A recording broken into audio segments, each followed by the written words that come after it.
Welcome to the new Chess 24 playing experience. Play in light mode or dark mode.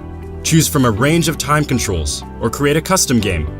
And get paired with players from around the world, fast. Enjoy a polished playing experience while making moves on a fresh, responsive board to claim your victories. Train and improve with over 80,000 puzzles. And that's not all. Download now and discover what more you can enjoy in our brand new app. It's time to take control of your journey towards chess mastery. Magnus Carlsen introduces Chessable, the definitive solution for studying chess. Move Trainer uses the science of spaced repetition to identify your strengths and eliminate your weaknesses. There's no need to set up a board, remember which page you're on, or keep track of all the moves you miss. Move Trainer empowers you to go from the opening to the end game with confidence. It's a seamless, effective, and fun way to study chess. Choose from one of the largest online chess libraries in the world, with hundreds of titles ranging from classic books through to our exclusive Chessable courses, including over 100 free courses. Get expert insights from International Master John Bartholomew, Grandmaster Sam Shankland, International Master Christoph Sulecki, Grandmaster Simon Williams, World Champion Magnus Carlsen, and hundreds of other instructors. Get started now and join our growing community of over 100,000 chess enthusiasts at chessable.com. Chessable, take control of your journey towards chess mastery. Welcome everybody! My name is Jan Pomnishi, former world chess champion. Are starting a new course here for Chessable. A very special Chessable course. Master your chess with Judith Bolger. You know what? I learned a lot.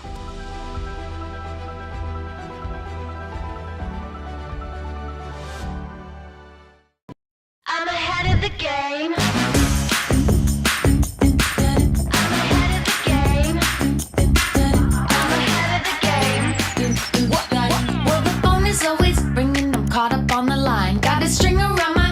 Remember who am I? I'm a boss and I'm honestly off my rocker, but follow me, I'm ahead of the game. I'm ahead of the game. I'm only ever slinging, I'm working overtime. Got the song and I'm the singer, the melody, the vibe. I'm a prodigy, logically, I'm impossibly wanted, and they'll remember my name. They'll remember my name.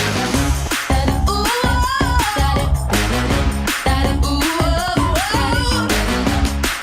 I'm ahead now. I'm ahead of the game.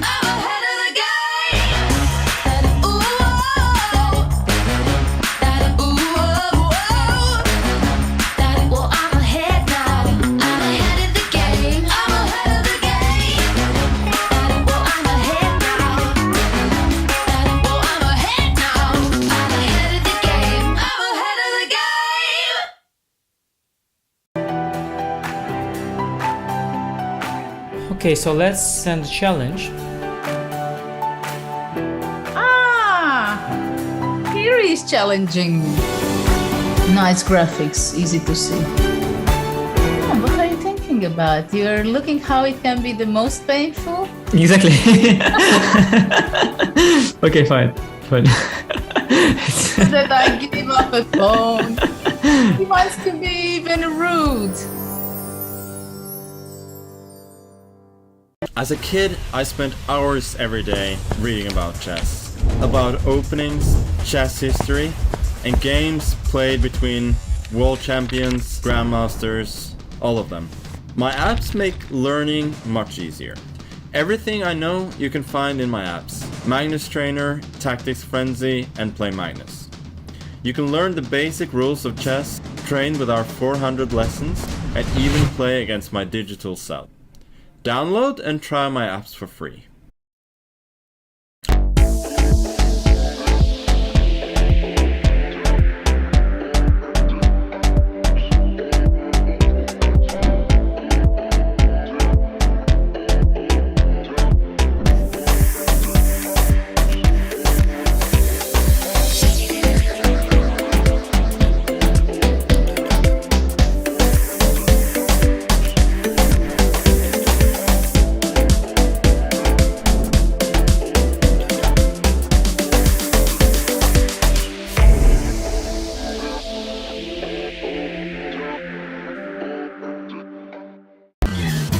John.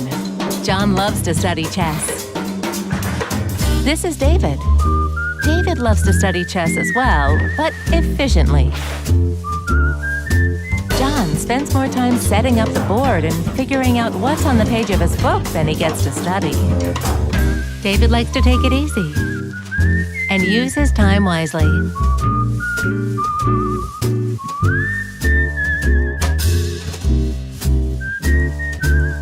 David has finished his exercise for today. John should try the same.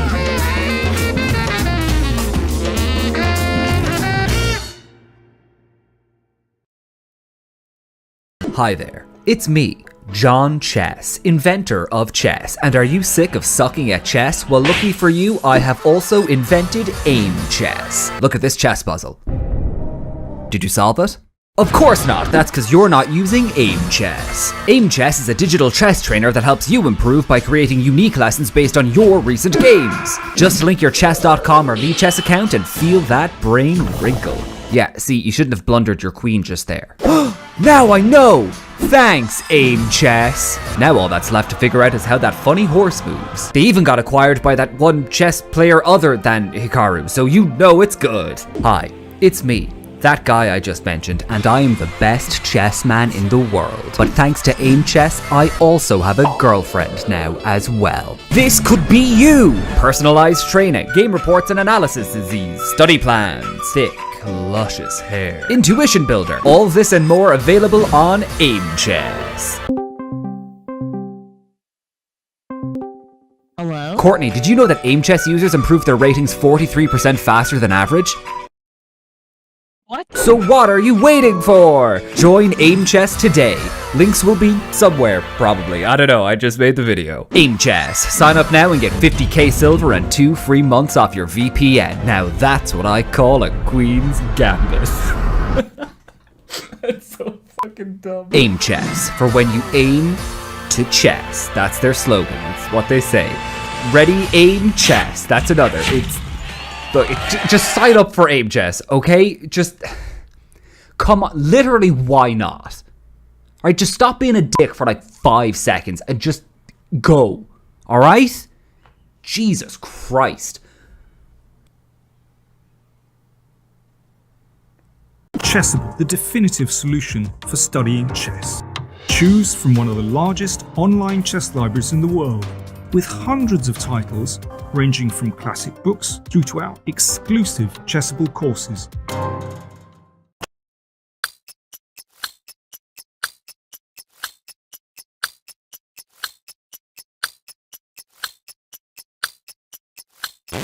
You are witnessing greatness. This is Grandmaster Wesley So at his best.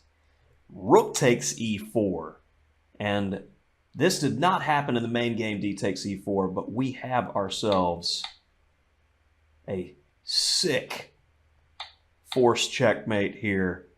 Knight takes e4. Who needs rooks?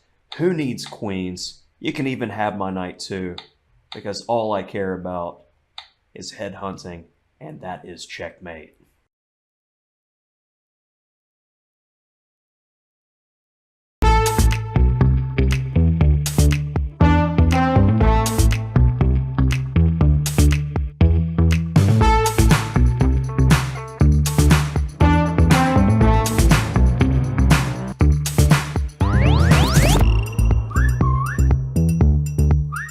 The Grunfeld is a very good opening for those of you who are striving to get a double edge. In this video we're going to look at the latest developments in the 6 bishop g5 Nairov. I'm gonna start with sort of my first official Stonewall game. The idea is not to fight against any opponent move, prevent everything, defend and so on. No, it's just to move.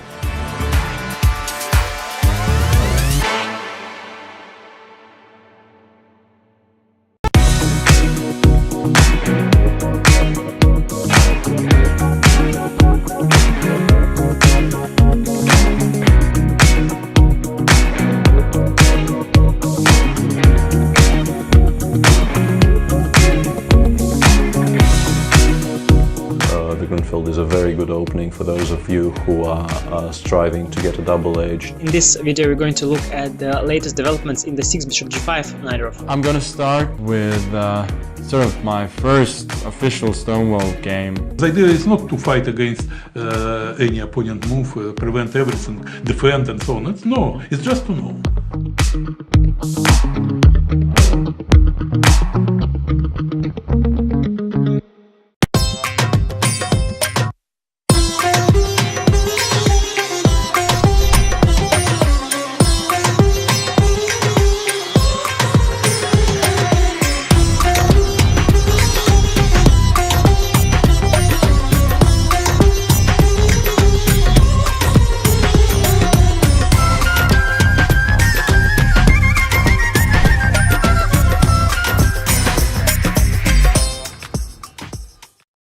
Good morning and welcome to round 8 of the Chennai Olympiad. And here's the view of the beautiful playing hall. And there was briefly Gusti in his bright white sneakers there, walking around, providing us with an ideal to aspire for, or to aspire you. Good morning, I'm Peter Svidler, and with me is Peter Leko, and we are ready for yet another day of an exciting Olympic action. But yesterday was a day that perhaps is worth revisiting a little bit. What do you think, Peter? Yeah, definitely. And well, you said like we are ready. I'm not sure. I don't feel like I recovered from all the shocks we have witnessed yesterday. I mean, it was just incredible amount of drama on the very, very important match between Armenia and the United States. And the players are actually fighting today already, so it's just unhuman. I mean, I don't know how they will do it, but yeah, let's take it one by one. So let's focus on Sam's incredible drama against Robert Hovhannisyan. Yeah, that is a good place to start, because I think because of how weird the conclusion of that game is, it generated a lot of conversations on social media, and in general, I think it's the most shocking conclusion to a game in a while. So let's indeed start with that. To provide some background, this position is move 80, and obviously this being move 80, there's been a lot of stuff that happened before. But to give some background, the position was quite level, and then Sam opened it up voluntarily and opened it up in such a fashion and followed up that with a play that resulted in him being completely lost. I think somewhere from around move 30 until move 80, he almost without any breaks had been completely lost. And the position you see on your screen is perhaps where the game should have ended. Exactly, yeah. Here was the moment when we have been praising Robert's queen h1 check. Yeah, it was the last move. White opted for the move king e1 to d2. Those were the last two moves.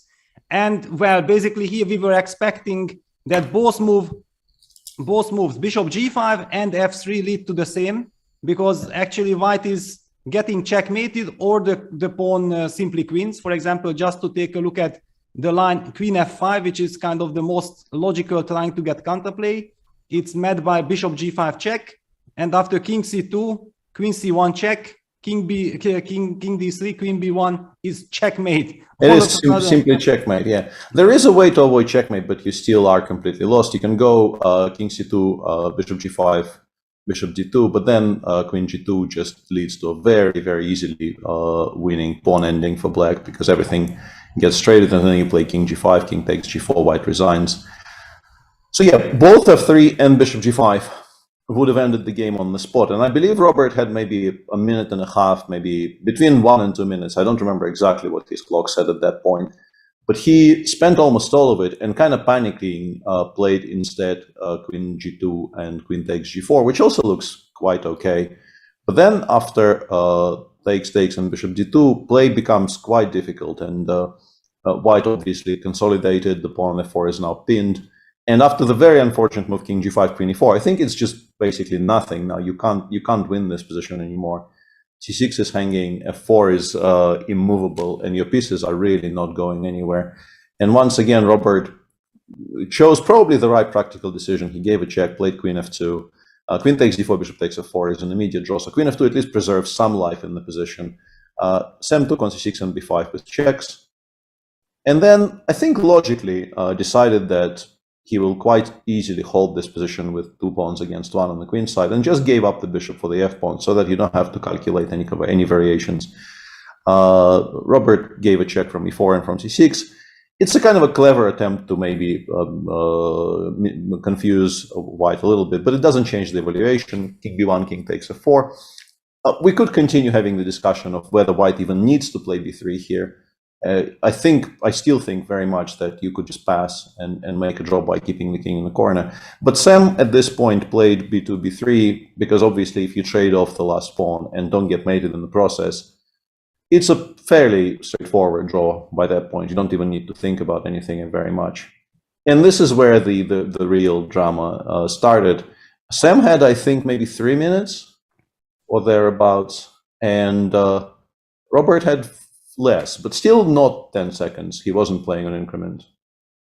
Yeah, he was, well, at some point he moved with 4 seconds and he jumped back to 34 seconds. But yeah, I also can't recall. I think it was earlier. I think by this point he had a little bit more time. I think maybe he had like a minute and 15. Yeah, probably. And here, of course, Sam was, I think, so incredibly nervous that he and so relieved, that he survives. Yeah, he felt like, okay, that's it. Now it's finished. Yeah.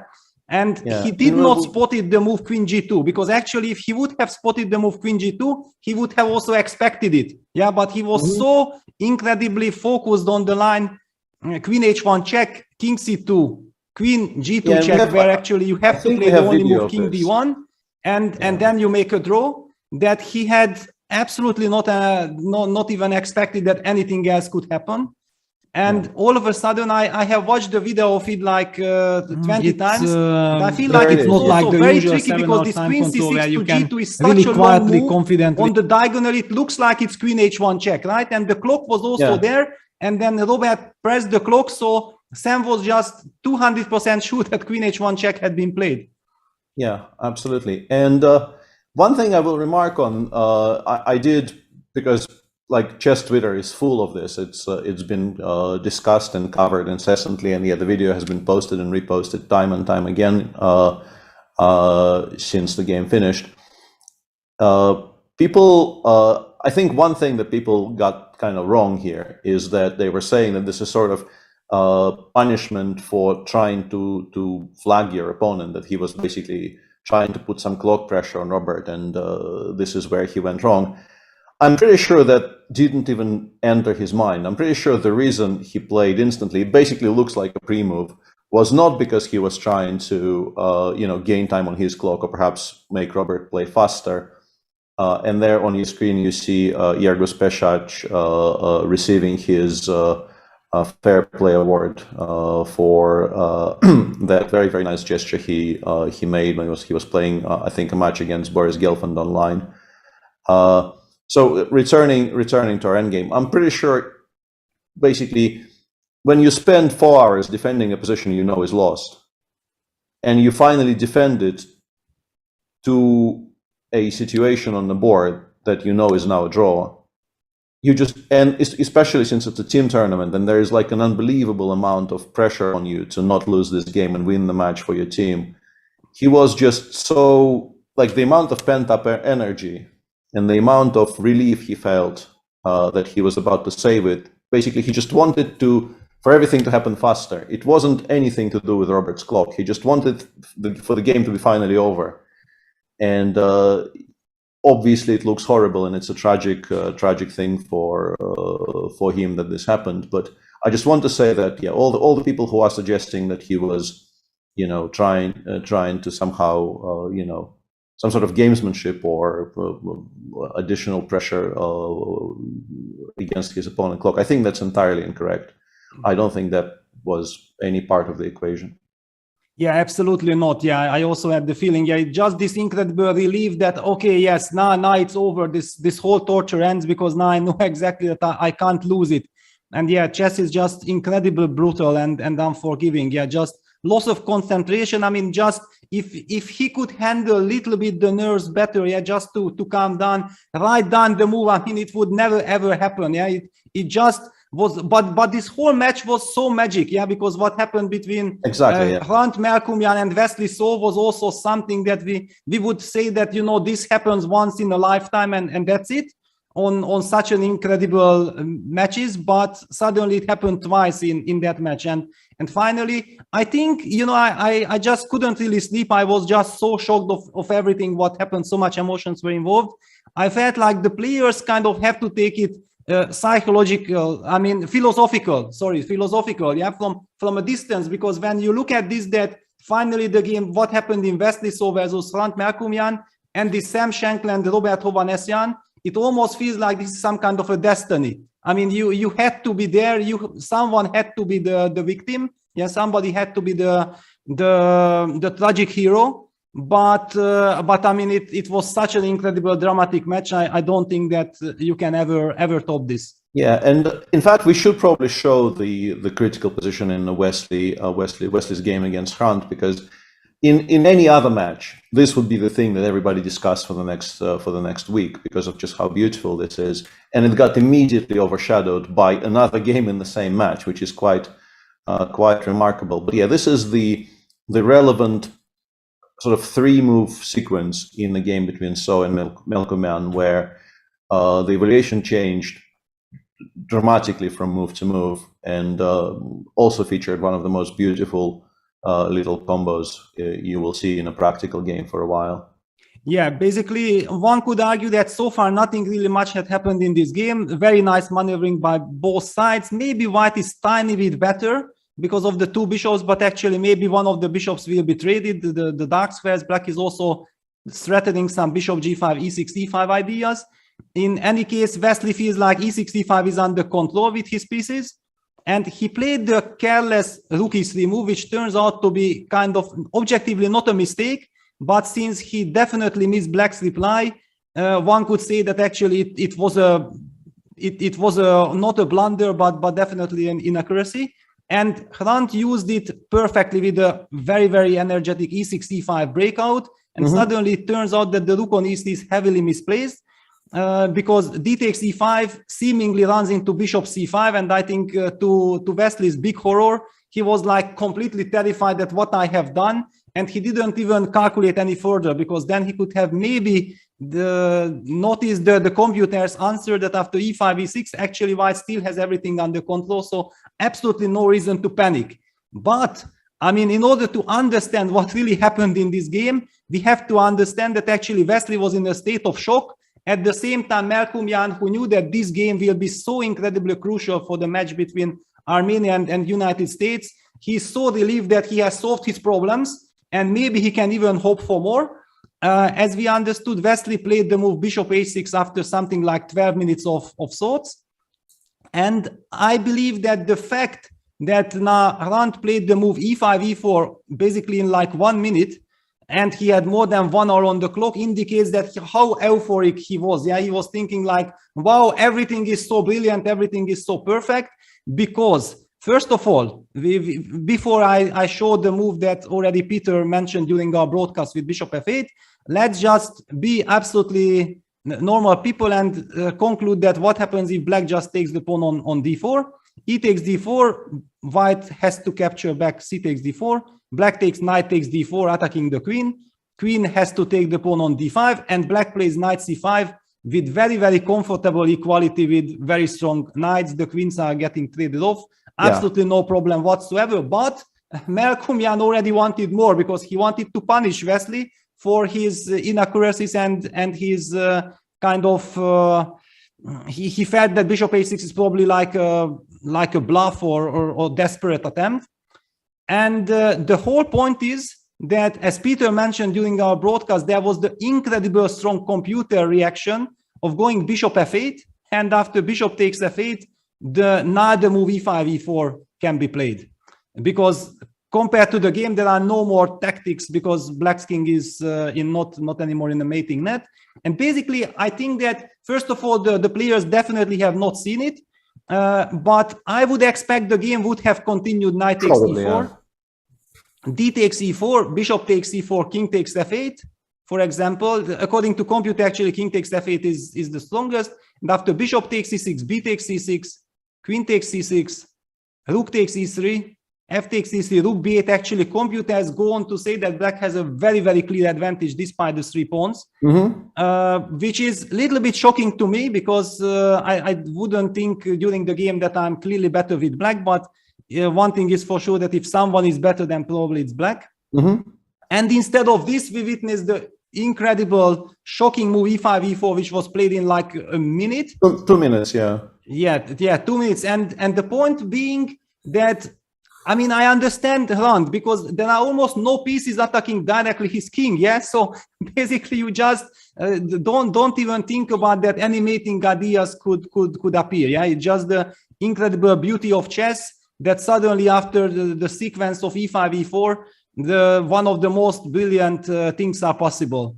I mean, please tell me, Peter, what you feel about this combination with rook takes e4, queen f7. Yeah, it's slightly sad because these days, and particularly in this tournament, with so many things going on, I actually have the on-site engine running at all times.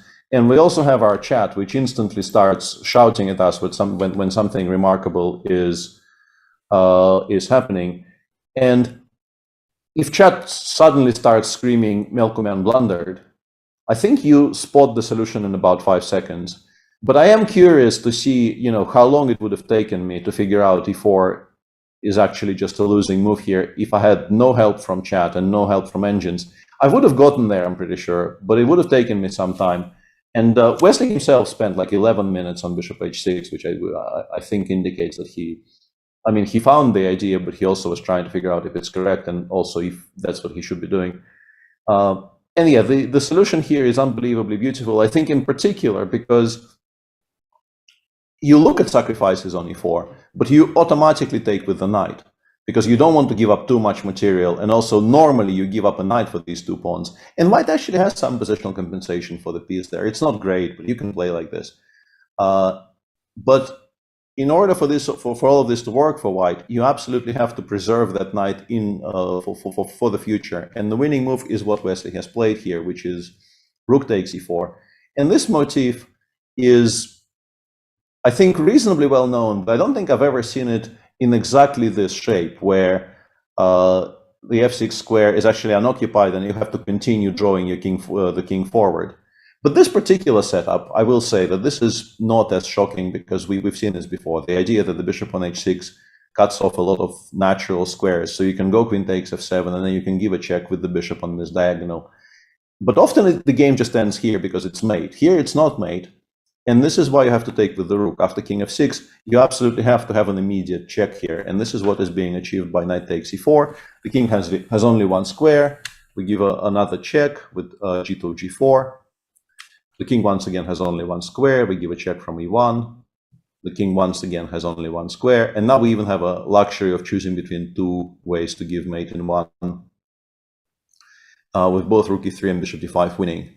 So yeah, I think we did want to show you those two little bits of things relating to the US match yesterday, because this is one of the most beautiful combinations of this year and maybe a few years. And the SAM game is very, very unusual, but we should actually start covering today's round. It's been 10 minutes into the round so far.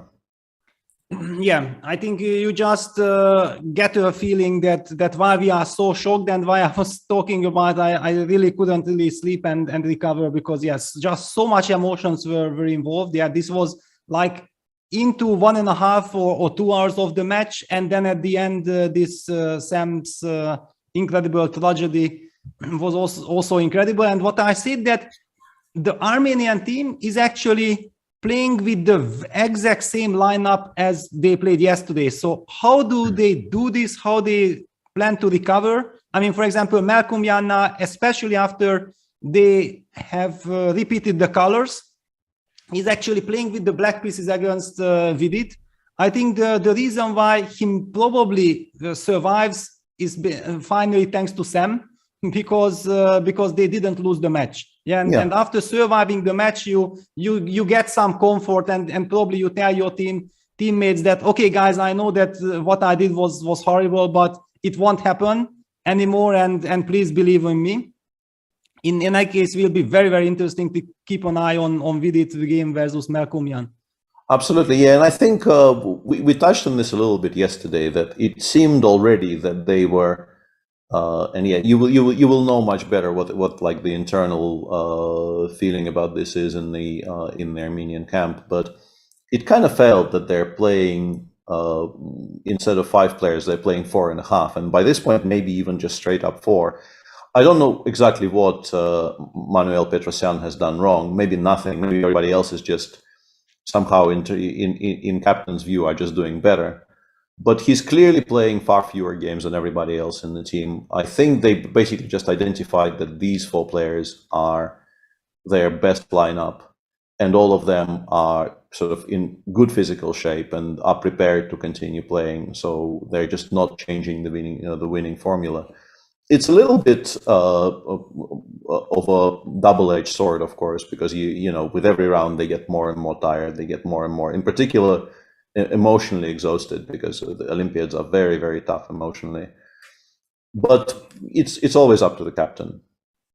Yeah, exactly. It's always very, very difficult to say something about this, because if the team works well and it goes, then you definitely feel like, okay, why not to continue? On the other hand, yeah, if you continue, something goes wrong, then they will criticize you that, yeah, why did you change? If you don't change, something goes wrong, you will also be criticized. That's the destiny of captains. Yeah. In any case, let's take a quick look. How did we get here? Because, okay, we know that this is again a Carlsbad. Yes, it is. Yeah, this is just a classical Carlsbad. Yeah, no trickery, just a straight up Carlsbad. And yeah, however, the reason why I said that still something happened, because Vidit has spent some 6 minutes on something. So basically, Black did not start with knight b7, but started with rook e8, and probably it's just a move order trick. But Vidit actually felt like he needs to understand the finesses behind this move order. He spent 6 minutes for castles, and after knight b7, now we are very, very much back into the main position. Yeah, queen c2 on the board. Yeah, this is, I think we can spend a lot of time discussing the subtleties of the structures, but since we took 10 minutes off the round itself to show you yesterday's stuff, we can probably just briefly go through everything in this match. The very exciting position is on board 3, but let's start with board 1 first. Gabriel Sargsyan, who beat Fabiano Caruana with the white pieces yesterday, an incredibly dangerous player with the white pieces, very good theoretician, also just a very, very strong player if he gets initiative. So understandable that he continues playing white. They're playing a reasonably classical Slav setup here. Yeah, knight f3, knight f6, e3. Basically, if you want to avoid any kind of forced lines and you want to play a strategical game, this happened yesterday in Sam Shankland and Robert Hovhannisyan game as well. But bishop e4, yeah, this is a slightly different twist. Black provokes the move f3, after which the play becomes much, much more sharper. f3, bishop g6, queen b3. Although, as we will see, the queens have just come off the board, so maybe not as sharp, but still, yeah, because here the main move is usually queen c7. Yeah, that's how we get to those very sharp positions. Yeah, queen b6 is some kind of an exit. Yeah, queen b6, and then quite naturally white proceeded to castle queenside. I think having played f2, f3, it's very logical that we're no longer that interested in castling kingside. So long castles, and Harry, somewhat surprisingly to my eyes, sort of unprovoked, just takes on b3 by himself. I would immediately start thinking that maybe I'm a little bit better here, at least with white, because of my beloved bishop pair. But black has a rock solid structure, as is sort of always the case in the Slav. And Harry is a very experienced player. He knows what he's doing here. I'd still be quite happy with white. It's difficult for me to imagine not being satisfied with the outcome of the opening here. On board 3, there's a very fancy, kind of a very modern Sicilian, which I don't think existed 5 years ago, let alone like 20 years ago. Black played e6, knight f6, knight c6, trying to play the Sveshnikov without allowing knight d5. Once again, since there is no Sveshnikov today, we don't need to go too much into detail. And yeah, queen d3 here. They just play queen d3 everywhere these days. Yeah, but wasn't this the game that Hari Krishna played against Vitugov? Yeah, I think so. That was also my feeling that this is actually a throwback to that particular game, which was an incredibly dramatic game with Hari, making seemingly a very, very normal looking move on move like 12, and pretty much immediately resigning because he missed an intermediate move in response, and the game was just over. Yeah, this knight b4 is the trick. Yeah, so black breaks up the center with d5 very quickly, trying to target the queen on d3. White moved the queen to g3. Black jumps out with the bishop to c5.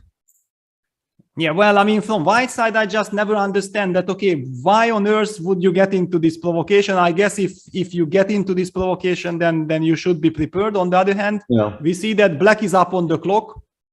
Mm-hmm.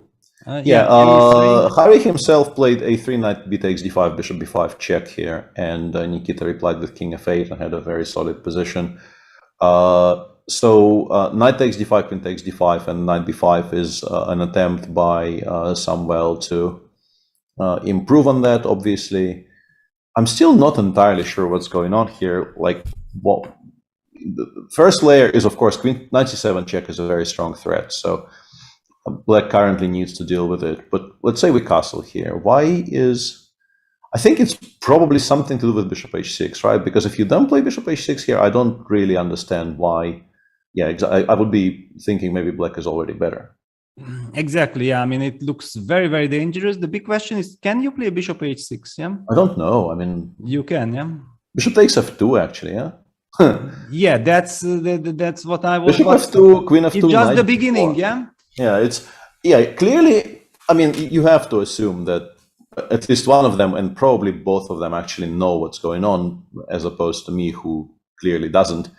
But yeah, this looks very playable for black at the very least, right? Because I will take on h6 next move, and against knight c7, I have all kinds of queen checks. So I don't think you can find a square for the white queen which controls all of my checks. Maybe queen f4, queen f4, maybe knight h6, knight c7. But queen f4, we have e5 maybe. I have the immediate e5, and then queen d2, and I don't know. Yeah, I mean, it's very confusing. Yeah, it's very confusing. But yeah, castles has been played, so we will see what Samuel plays here. If white wants some kind of a bailout, I guess you can play knight c3 and then bishop d3, which is a kind of a saner approach. But on the other hand, very, very soft. Yeah, than giving up on any ideas. Yeah, I think if you go knight c3 here, you're more or less claiming you have nothing. I mean, bishop h6 still sort of hangs in the air even then, but yeah, I would expect it to not be very much at all. And yeah, the immediate bishop h6, if it works out for white somehow, then maybe yes, you have something, because yeah, if black has to make some kind of an awkward move, perhaps like the way to bail out for black would be to play queen e4 check, queen g6. That's the way definitely not to lose any material. You play queen e4 check, I play bishop e2, you go queen g6. And then white probably just goes bishop f4 or takes on g6 and goes bishop f4 probably. Also, no, but he goes knight like c3. Anything. But yeah, actually he opted for knight c3. Yeah. He goes knight c3. Retreated the knight. And okay, yeah, kicking the queen away and still keeping an eye on bishop h6. One of those typical maneuvers would be also now some queen h5, queen g6. I'm guessing he's not entirely unhappy about this. Like if we put this on the board, queen h5, I think bishop e2 happens because allowing it to just chill on h5 is strange, queen g6. And let's say we take and we play bishop f3. And the hope is that we get to play, I don't know, bishop f4 and somehow maybe castle long. And if all of that happens and we haven't lost any material, for instance, the f2 pawn is hanging, like I would definitely be ready to believe that white is maybe a little bit better. But it feels like black probably will be able to I don't know, play e6, e5 here and start exactly coming out of the corner, and it's not going to be very much. And I played bishop f3 prior to bishop f4 because I thought stopping both like b6 and bishop d7 was important, so that was the reason. Yeah, okay, we will keep an eye on it. And on board 4, I mean, Robert Hovanesyan, who had played this incredible marathon game, and just at the end, we have also seen the video, the incredible relief smile on his face at the very end of the game. Yeah, because imagine him, he had that moment which we showed on move 80, that he could have just finished with both bishop g5 and f3 the game on the spot and become a hero. And afterwards, the game was already kind of drawn, basically, when suddenly this incredible drama unfolded with Sam. I mean, what an incredible relief, and basically felt like he's alive. Yeah, I mean, thanks to him, we are saving. And now he's back again and has to play with the black pieces against Nanan Sunildut. I feel like this match will be an ultimate test for the Armenian team, because after everything that happened yesterday, to play such an incredibly important a match against India, one of the main favorites, also is very, very difficult, very demanding. It's going to be tough on them for sure, but you know, if anyone can do it, those guys can, because as I mentioned, one thing Team Armenia over the years has never lacked is team spirit, fighting spirit, and sort of perseverance. And they've always been more than the sum of their parts in these team events.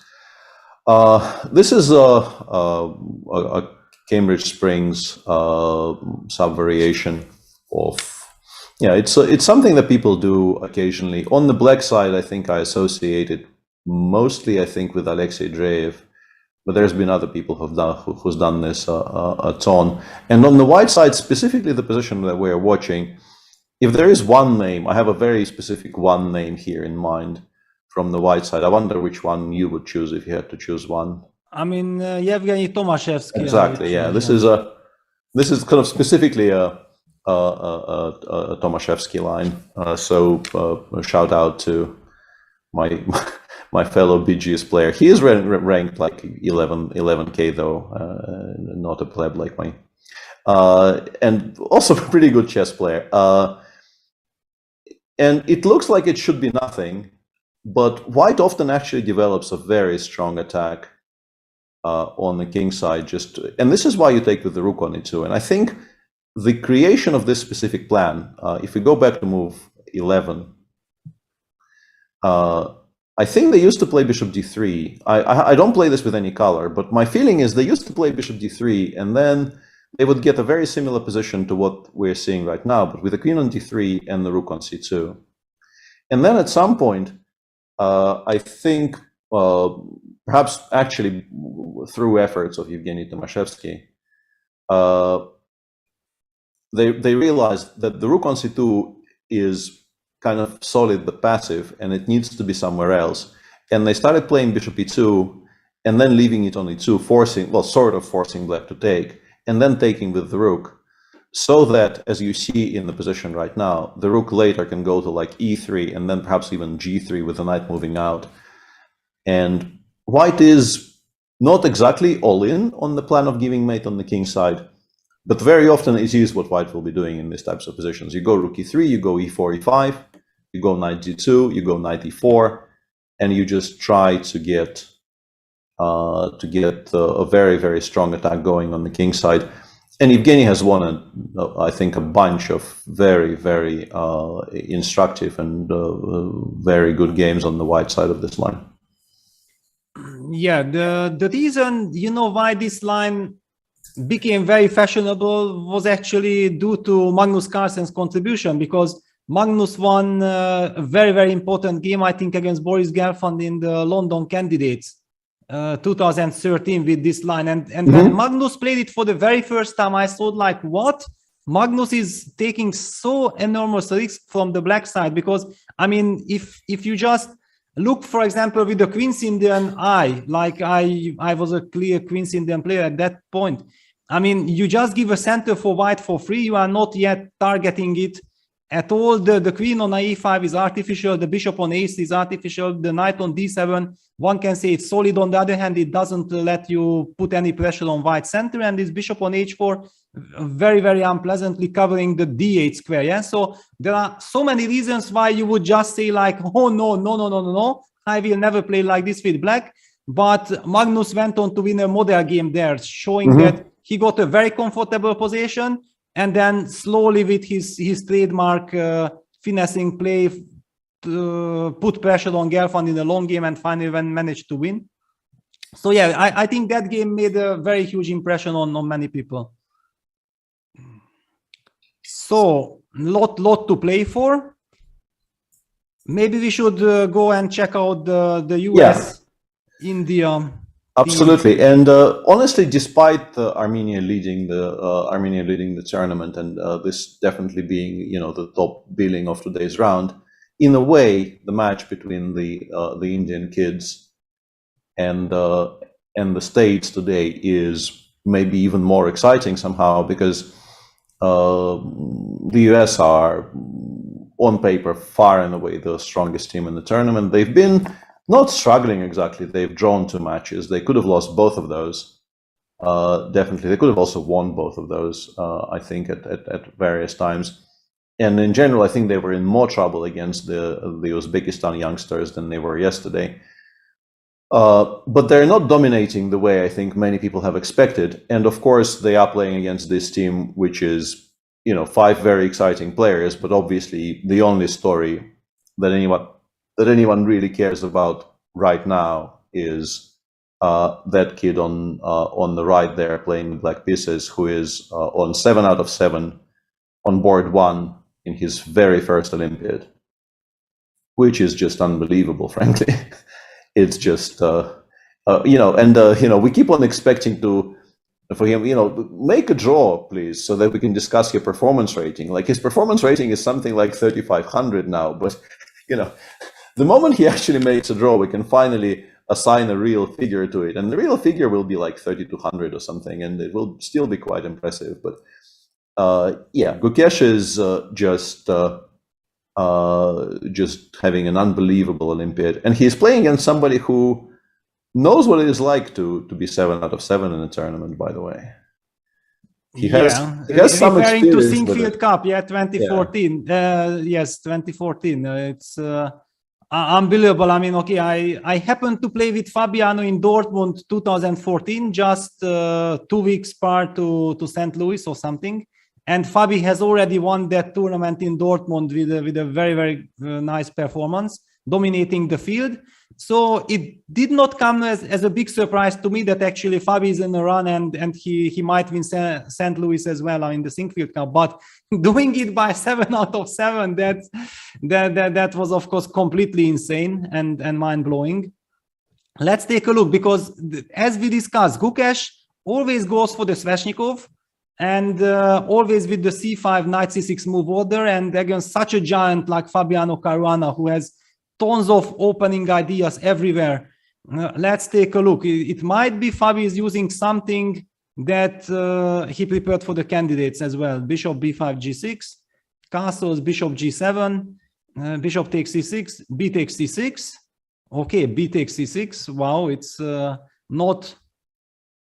Wow, but hang on. Fabi played a very, very strange move order, right? That he castled first and then castled, It's a kind of a peculiar move order, I don't know exactly what he's trying to achieve here, but what Gukesh is doing is also quite unusual, I think, because b takes c6 followed by queen c7. I'm sure they've tried everything at this point, but it looks unlike anything I can immediately remember.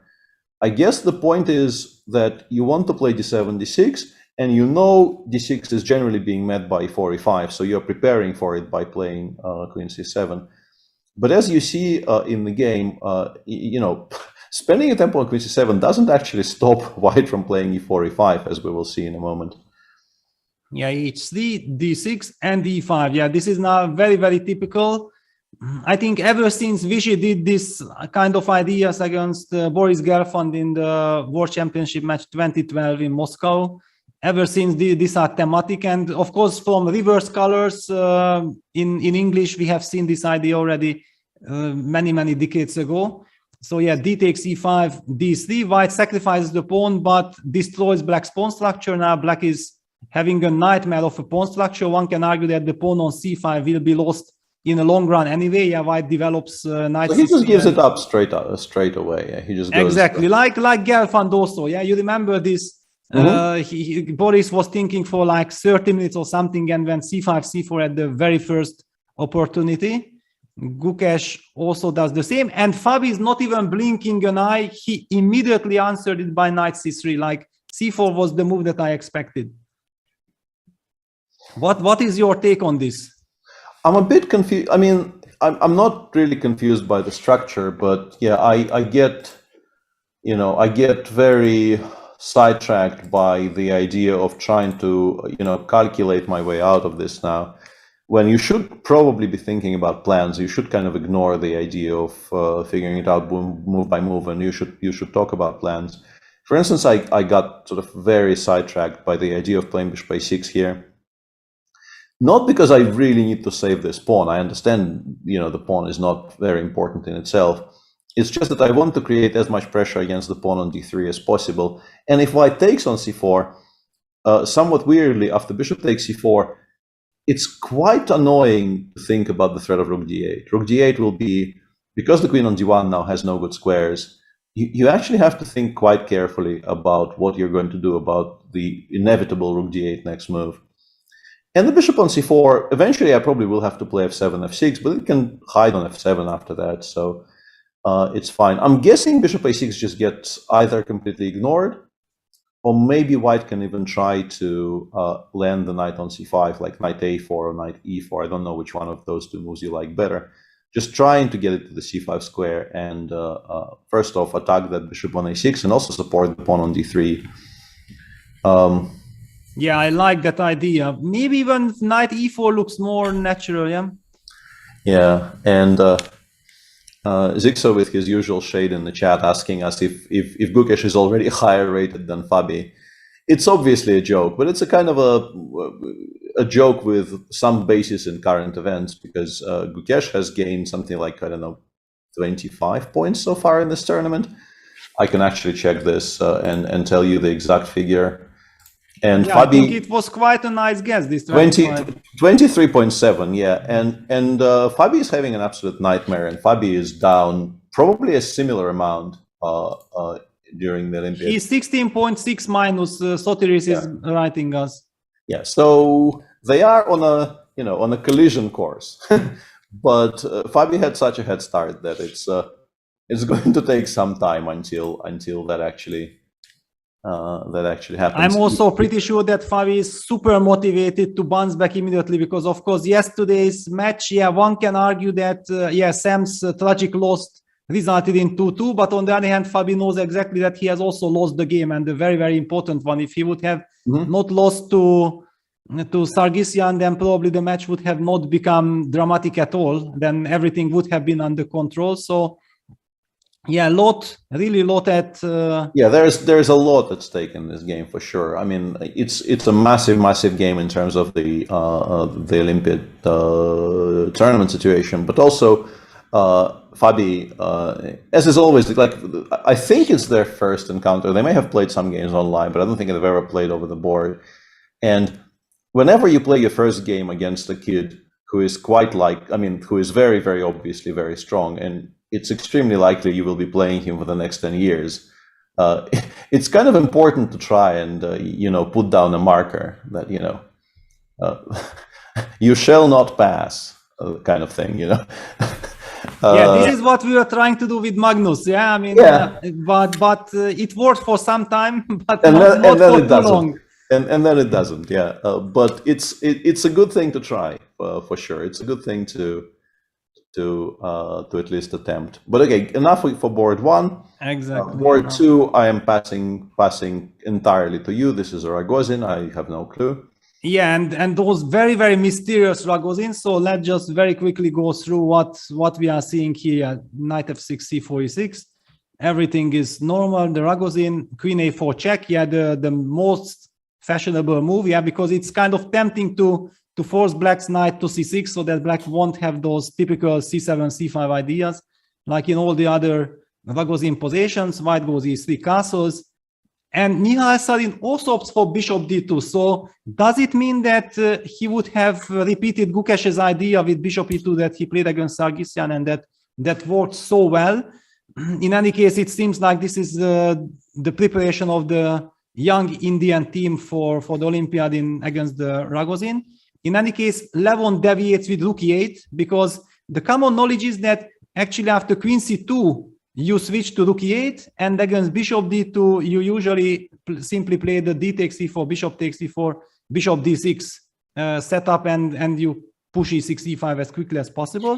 However, Levon wants to keep as much tension in the position and probably also tries to surprise his younger opponent. Rook e8, a3, bishop f8. Now the bishop goes back to f8. Yeah, this is a difference between the queen c2 line when often black goes back with the bishop to d6. Now white plays h3, and that's why I said those mysterious moves are coming, because it's typical that white plays a3, h3, and rook d1. Those are white's first three moves, and afterwards he looks around and what did my opponent do? Okay, he did this, then I'm gonna proceed like that. So after h3, black plays a6, yeah, also very, very useful move. White plays rook d1, and now Levon goes knight e7. It's a little bit bizarre kind of play from black side. Yeah, look at this. I don't know what this is. Yeah, I'm very confused by this.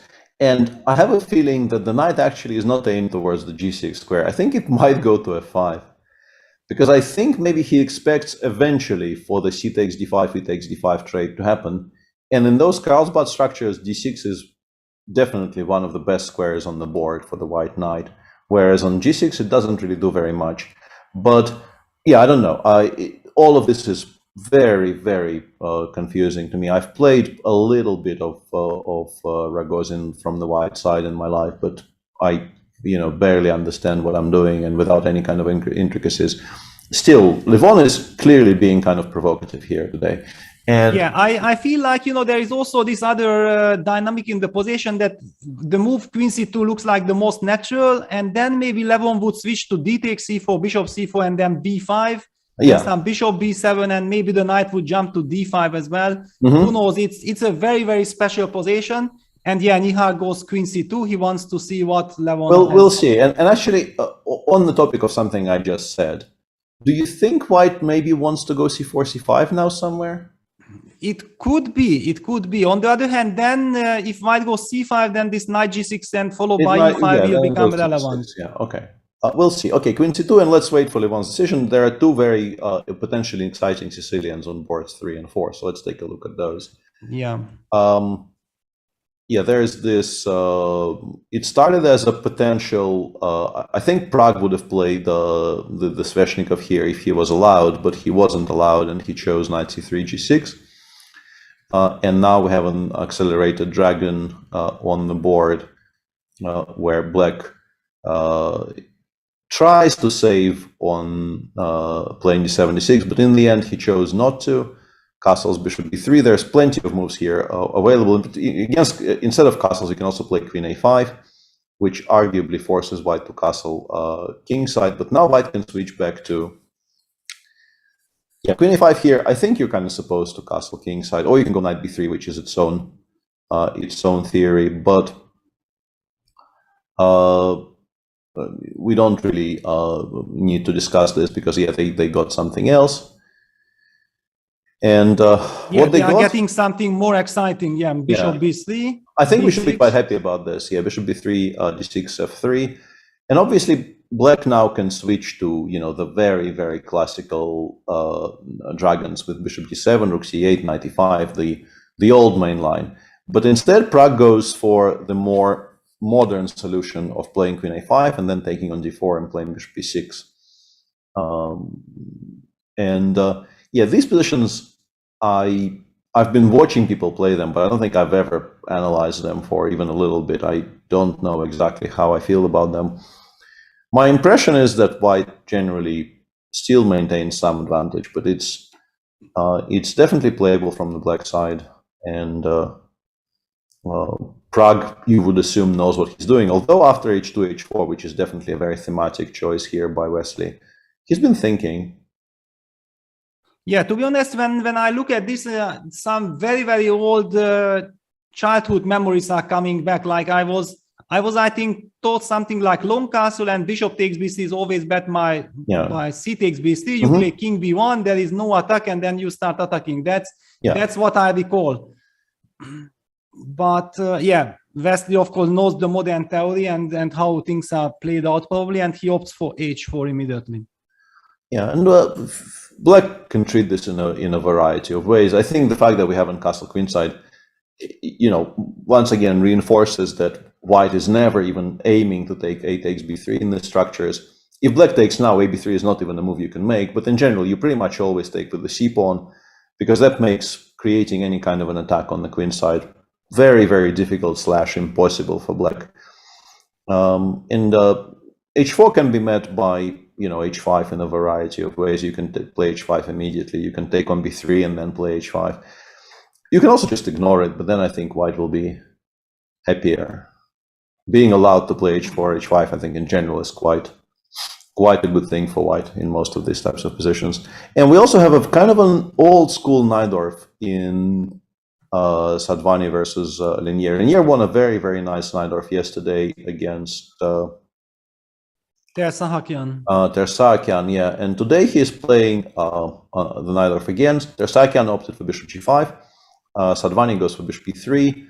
And it's weird now that, these types of f3, h5 positions, I am kind of unironically calling old school, even though h5 only really appeared in people's consciousness, I would say, like in the mid to late 90s. But these days, I think when black plays h5, white very often, I think actually in a majority of cases, plays knight d5 quite quickly. And the structure changes, like you can discuss move orders, but this is the structure that people end up discussing, I think, in a majority of high-level games in this line. Yeah, like this is a very important popular line where white can sacrifice the pawn on d5 here by castling long, and it's seen a lot of grandmaster traffic. Knight b6, king b1 here, knight takes d5, bishop g5, or bishop f2. Linier himself won a very nice game in this line with white against Bogdan Deac in Bucharest, which is kind of a spectacular game, really. If you haven't seen it, it's well worth searching for and taking a look at. So Linier has plenty of experience here, but what he's facing today is the way people just used to reply to h5 at first, before they realized what you're supposed to do. I did this myself with white more than once. You just continue as if nothing happened. And then somewhere around here, like king b8, rook c, king b1, rook c8, you look at your position and you ask yourself, sort of, what am I doing with my life? How am I supposed to open anything? How am I supposed to generate any kind of play? Do you have any particular experience with these types of positions, Peter? I think I've seen. Yeah, I also had it with both colors. Yeah, exactly. I mean, I remember that in '97, when this whole h5 line appeared and started disturbing me from the white side, I played against Saks Gyula in the Hungarian Super Championship myself with the black side. Then I faced it against Matthew Sadler in Tilburg '98, and I had tons of games in this structure. And I remember that you were the one who kind of always like this bishop d3, h3, bishop g5, f4 kind of ideas. I've been trying. Yeah, I remember I kept on doing it, and I kept on sort of disliking what I'm getting, and eventually I realized I should probably start doing something else. And the point here being that without the usual g4, g5 play for white, you get very stuck in the bishop e3 Najdorfs on the white side, because if you cannot challenge the knight on f6, your entire setup starts making a lot less sense. And yeah, pushing for f4 becomes almost exclusively the last thing you can try, because what else are you trying here? Yeah, and now we see some very, very delicate play by Black. That and we see that Lanier did spend quite a lot of time. It's not like it's a move per move preparation, but he's very, very much familiar with the ideas, and I believe he knows that in some positions you can actually castle. Yeah, that after White has committed the move Rook HE1, you probably have the right to castle, because usually what White is doing here is playing something like G4. And after AG, he will switch back to Rook G1 and create counterplay on the G file. On the other hand, he has lost the tempo with Rook HE1, so probably Lanier thinks that this tempo will give him enough time to get a normal position. Yeah, and if we talk about plans from the Black side, Knight b6, c4, or Knight b6 and then b5, b4, or ideally, if you can get everything in Knight b6 followed by d6, d5, but that is actually rarely something you can achieve with the rooks on d1 and e1, would be the most obvious plans here for Black. But mainly, what you're doing in this line with Black is you're saying your play on the king side is so slow that I can actually afford to be quite slow myself to reshuffle my pieces in ways that in normal bishop b3, 5, 9 dwarfs you pretty much never have time for. And yeah, you're also more or less constantly saying, okay, show me what you got, because I don't think you can get anywhere with your king side paralyzed by my h5, h4 maneuver. Yeah, well, very interesting. I think it's already some kind of a unique position. I don't believe that there are many games for this, if at all there are some. Yeah, match 3 today is also very exciting, because this is the match between Team Germany, which is captained by none other than Jan Gustafsson himself, the Bundes trainer, and they're playing against the Uzbek youngsters. So this should be a fantastic matchup. And Vincent is a pawn up, but Black has a lot of play for the pawn here, I would assume. Yeah, a lot of play, and look at this. Yeah, Abdusatov has blitzed out everything. It's the Reti. Yeah, it's the Reti. Vincent opted for Knight FC, and as if Abdusatov had expected this, yeah, Knight FC d5, GC Knight c6. He plays this kind of quite rare line, but a very reasonable one. I mean, this is much better than people would think if they are not studying it. Yeah, d4, bishop f5, bishop g2, knight b4. That's the key move. That's kind of the key move, that White's knight is forced to a3, and then Black plays like if nothing happened, just very, very slowly. It's basically a reversed Jobava. What is it? This d4 knight c3. What do they call it? Jobava system, or what is it? Jobava London. Yeah. Yeah, e6, castles, bishop e7. Lot of different ideas here. White plays c3, knight c6. Are you familiar with this? I'm definitely not a big expert of this variation. I've looked at this, and I've also played this with White a bunch of times. I think bishop f5, knight b4 is a very, very serious reply. It looks very solid. And the interesting thing here is that I think Vishy, among other people, has been playing, let's say on move 6. Black has a choice between playing c6 and then retreating with this knight to a6, c7, and so on. I think Vishy has done this against me, for instance. Or you can do what Nojebek is doing here, which is bishop e7 followed by knight c6. The knight on c6 is maybe not ideal, maybe specifically because of what Vincent is doing. But Nojebek has a very concrete idea in mind, as I think is very clear from his timing. I mean, he's still gaining time on the clock. But it is a full-blown pawn sacrifice with knight e5, knight takes e6, winning a healthy pawn. And now we get a position where seemingly, White is a pawn up, no weaknesses, no particular drawbacks to his position at all. But there's a stupid knight on a3, which Vincent now has to spend time getting back into the game. And Black instantly starts some counterplay on the king's side. Yeah, this is the so-called alpha zero concept. Yeah, you just push the h pawn, and well, it's very, very interesting. I mean, the move itself already now h5 h4 is very thematic, but basically you have to you have to kind of anticipate this position already when you opt for bishop e7, because it's kind of a four sequence of moves. Yes, c3, knight c6, queen a4 is usually in time now to punish black for not being able to castle yet, to dissolve the pin. So all this kind of thing indicates that Nadir Bek had some very, very deep preparation with h5, knight b1, h4, bishop f4, rook b8, b4, bishop d6. And I think we have to highlight that the whole point of this pawn sacrifice is, it might look like it's very aggressive. Yes, it's very aggressive, but it also has positional fundament, because the whole point is that if now white is faced with a very, very difficult choice, that you don't really want to allow bishop takes f4, g4, because then your king will be very, very weak. On the other hand, if you take bishop takes d6, then c takes d6 comes. And then we see the reason why actually black included this rook b8, b4 moves to provoke white's pawn to b4, and you have a weakness on c3. You have a wonderful structure. There is no real good square for the knight on b1 to be developed. The bishop on g2 is kind of dead, and black would have lovely, lovely compensation here. So intuitively, I definitely don't want to trade on d6. Yeah, but what do we do? Exactly. I think bishop takes 6 is a very difficult move to convince yourself to make, but what else are we playing? Maybe bishop g5? Maybe bishop g5, yeah. That's also one of my suggestions. And then the big question is, yeah, black is having wonderful position, but how does he continue? Yeah. First question, do you take or do you push h3? And what do you do with this pawn?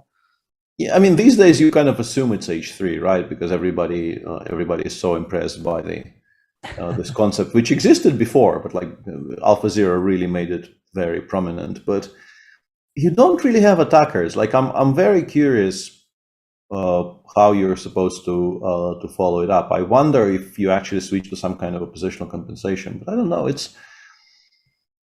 I like bishop g5. So far I am not sure why this isn't actually just good for white. Yeah, because, there should be some really big highlight for black here. Yeah. I mean, maybe it's a strategical, maybe it's low, but I mean something that gives him at least stability. Yeah, because you just don't sacrifice a pawn like this if you don't know that you have a really nice follow-up after bishop g5. And it's a little bit confusing for me that Vincent is not blitzing out the move bishop g5 now that he has spent already so much time. Yeah, because he's almost 1 hour behind on the clock, and bishop g5 kind of is a move you feel like it gives you some stability, some safety. Yeah, I think I like everything else much less. I really don't like allowing bishop takes f4, because just for as a kind of an example, if you go knight 92 here, which is a reasonable enough move, black will probably take, and even like the most straightforward fashion, I go knight h5, I provoke e3. Maybe probably at some point I include rook b6, force the queen to a4. I can do it earlier so that we don't have to discuss queen c5. And I go g5 here.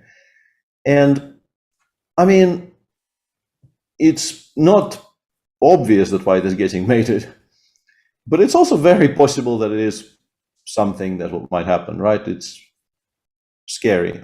He's gone with bishop takes d6. Wow, he has gone bishop d6. This surprises me, honestly. Yeah, this is a very surprising move, because I would have basically just ruled out this move, like you can't play bishop takes d6 because you can only be worse. Yeah, that was kind of my feeling. Yeah, that I don't know about worse, because he's still a pawn up, but yeah, I would be playing bishop g5 there. I wonder what he disliked about it. There has to be something he just kind of massively disliked for him not to make that move. Yeah, it's very strange. I mean, I don't really understand. And actually, I gave up and asked, and I think the point here is that black probably plays queen c8. Yes. Okay. And now it's very easy to blunder bishop c2, right? Oh wow, yeah, because I wanted to say that okay, I'm gonna go knight d2, and so what? Knight d2 maybe you can, yeah, because bishop c2 knight b3 exists. No, but you're still in trouble. Yeah, you actually still lose the queen. Yeah, rook b6, rook a6. Wow. So this is the queen c8 is a very, very strong resource there because it forces you to spend an additional tempo on queen a4 immediately, or you will lose your queen. And I guess this is what he got worried about. Because if you have to play if you have to play queen a4 here, black will go like h3 and then knight e4 and all kinds of jumps will start happening. I just missed how strong queen c8 was. Yeah, I mean, I thought like I simply have knight d2 after queen c8. Yeah, this bishop c2, and that's what we felt like, that definitely there is some computer justification behind black's play. Yeah, this is the typical kind of preparation that you know, because otherwise bishop g5, knight d2 would be super easy from white side, and with black you would not get enough compensation. So Vincent took on d6 and hurried back with the queen to a4. Trying to get knight d2. Yeah, if white gets knight d2, then everything is fine. The only problem is that black will probably target the c3 pawn quickly. Yeah. And perhaps not even very surprisingly, the machine really likes this for black, despite black being a pawn down, and despite currently there not being any direct threats. It's just that white's position is so disjointed that black gets a lot of very, very promising play. Board 2, they're discussing, I've been kind of waiting for this to happen for a while now. I'm sure Peter knows things about this as well, but yeah, I've been wondering why nobody does this, because there has been a number of very, very high profile games recently with a lot at stake, where white could maybe give it a spin. This is one of probably the most topical Petrov of 2021-2022. Yeah, the bishop d6 line. Yeah, this is now the... I think actually I should be the one talking, because I don't want to put you in a position where you might have to say something. Yeah, I would be very thankful. Yeah. So here the point is, this is very, very critical. This has been, of course, and the reason I know much less about this than Peter does. I know something, but much less than Peter does. But Peter has been working on this for Jan for the World Championship match, and his information is, you know, somewhat privileged. So I will be the one doing the talking. And yeah, here there's a lot of theory connected with the move knight c3. There's a lot of theory connected with the move c takes d5. Fabi actually played a very interesting option here against Jan recently with this move knight h4. That was in the candidates, right? Yes, this was knight h4 is a very, very interesting choice. Probably doesn't actually get white as good a position as Fabi got in that game. Fabi was at one point close to winning, maybe not entirely winning, but very close to just straight up winning. And then there is this option that I've known about for a while. And I kept on, in particular, like when I saw that Fabi is entering the Petrov in the candidates against Jan, and this pretty much must-win game for Fabi because he was trailing by so much. I thought this is what will happen, honestly. And c5, bishop c7, and then both knight c3 and knight bd2 are potential moves here for white. Yakuboyev chooses knight c3. And the point here is the pawn on b7 isn't hanging, but it's actually kind of difficult to make moves. You still have to spend quite some time before you can start sort of properly developing your pieces. And yes, white is not ecstatic about having to close the center, because black has a very, very solid structure. And now that we no longer have any pressure against the d5 pawn, positionally, black has become much healthier, because you no longer have to worry about any kind of tactical pressure in the center. Your structure is rock solid. But your pieces are very awkward. Developing the knight on b8 will become a challenge. And white gets quite a bit of time here to do things in the center.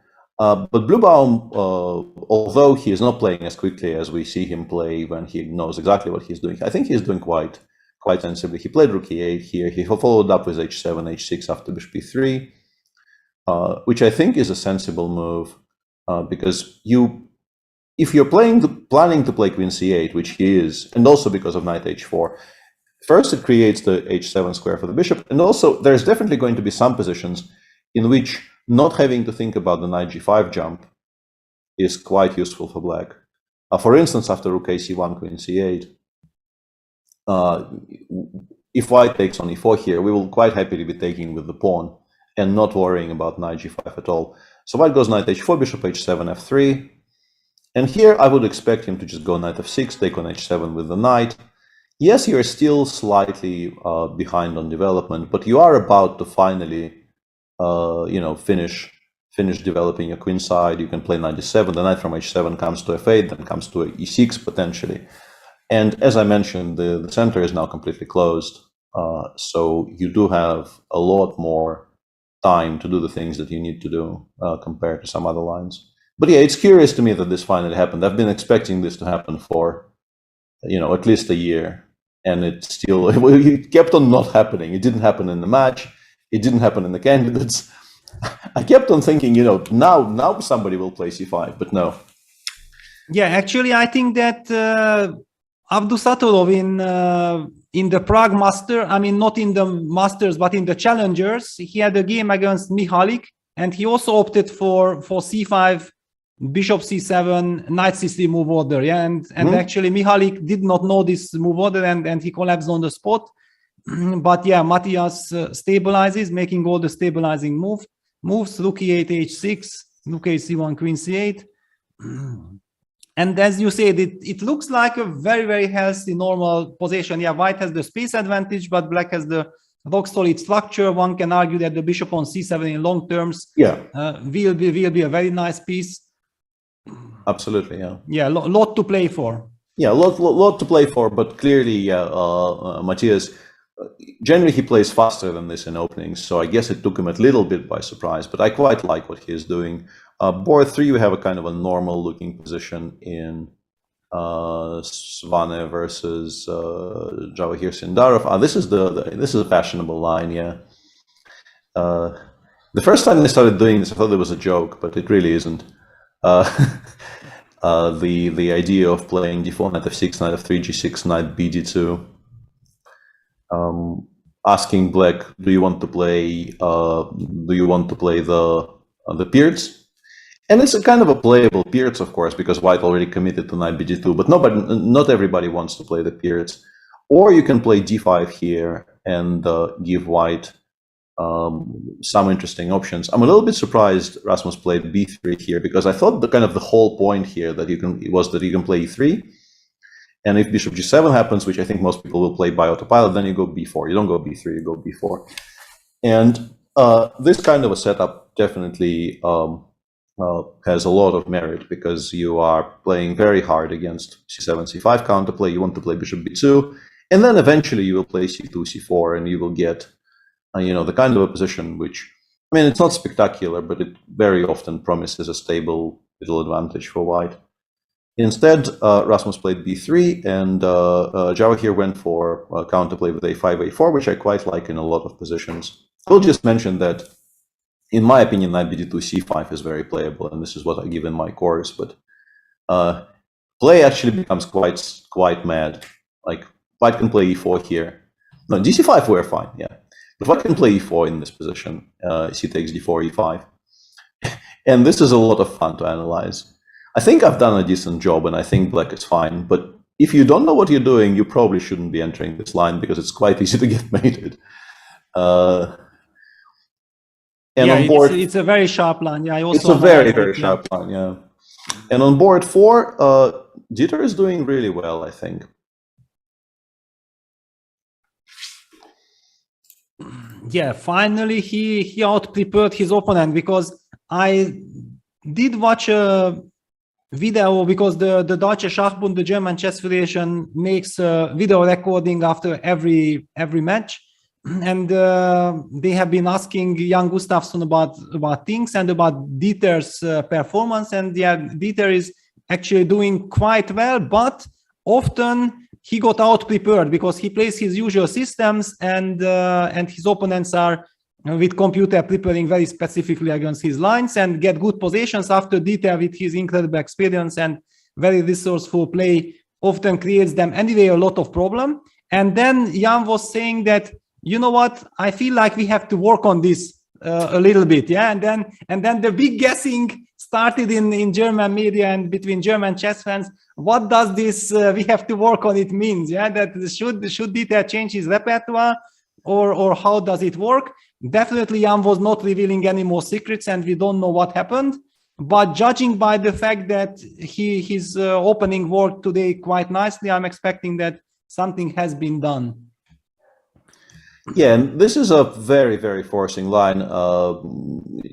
D3 here is extremely fashionable. There's a lot of high-profile games starting from here. It's probably the sharpest line of the entire Mykonos as things stand right now, and positions get very, very strange and very exciting very often. Queen A5, sharp as it is arguably actually it's more forcing but less crazy than some other options. And I think both of them knew quite a lot, because it's currently moved 25 on the board, and Dieter is still, I think 114 kind of indicates that he's maybe still in book, but just kind of rechecking his memory, and his opponent is thinking. And also just the outcome of the moment, the opening, I think, indicates that Dieter probably knew a little bit more. The PGN is a bit screwed up, but we'll get there eventually. Yeah, Queen takes B5 here. Obviously, Rook B3 has not been played. Yeah, none of this happened. But this position did happen.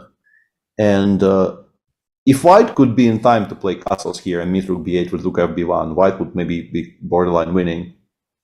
But it's obviously black to move. So you get to play Rook B8 here, and you get to successfully fight for the B file. Rook B3, we take on B3. Rook B8, Bishop D1, and here A7, A5. Quite a striking idea by Dieter. Obviously, if you allow A5, A4, White's structure will get blown up, and Black has a very comfortable position. The question is what happens if we take on A5, right? Yeah, but Bishop takes A5. Yeah, I think we start by Knight D3 check. Definitely, it looks like so many dynamics start to appear. Where do I put King E2? Yeah. Yeah, and whatever you do, I go Rook A8, of course. Yeah, this is why we gave up the A pawn. We want to have open files for our Rook, and then it will give a check from A2, and it's kind of scary if you don't know exactly what you're doing here with White. I think it's very easy to think this is completely unplayable. If you imagine, let's say, playing Bishop D2 and Black going Rook A2. This might already be, the end of the lost, game, yeah. Lost maybe, because Bishop G5 is such a threat. You play H4 to stop Bishop G5, I play Bishop F6, and now Bishop C3 is a threat. And maybe you resign, because I don't think you can deal with it. So Bishop takes A5 could turn out to be just mathematically unplayable. But then you have to allow A4, and if you allow A4, the big question I had was, is Dieter already much better, or is there a way for White to stabilize? And the engine bar seems to suggest there is a way to stabilize, but regardless, it's a very enjoyable situation with Black out of the opening. You're not really supposed to, win with Black out of the opening, but you've equalized successfully. And there's definitely possibilities for White to go wrong here and to have to fight for equality instead of just having the equality. Yeah, I have the feeling that if both captains would have the chance, they would interfere on board 4. White captain would immediately stop the clock's draw. Thank you very much. I don't want any more adventure. And the same applies to Vincent's position as well, because one can feel the tension and the danger that if someone, then only Black can be better. I'm really worried for this position. Yeah, and these are the 3 leading matches in the men's section. Once again, perhaps we can bring up, maybe I missed it, but I don't think we've shown the standings yet.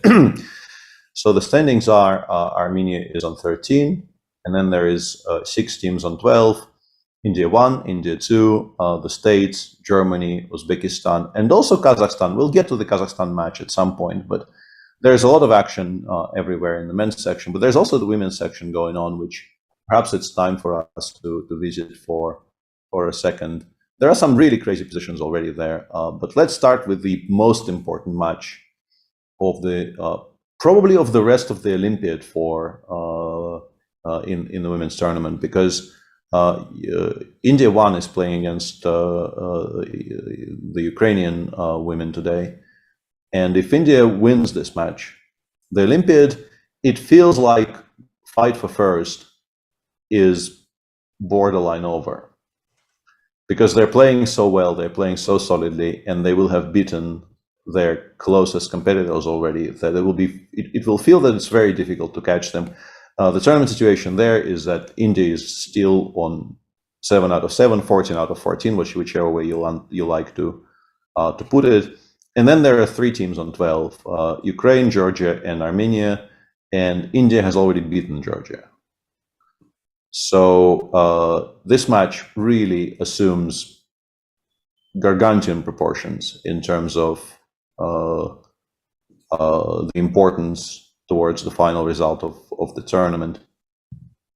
The Ukrainians really need to win today, or at the very least not lose. But yeah, if India wins again, it feels like they might just be on cruise control for the rest of the tournament. Yeah, I can imagine that also how much the other teams are rooting for Ukraine, because suddenly then it's everybody's tournament. Yeah, but if India again prevails against Ukraine as well, then I don't see any chances of stopping them. Yeah, some kind of a mess on board 1 here between Hampi and Maria Muzachuk with was an E2. Very strange kind of a E3 is not a move I have seen very often in this position. Yeah, well, actually, this one after knight f3, bishop b7 transposed to some classical lines. B4, c5. It reminds me of some of my games against King Luke from Vaikanze 2008. D takes c5, knight e4. I think that this move was actually considered to be quite important, because if black captures b takes c5, then after bishop b2, you are kind of stuck with this pin forever. Yeah, it's important to get it in. So knight e4, queen c2, b takes c5.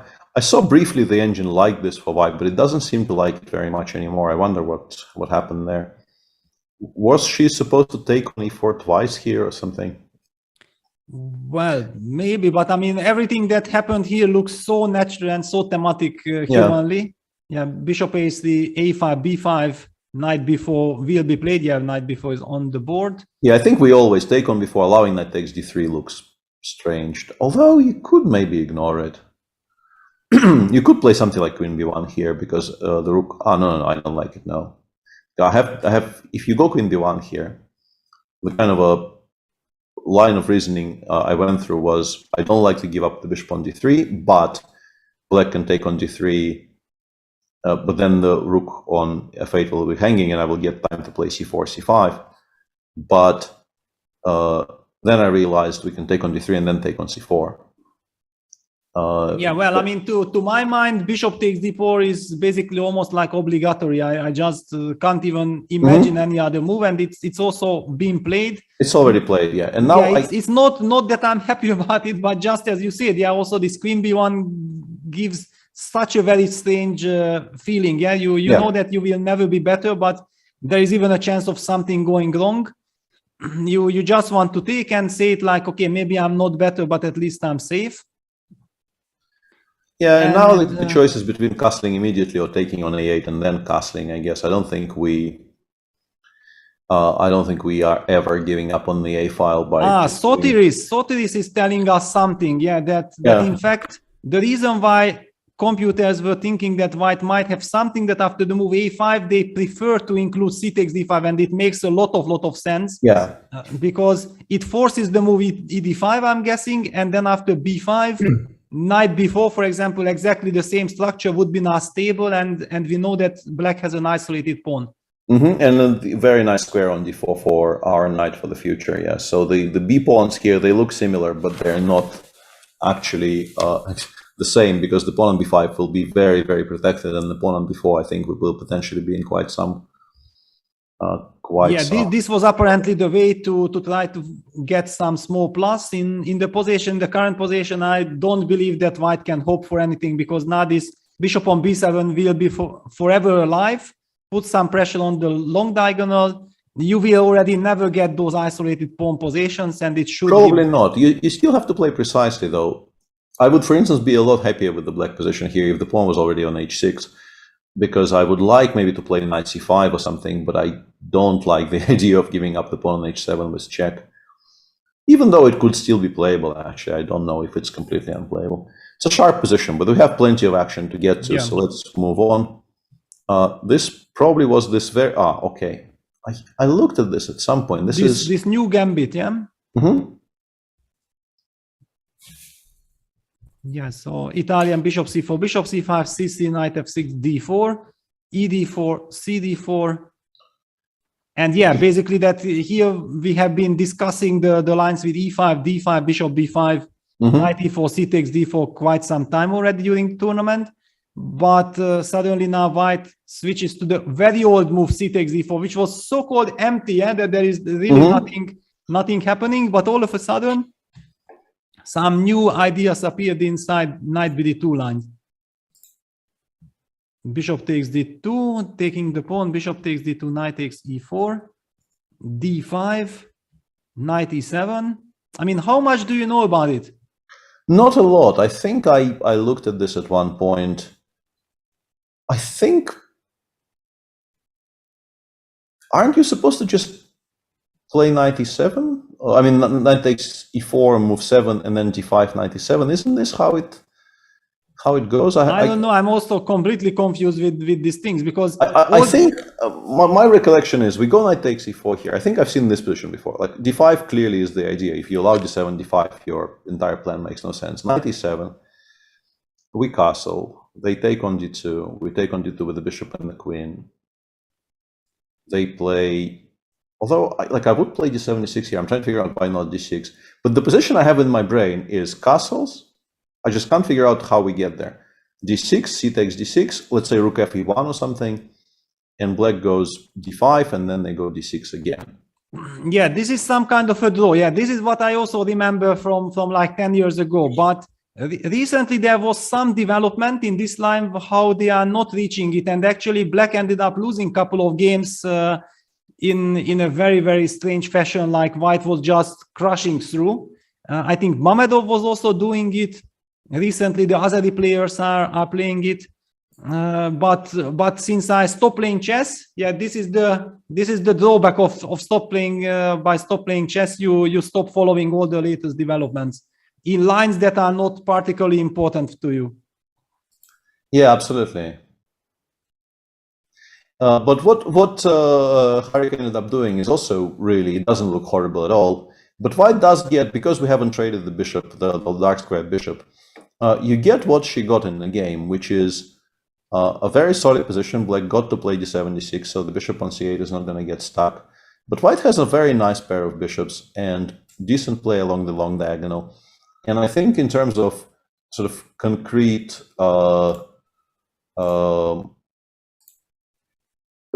sort of medium terms plans, you would like to provoke f7, f6, and then you will have plans connected with 94, 96, right? Because you still, I mean, it looks beautiful, but you still need to have something to do with white. You can't just say, look how aesthetically pleasing my position is. I don't have to have plans, just look at it. It's so beautiful.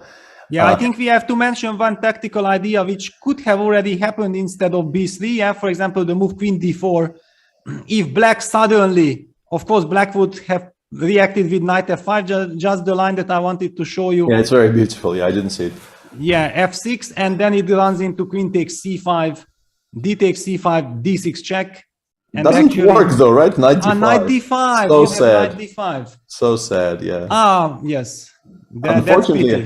Unfortunately, a knight d5 kind of spoils our poetry here, and black is fine. Yeah, okay, great. Then actually black has both options, because I was wondering that the knight f5 move is a little bit artificial also. Yeah, that knight f5. I was having the feeling that maybe black will have later this knight a4 move, and that's also the reason why white very, very nicely played the good prophylactic move b3, just stopping any kind of knight a4s.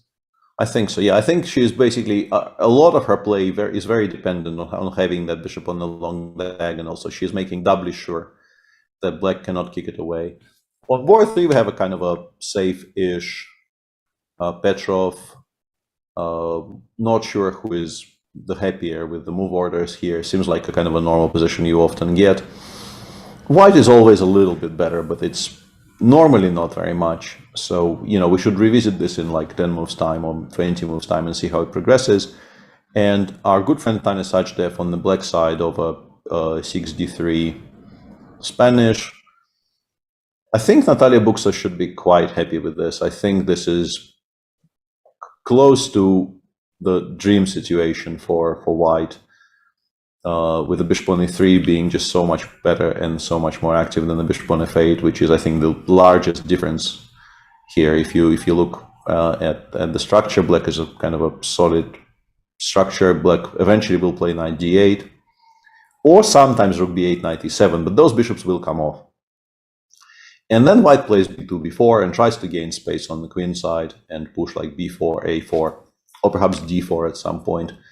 You have more space, you have a better dark square bishop left on the board. Your position is extremely solid. Just a kind of a nice, stable little plus for white here. Yeah, it's kind of comfortable. I mean, you probably should be playing something that is more ambitious and more concrete. It doesn't feel like you should be doing this to yourself, even though at the end of the day, this is not horrible. It's I don't want to oversell it. Black's position is not bad, but I would definitely prefer this from the white side. Yeah, well, okay, a very close match. Yeah, basically nothing really happened yet. Everywhere a lot to play for. And what about the second match? It's Georgia versus Armenia. Yeah, and here, this is specifically what some people wanted us to show, because on board 3, Lela Javakashvili is just completely winning by move 15. And this is just such a funny position to look at. Well, I mean, from black side, it's very sad, yeah? If you're playing white. If you're playing black, you're probably not laughing very much, yeah. Yes, and then we see that the Georgians are extremely well prepared. I mean, they are often, and I think Lila Yavakishvili already won that game in 12 moves, right? With this queen h5, queen h3 kind of beautiful trick there against India. Okay, I feel like, because I got this information that Pavel Elyanov is behind the Georgian women team, so all these opening ideas, these very deep opening ideas, and this is a very dangerous line. I remember that, for the very first time I was working with Vincent in Tarvisio in the under-20 World Championship when he was 12 years old, and I still had absolutely no influence on his openings. He played his Slav, and then Vaiphav tricked him with this fourth move GC knight h4, and after move 6, 7, basically it was plus minus, game was over, because black was just playing the routine moves. Okay, let me play bishop f5, let me play e6, but exactly against move order, you are not supposed to allow this, because white is already clearly better after knight h4. Bishop g4, h3, knight fd7 would be the thematic way of solving the problem. This is a very typical way for every Slav player knows this kind of trick. But exactly here, it's not enough to solve the problems, because knight g2 comes, bishop goes to g6, knight f4 comes, and all of a sudden you don't have any good defense against h4, h5. The bishop on g6. I still really hate what she's done here, to be honest. I think like you're not going to enjoy the rest of this game in most cases, but you still go bishop d6, right? And you take on f4. h4, you take on f4, you go h5. I mean, but giving up the black square bishop, it's also terrible, Yeah, it's not fun. But if we look, I think maybe she missed rook h3 specifically. I think maybe she thought this is not so bad. She went d takes c4, h4, h6. And queen c2, queen f6, g5, rook, queen f7. And I mean, it's ugly, but maybe if you give black some time to consolidate. But rook h3 just doesn't give you any time to consolidate. And after some very sad thought, she opted for king d8, queen e8. And I mean, at this point, you kind of know your position is lost. The question is whether white will be able to not make any mistakes from here on out, because you're up a pawn, but everything is in ruins. everything is in ruins. Like your entire position is completely destroyed. I think the easiest way to do this would be to also open up something on the queen side with b3, but I'm pretty sure there's plenty of ways of making sure that this is winning. Bishop h3, rook e3 is also not a bad plan, to be honest. Just kind of force black to open up more stuff in the center and then just give mate. Yeah, I feel like this h3 square in Lila's games are crucial, yeah, because this was the one when she played this queen h5, queen h3, which won the game, and now the move rook h3 seems to be brutally strong, basically guaranteeing her a very easy win. Yeah, Armina in a lot of trouble on board 3. And then some normal positions everywhere else. Yeah, we have this kind of a lot to play for. I just gonna bring them up. We will not be talking about them too much. I mean, at least on board 2, this is some kind of a double-edged, interesting position from white side, because to be honest, on the first board, I'm very worried for black that this is a typical Ragozin gone horribly wrong for black. White got everything that she wanted, because the knight is coming to c5. You might be forced to trade the bishop with bishop takes c5, and then after queen takes c5, for example, just to highlight this.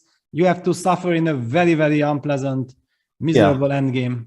Yeah, in particular, when you see that one of your players on board 3 is basically lost after an hour of play, yeah, this is not the kind of position you want to have, in particular against Nana Dzagnidze, who is a very strong, very solid player. But black is still obviously very far from lost. But yeah, as you mentioned, I think Lilith Mukhirchan on board 2 does have a shot, and the position on board 4 is. Actually, the two players named Mukhirchan are playing. Yeah? Yes, Lilith Mukhirchan and Mariam. Yeah. Wow. Okay, so. And actually, at some point we could visit some other matches, but the way the standings are in the women's, only really the top 2 matches are really crucial in terms of the fight for the medals until India drops some points. If India actually drops some points, a lot more teams will become interested, but for the time being, with India on 100%, like all the rest of those matches are, at best fighting for like silver maybe.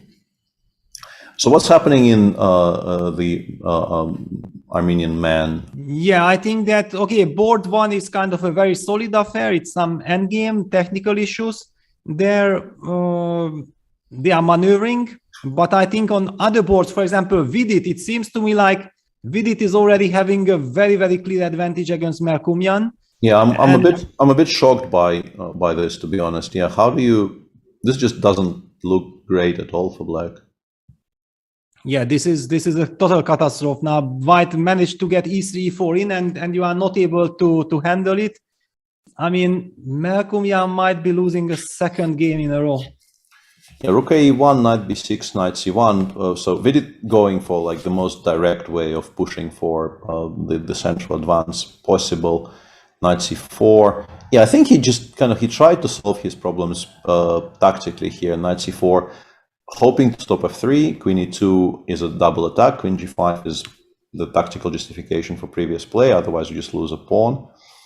And now Vidit just goes f4, queen h4, g3. Interesting that he didn't play queen h3 here, to be honest, but maybe it's also not great.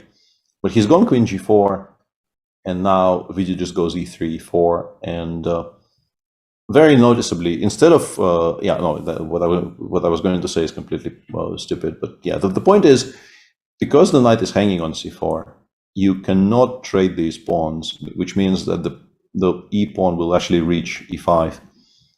And in these structures, if that pawn reaches e5, you are generally kind of sad with black.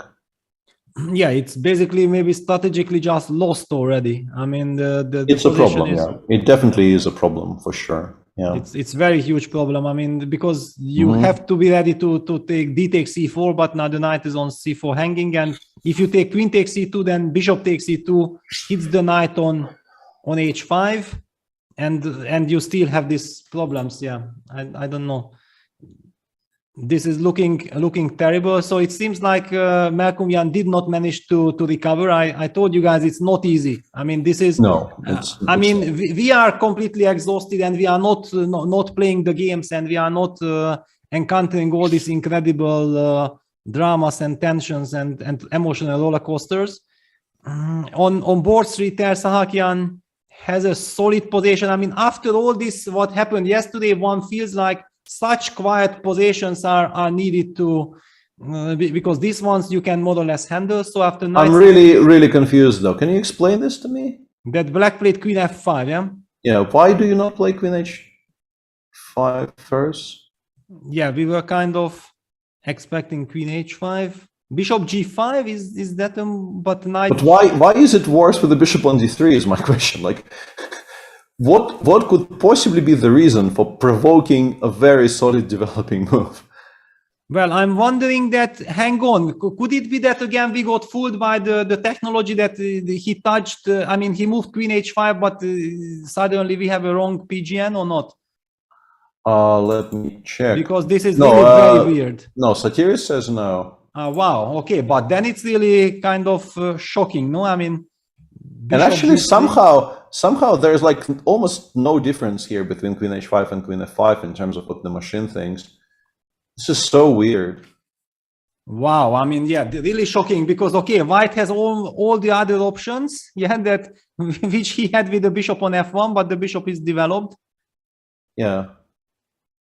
And, you know, supposedly bishop e2 is the best move in this position, which explains why you can afford to do this. But yeah, it's really remarkable that there is, according to the engine evaluation, there's really no difference for black between those two things.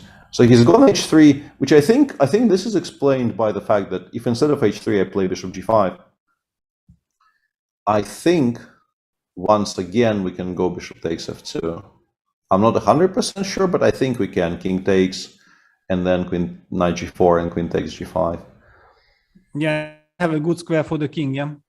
I mean, I'm trying to figure out what happens after king f3. This is why I paused, because I suddenly realized king f3 exists.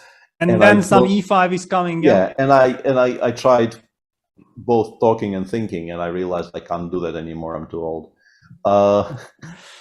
So yeah, but instead he played h3, stopping knight g4, and that gives black time to play bishop d7.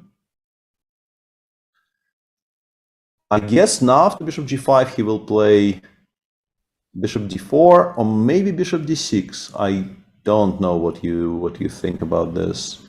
Also bishop d6, quite interesting. Yeah, bishop d6 exists at least. It's an idea. I don't know if it's any good, but it's definitely an idea.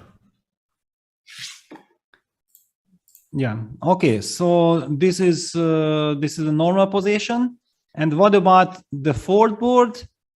I mean, yeah, this is going along the lines that we expected, right? Yeah, rook e2. I mean, black is playing very nicely because rook f8, bishop f8. It's those two moves you definitely need to play to give you stability, protect your king. The weakness on g7. White goes e5. I mean, also Sunil Dutt shows his intentions. Yeah, that he doesn't want to play a solid, simple game. He exactly wants to play the so-called Yevgeny Tomashevsky mating attack ideas. Yeah. And the interesting thing about this is that you will notice that the pawn on a2 has been hanging for a while, and it is sort of continuing to hang, and nobody pays any attention, because I think both sides very much realize that whatever happens in this game will happen on the other side of the board. So you spending a tempo on winning a very important pawn, which will give you basically a winning endgame if you don't lose in the middle game. Robert clearly thinks he doesn't have time for that. Exactly. Yeah, he needs to challenge the center as quickly as possible. I mean, c6, c5 has to be played. I mean, after queen takes a2, knight d2, followed by the idea Peter already mentioned, knight e4, rook g3, and then the queen is joining the attack. I mean, it's very easy to imagine you're gonna get checkmated, and c5 is the move that you want to play because you want to open up the center with c takes d4. You want to put the pressure on the d4 pawn once the knight moves from f3. However, my question would be, what's the reply to d5 right now? To d5, yeah. because the knight on d7 really doesn't have squares. Strategically, this is a horrible, horrible decision because you break up your own structure, and you also, well, I mean, horrible, horrible is an overstatement, but I don't think you want to do this strategically. But hang on, now can we take on a2? Now, this is so clever. Yeah, de queen takes a6. This is the point. Yeah, you're absolutely right. Okay. At least you solved. Yeah, this. finally the pawn on a2 is hanging. Yeah, at some point. Yeah. No, but Yeah, only after white provided you with some targets in the center. This is exactly. And also important to highlight, after queen a2 there is still the sneaky move rook e2, but then black is not capturing on d5 because of rook d2 losing a piece. But black would just play queen c4 instead, and again keep the status quo. And now if white takes on e6, then again black can be captured with the queen. Okay, I will ask you another kind of a hypothetical. I don't think it will happen, but what do we think about d5, queen a2, d6? And I'm not doing this to have just to have a passer in the center. I'm doing this to say, okay, now I've completely closed down the center. There is not going to be any counterplay in the center in the foreseeable future. And I'm now going back to my idea of playing knight e2, f4, knight e4, queen g4, and giving mate. Well, I understand, yeah. But of course, black has also this, All of this happened. Wow, it happened. Okay, we're going to find out. But this is a very risky approach from white as well. I mean, black has b5, black has e5, a4 ideas. Yeah. I mean, okay, we're going to find out how it proceeds, yeah, because this is ultra sharp. Yeah, this is a very exciting times because, yeah, this is basically all in. Because if you don't give mate, your passer on d6 is very, very safely blockaded in any kind of an endgame. It's not really reaching any further. And you have given up everything on the queen side. Like, this is enough for black to win pretty much any endgame in the future. So, yeah, this is kind of the Helmuthian, shoving of everything in the center towards the center. So what do we like? Queen c4? Queen c4, bishop g3 simply, and then knight g2, knight e4 will happen. I actually kind of enjoy my queen on a2 at the moment, yeah, because let's just go, yeah. Yeah, let's just go. I don't know, a5, a4, maybe a5, a4. I would love to go, because then we make some good use of rook on a8. So knight g2, I don't really see any other move here. Yeah, then okay, let's go. We promised. F4, I guess. It seems slow, honestly. Yeah, I mean, I love that this queen is targeting the knight, yes? So your queen on exactly, d1. yeah. It seems slow.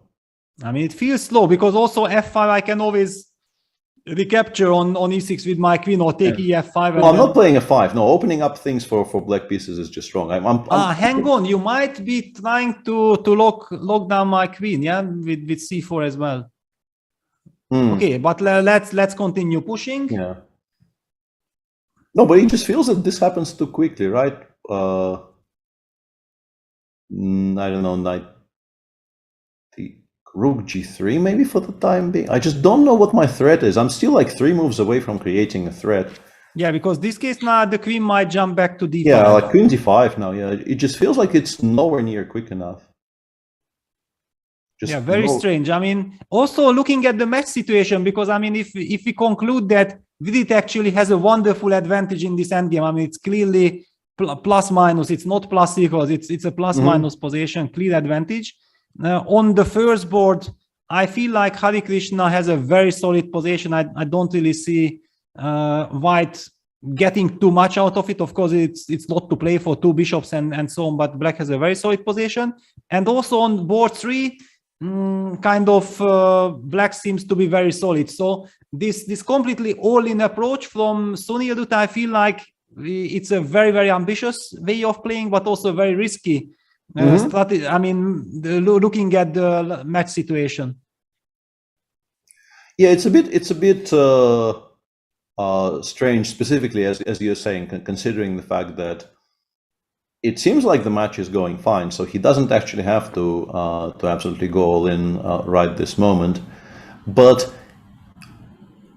as a counterpoint, I will say that this line, while generally I think accepted to be very promising for white, it is a little bit all in its nature, because you don't really have a very safe bailout option once you've gone past a certain point, and that certain point might be quite early actually, because as you keep on mentioning that game between Magnus and Boris, like if strategically, if Black gets his play on the queen side going, the bishop on f8 is a very comfortable bishop. It does a very good job protecting the king side. It's honestly probably slightly more useful than the bishop on h4, in particular in endgames where it does a very good job supporting your queen side play. And you have that majority on the queen side once, let's say, you play c5, cd4, cd4, and you start pushing your a and b pawns. And just generally, because of all these things, you're kind of supposed to play very, very sharply from 8. You don't leave yourself too many other choices. So, you know, perhaps he is just kind of logically following through with what the opening demands of him. Yeah, but also kind of strikes me that, I mean, Robert Hovhannisyan is a person who is scoring heavily for the Armenian team. Yeah, he is a hero basically almost on every day. And then exactly against him going into this ultra sharp position shows, on the other hand, a lot of confidence by Sunil Dutt, yeah, that he doesn't care against whom he's playing. Yeah. He believes that this opening gives him the chance of going for the maximum, trying to attack Black's king. He doesn't want to be impressed by Robert. Absolutely, and Robert is on 6 out of 7. He has been, like, he is far and away the standout performer in the Armenian squad. Gabi, you know, despite all the good things we said about him, Gabi so far is on 50%. He was actually in the minus and then beat Fabi yesterday. Hrant Melkomian is on +2, which is, of course, very good on board too, but nothing out of the ordinary. Tersakian is on +2. Manuel Petrosyan, actually, he started 2.5 out of 3 and hasn't played since. So maybe there are some health issues, because, like, really, 2.5 out of 3 is no basis. But you remember that was that game against Egypt when he was losing with his king in the center with king. Yeah, that was okay. Maybe that he was bringing the heart attack on the captain, and then it was like too much to handle. But still, yeah, you normally, especially now, it used to be that you had 2 reserve players in the Olympiad, but for a very long time now it's been 1 reserve. And if you just decide that 1 player will not play, it puts such a strain on the rest of the players. And yeah, 2.5 out of 3, you normally would expect that player to play again. And then we have Robert, who is on 6 out of 7 with a fantastic performance by him. Yeah, playing against, I mean, it's board 4, so he's played some players below his rating, but he's also beaten Sam yesterday. He's beaten some very strong players. Yeah, I wonder, because actually Manuel Petrosyan, I think, is an incredibly good theoretician. And maybe, I mean, now that the team is performing so well, they feel like he can help the team enormously in the opening preparation. So he's just sitting there clicking, yeah? Yeah, well, clicking or coming up with concepts you don't know exactly, because the Armenian chess school is not exactly famous for just clicking. Yeah, they are. I know. Yeah, I'm being facetious. Yeah. And by the way, yeah, people kind of wanted a shout out. I will say that even though, you know, Gukesh is obviously the big story of this Olympiad in terms of individual performances, there's also 2 more people on 100% at least. There is Olivier Kolbasa in the Polish team in the women's, and there is also an Irish player who is on 6 out of 6, Colin Murphy, who is an international master, just destroying his board. Connor, sorry, not Colin. Yeah, I said Colin. Connor Murphy, who is doing really, really well. Yeah, apologies for. Yes, I mean, I noticed him because Vincent was playing against the Irish team, right? And then there was a question that will Baburin play on board 1 because they have this incredible, dangerous player who has just beaten Tabatabei, yeah, the day before. And yeah, he's 6 out of 6 ever since I'm following his design. And there was also a Kazakh player who was on 6 out of 6, but he drew yesterday, which is, you know, horrible performance now, only 6.5 out of 7. Like, you know, he must retire. Yeah, no longer. But look at this. Now let's take a look at Fabi. If we have been talking about Gukesh, I mean, it seems to me that this is what I expected, kind of, that, I mean, how will Gukesh survive the opening against Fabi? I mean, there is just such an incredible difference still between these players in the opening knowledge. Yeah, that Gukesh, of course, incredibly talented.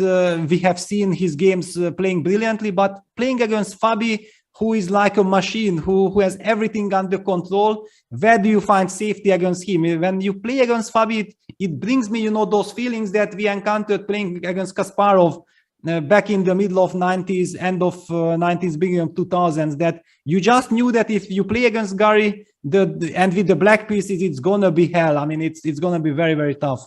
Yeah, you always felt that, like, if you got to move 20 and you still had a playable position against Gary, you were still going to have a very difficult game, but you breathed such a sigh of relief that you actually haven't lost out of the opening. That it was just such joy, and you sometimes you could play against him. There was, but I personally lost so many games to him just straight out of the opening that it was quite challenging. Yeah, Gary was a monster. Yeah, it was just unbelievably difficult to play against him, because now with already all the computer technologies and everything, I think it would have been much more easy. But back then, you just knew that he knows 1,000 times more about any position than you, and there is at all this kind of safety net that you can get a position which you feel yourself confident and you are more or less happy. That was not given at that point, for sure. Yeah, I think, I mean, he definitely was a pioneer of this approach to the opening preparation, because before him people took it a lot easier. With the Fabi position, Gukesh chose not to try to preserve the pawn in order to develop his knight to f5, which is sensible, but still.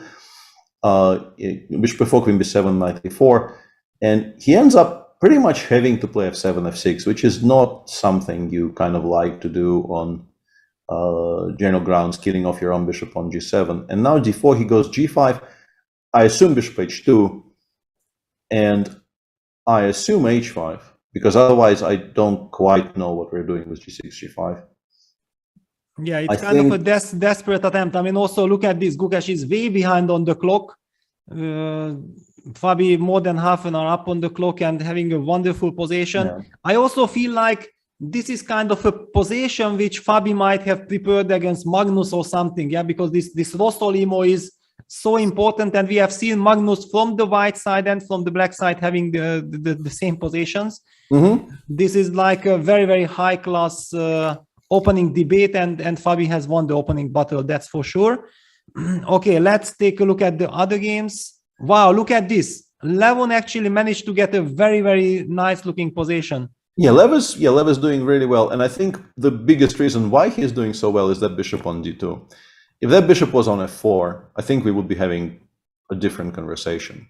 But because it's still stuck on d2, these types of what I assume are going to be hanging pawns. I think. And in fact, yeah, he just played a very nice little move, b6. Yeah, he plays in the Queen's Gambit, classical Queen's Gambit spirit. Bishop e2, bishop b7, castles, knight g6. And I definitely don't like the way how Nihal reacted with knight e5, c5, knight takes g6, losing too tempi to trade just on trade g6. Knight, yeah. No, Lev is completely safe. The question is, can he start playing for more? White still has a reasonably solid position. I don't think black is, much better or anything like that. But it's definitely kind of an ideal outcome from this sort of a slow Ragozin for black. Yeah, wow, and we have some incredible heated up action on board 3 between Wesley and Prague, and also on board 4. I feel like we have fire on board. So after h4 b5, I'm really liking Prague's reaction quickly to create counterplay. Yeah, he went for something very, very specific. He allowed h5, but then he took on b3. Very importantly, he played e7, e5 here just to shut this bishop out. The bishop has to go back. It drops back to e3, and now b4. While the knight is still on f6, it's very important to either trade that knight on d5 or to drive it away from the control of the d5 square. Knight d5 takes, and a very thematic move in all of these positions, e5, e4, because you badly need your bishop on g7 to breathe. I'm a bit surprised by the fact that seemingly the engine doesn't like this for black as much as I expected it to like it. Yeah, I also had the feeling like, okay, with white, I would be very, very worried, right? I mean, Yeah. where is our king running? And I'm a bit shocked it's not just straight up very good for black. I wonder why. Yeah, there should be some move per move line, I guess. Yeah, I mean, AG, and then, or AG, FG, of course. I think I'm taking with the F pawn. Yeah, I don't think I'm taking with the H pawn. Yeah, you take FG, and then the rook on F8 is opened up. I don't like this for white. Yeah, Just white goes for F4. Yeah, I was wondering about that. Yeah, just go F4, just not allow any kind of an opening of the position. But then we can play. I mean, the big question is where Prague's counterplay is coming from here. You now have this very nice passer on E4. Endgames will be completely fine for you, but white will still try to do something on the king side, I guess. So you're not guaranteed an endgame here. I have a few questions here for you. Are we supposed to fight against white castling? And will that fight really bring us anything? Because like Queen A6 exists as a move, but I think King F2 is just as good as castling, right? We don't really, as white, we don't really care. Yeah, exactly. It was also my kind of question to you that where does white really want to put the king? I also feel like, okay, black has two kinds of counterplay. Yeah, one is targeting the d5 pawn somehow, but okay, rook b8 and rook b5 looks artificial. Slow. Or just trying to double on the c5, because how will white really fight against rook c2? Yeah, that's a big question.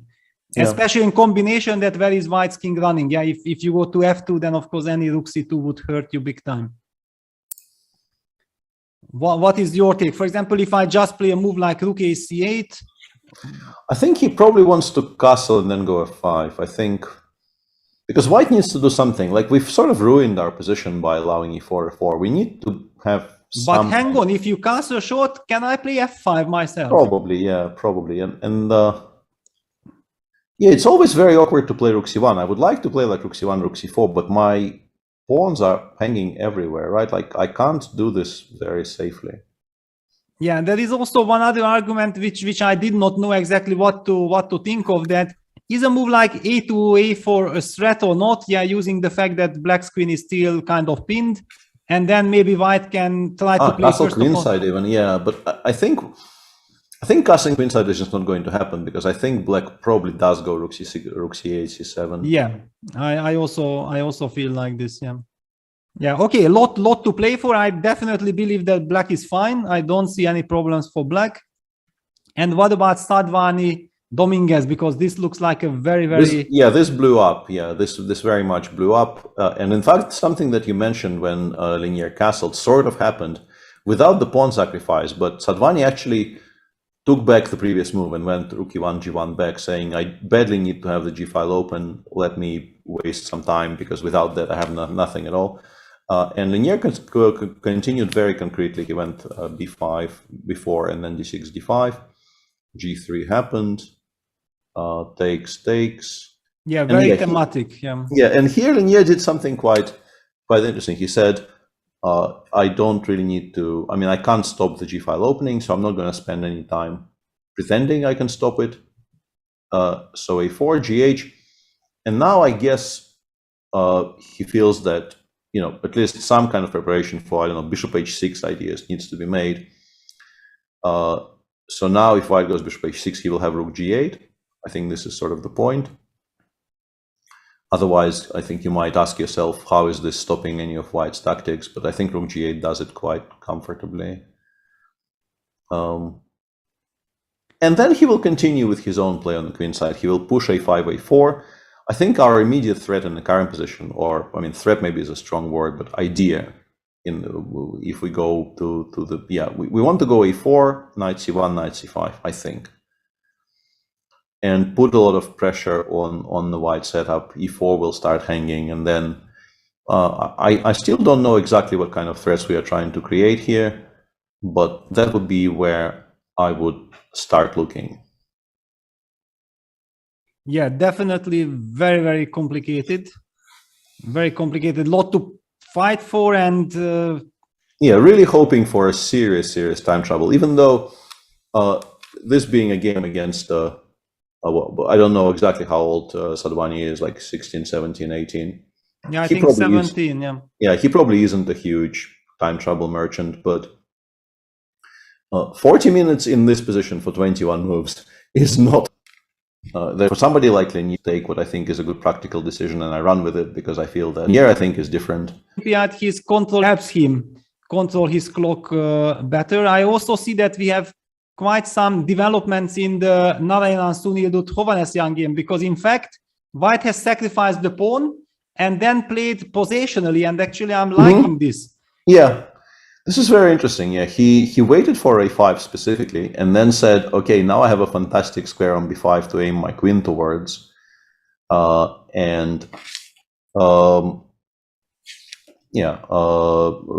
brought the queen back, went queen d5, queen b7, and rook a1 played. Just sort of long-term compensation, right? We're not. I don't think we've entirely abandoned the idea of doing something on the king side, but we've put it on the back burner for now. Yeah, basically White just wants to lock down Black's counterplay and then say, like, in long terms, you know what you're going to do with your pieces. Yeah. But Black does have moves like rook e8 and then queen c6, for example. It's a very, very natural way of dealing with this problem. Something that maybe I can just box everything. Yeah, if I could even get rook a4 in, making sure that queen b5, cb, knight c4 is happening, then I would be very, very happy. But I might just not be in time. Black has counterplay. I mean, different counterplays. Take on b5 and then c4 or whatsoever. Doesn't seem like White can just box Black in completely. Yeah, and I see a lot of mentions of potential stream issues. We apologize if something is happening. It's difficult for Peter and I to judge how bad the issues are, since we're on a Zoom call and not really. I'm definitely saving bandwidth and not watching the stream on anywhere else. So yeah, apologies if we're encountering some kind of buffering issues. We will try to resolve them as soon as possible. Very interesting position in Robert's game. I don't really know what I think about it. It's very confusing. In the meantime, as we keep on mentioning, Vidit is significantly better on board too. Just much better. Currently g4 followed by 5 is sort of very much on the agenda, and then everything. Harm had to play g6, and Vidit instantly replies with b3, b4, which I think is a very clever thing. Knight b3 is a very, very nice follow-up. Knight on b3 will support all the central pushes and also aims for a very nice c5 square in the future. It's just a very difficult endgame for Black. Perhaps now that we've stopped the immediate avalanche, we can go knight f8, knight e7, h5, hope to play bishop f5.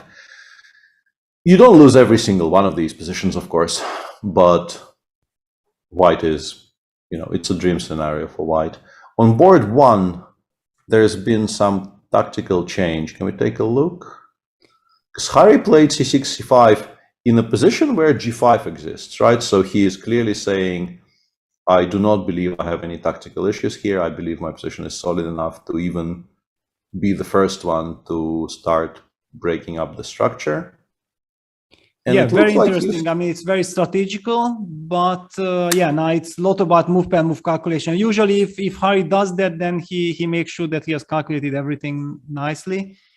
I'm expecting this game to fizzle out into a draw. This probably ends in a draw. Yeah, it's still a bit surprising to me that Harry himself played c6, c5 here. I would have just kind of waited forever, and perhaps I would have gotten punished. But yeah, Harry says. If the structure opens up, it will be easier for me to equalize. Yeah, and then Gabi just opted for the professional knight e2. I don't want to be provoked into any action.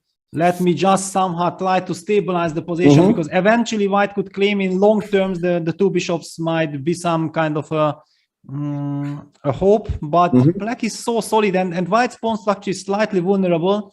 I feel like black should have enough to compensate for the two bishops. It's kind of equalish. And what about board 3? We have this is some very balanced. Yeah. He didn't play bishop d6. Bishop d6 was playable here. I I was curious, so I checked. But bishop d7 is not horrible either. They repeated a couple of times, and then castles bishop c6. I mean, white seems to have gotten like the most of what he could have dreamed for, but black will still go like rook f d8, rook d7, rook a d8, and there's just not very much white can play against you. It's difficult to find targets for white to play against. Also, maybe knight d5 is just an immediate idea to start offloading some pieces.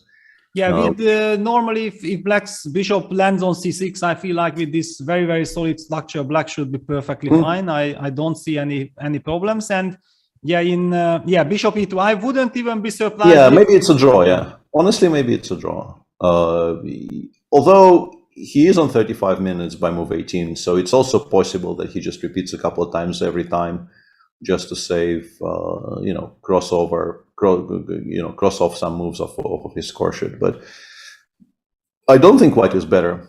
I don't think it would be a horrible decision by Samuel. Actually,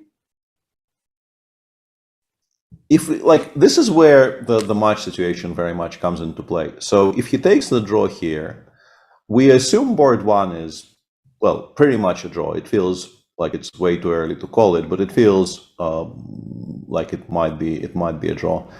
So it will be 1-1, and then Vidit is kind of much better against Hrant, but Robert has an extra pawn against Sunilduth, and in a very sharp position in which you can definitely imagine black being better, simply because black has an outside passer, which is also an extra pawn. So it's a kind of a difficult decision for Samuel. If he doesn't feel very confident, if he doesn't feel that he's better at all, and he is burning time and not finding anything to do, I don't think his captain would judge him very harshly if he just repeated again. But yeah, I mean, especially because, okay, it's such a position that it might become, if you don't repeat now, you pass the moment, it might be even simpler to be black. Yeah, that, as you mentioned, rook a8 or rook f8, rook d7 might appear.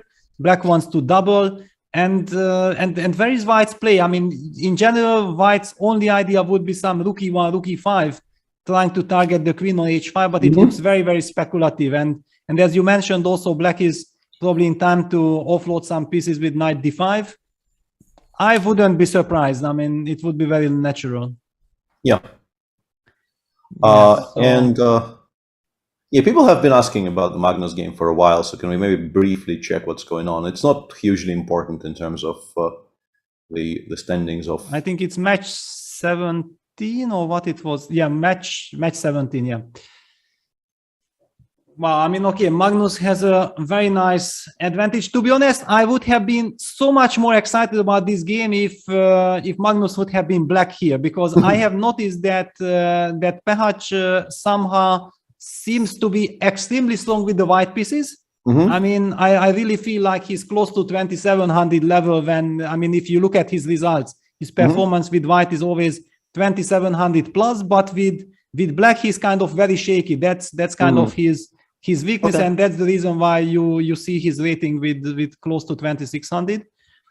And Magnus has done something very unusual there in the English. He went c4, e5, e3, knight c3, knight c6, and queen b3 here, saying that I would like to play some kind of a close position. I don't want you to be playing d5, sir. So let's go.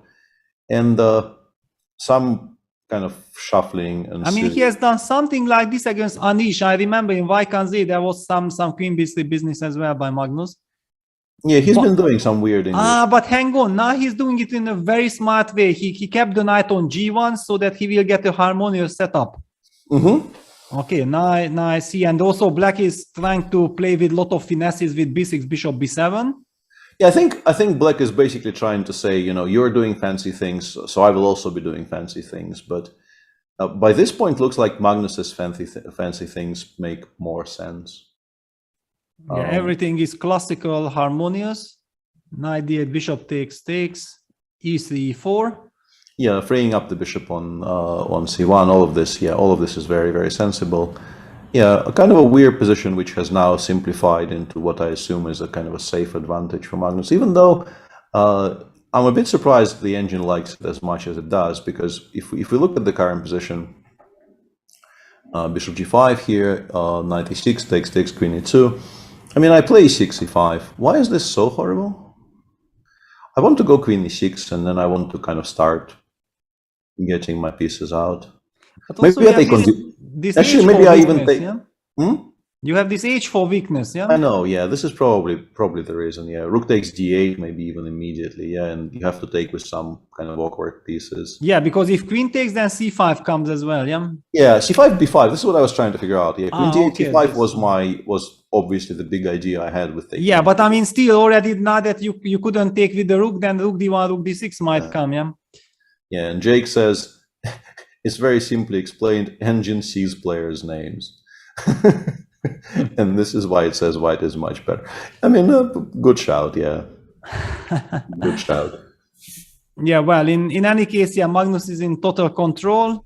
What about his team? Just very, very quickly, Aryan Tari I mean, okay, it's a complex middle game position. I don't want to judge it. Definitely, white also has his play and black as well. John Ludwig Hammer is back, and he has landed a knight on d5 in this Maroczy structure. Yeah, but it will eventually have to go away, I assume, right? Although you can go like queen f2 here, and maybe black will have to. Yeah, it's okay. Black will. I mean, very strange position. In any case, it looks like white has a promising position, and Frode Urkedal has a very natural, normal-looking position. I would prefer to be black. I mean, whenever I get this kind of structures, I'm just loving to play against the hanging pawns. Yeah, I think white, I mean, if you kind of immediately go takes and f5, you're probably not doing so poorly, but you definitely have to, by this point, kind of pay attention to not overpressing. Yeah, I miss bishop g5, but maybe rook a1, I'm still kind of in control. Yeah, right? still, yeah. But okay, yeah, black is just seemingly perfectly fine. And by the way, on board 8, I mean, match 18, we have this very, very interesting clash between Spain and Egypt. And we also have Paco Vallejo back in Paco the Spanish back. Squad. Yeah, and I Excellent. was very happy and relieved when I saw him, which meant that probably he was ill for some days. Yeah, Probably, yeah. And he has a very nice position today. And this is sort of the very, very old school h4, h5, h6, which people knew about for ages and ages, where you push the pawn to h6, you kill off that bishop, and you say that you are now going to have to play pretty much without that piece for the rest of the game. yeah. So it's very nice to see Paco back, especially because I believe in this Spanish squad. But I believe in the Spanish squad, especially when Paco is back. And of course, now Alexei is not playing. I would love to see the best Spanish lineup again, and then they could start a big comeback. But yeah, this is quite far down, so we don't have to spend, I guess, too much It's time any on case, this. I mean, a very special pairing system. Yeah, that two very strong teams are paired against each other on match number 18. Yeah, I it's just unusual. wanted to highlight it. Yeah. It's unusual for sure. We also have this big duel. We don't have to discuss it. I just want to highlight that the Hungarian team faces the Netherlands. Very, very. Yeah, actually, people always want to see Anish's game. Okay, yeah. Then Anish, because Anish is playing a very, very big game against Erdős Viktor on board 1. We see he gets a nice compensation position. On the other hand, Black also has things under control. I feel like this should be more or less dynamic equality. What is your take on this? I didn't like what he was doing, and I think now he kind of stabilized. But yeah, it seems like Victor has to be pretty much okay, because he's definitely not getting mated on the king side anymore with the bishop on e4, probably getting traded off. I don't see a harmonious way for Anish to avoid that trade. And then, I mean, simplifications happen, and it looks to me that white cannot win the d4 pawn back, at least not immediately. And then you just, you can't be doing too well. Like, maybe you're not doing very poorly, but I don't think you're doing very well either. On board 2, I think I thought Berkish was much better, but I'm not so sure anymore, because knight b6 is a very annoying threat, trying to equalize everything by trading a lot of material. In any case, slight advantage should be possible with the. Yeah, of course. Yeah, White is definitely running zero risks and should be a bit better. But my initial thought was this has to be just much better, but I'm not sure, because knight b6 is actually kind of annoying and difficult to stop. On board 3, Tamas Banos. What happened here? Well, I mean, actually, this is the board where I feel that the Dutch team has chances. Well, I mean, he's a full pawn up, right? Something bad happened here. I don't really understand. Yeah, I mean, e4 pawn is falling. Yeah, especially after the exchange Slav, you don't expect these things to happen so quickly. But yeah, the exchange Slav shouldn't be underestimated. It's a very. And he also played it in such a fashion that, like, the way Tamas played this today, you're basically giving up and saying, I'm not going to even try to equalize. I will just have a very solid passive position and I will be worse.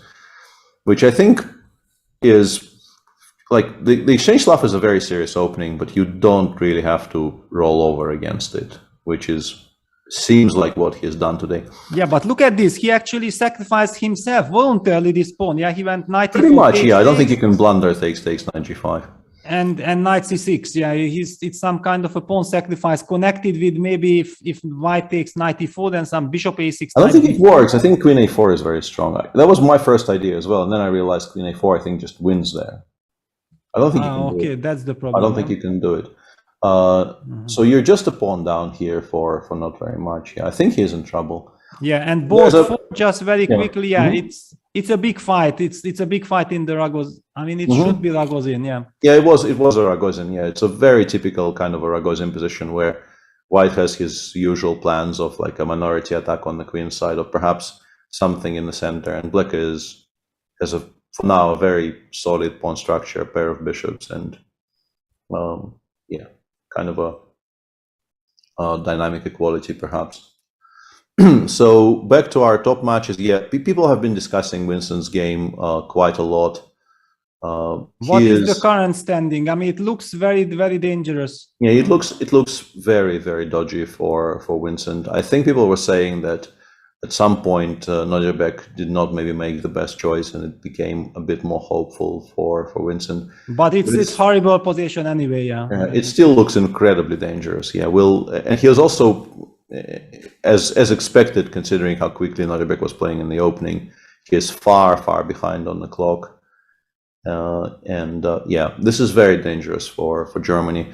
On board 2, that Petrov is continuing. This is actually. I mean, when I see a queen on h8, I have very bad feelings with this. Yeah, knight d6 even.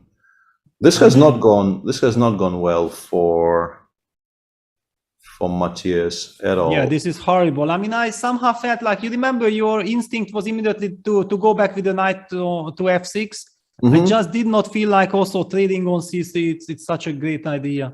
Yeah, I mean, it's understandable that he wanted to start developing so quickly, but then you allow knight f5, and you end up in these types of positions where, right here, it doesn't look horrible, and then you realize White just wants to play bishop g3, and then the knight on d6 will stay there forever.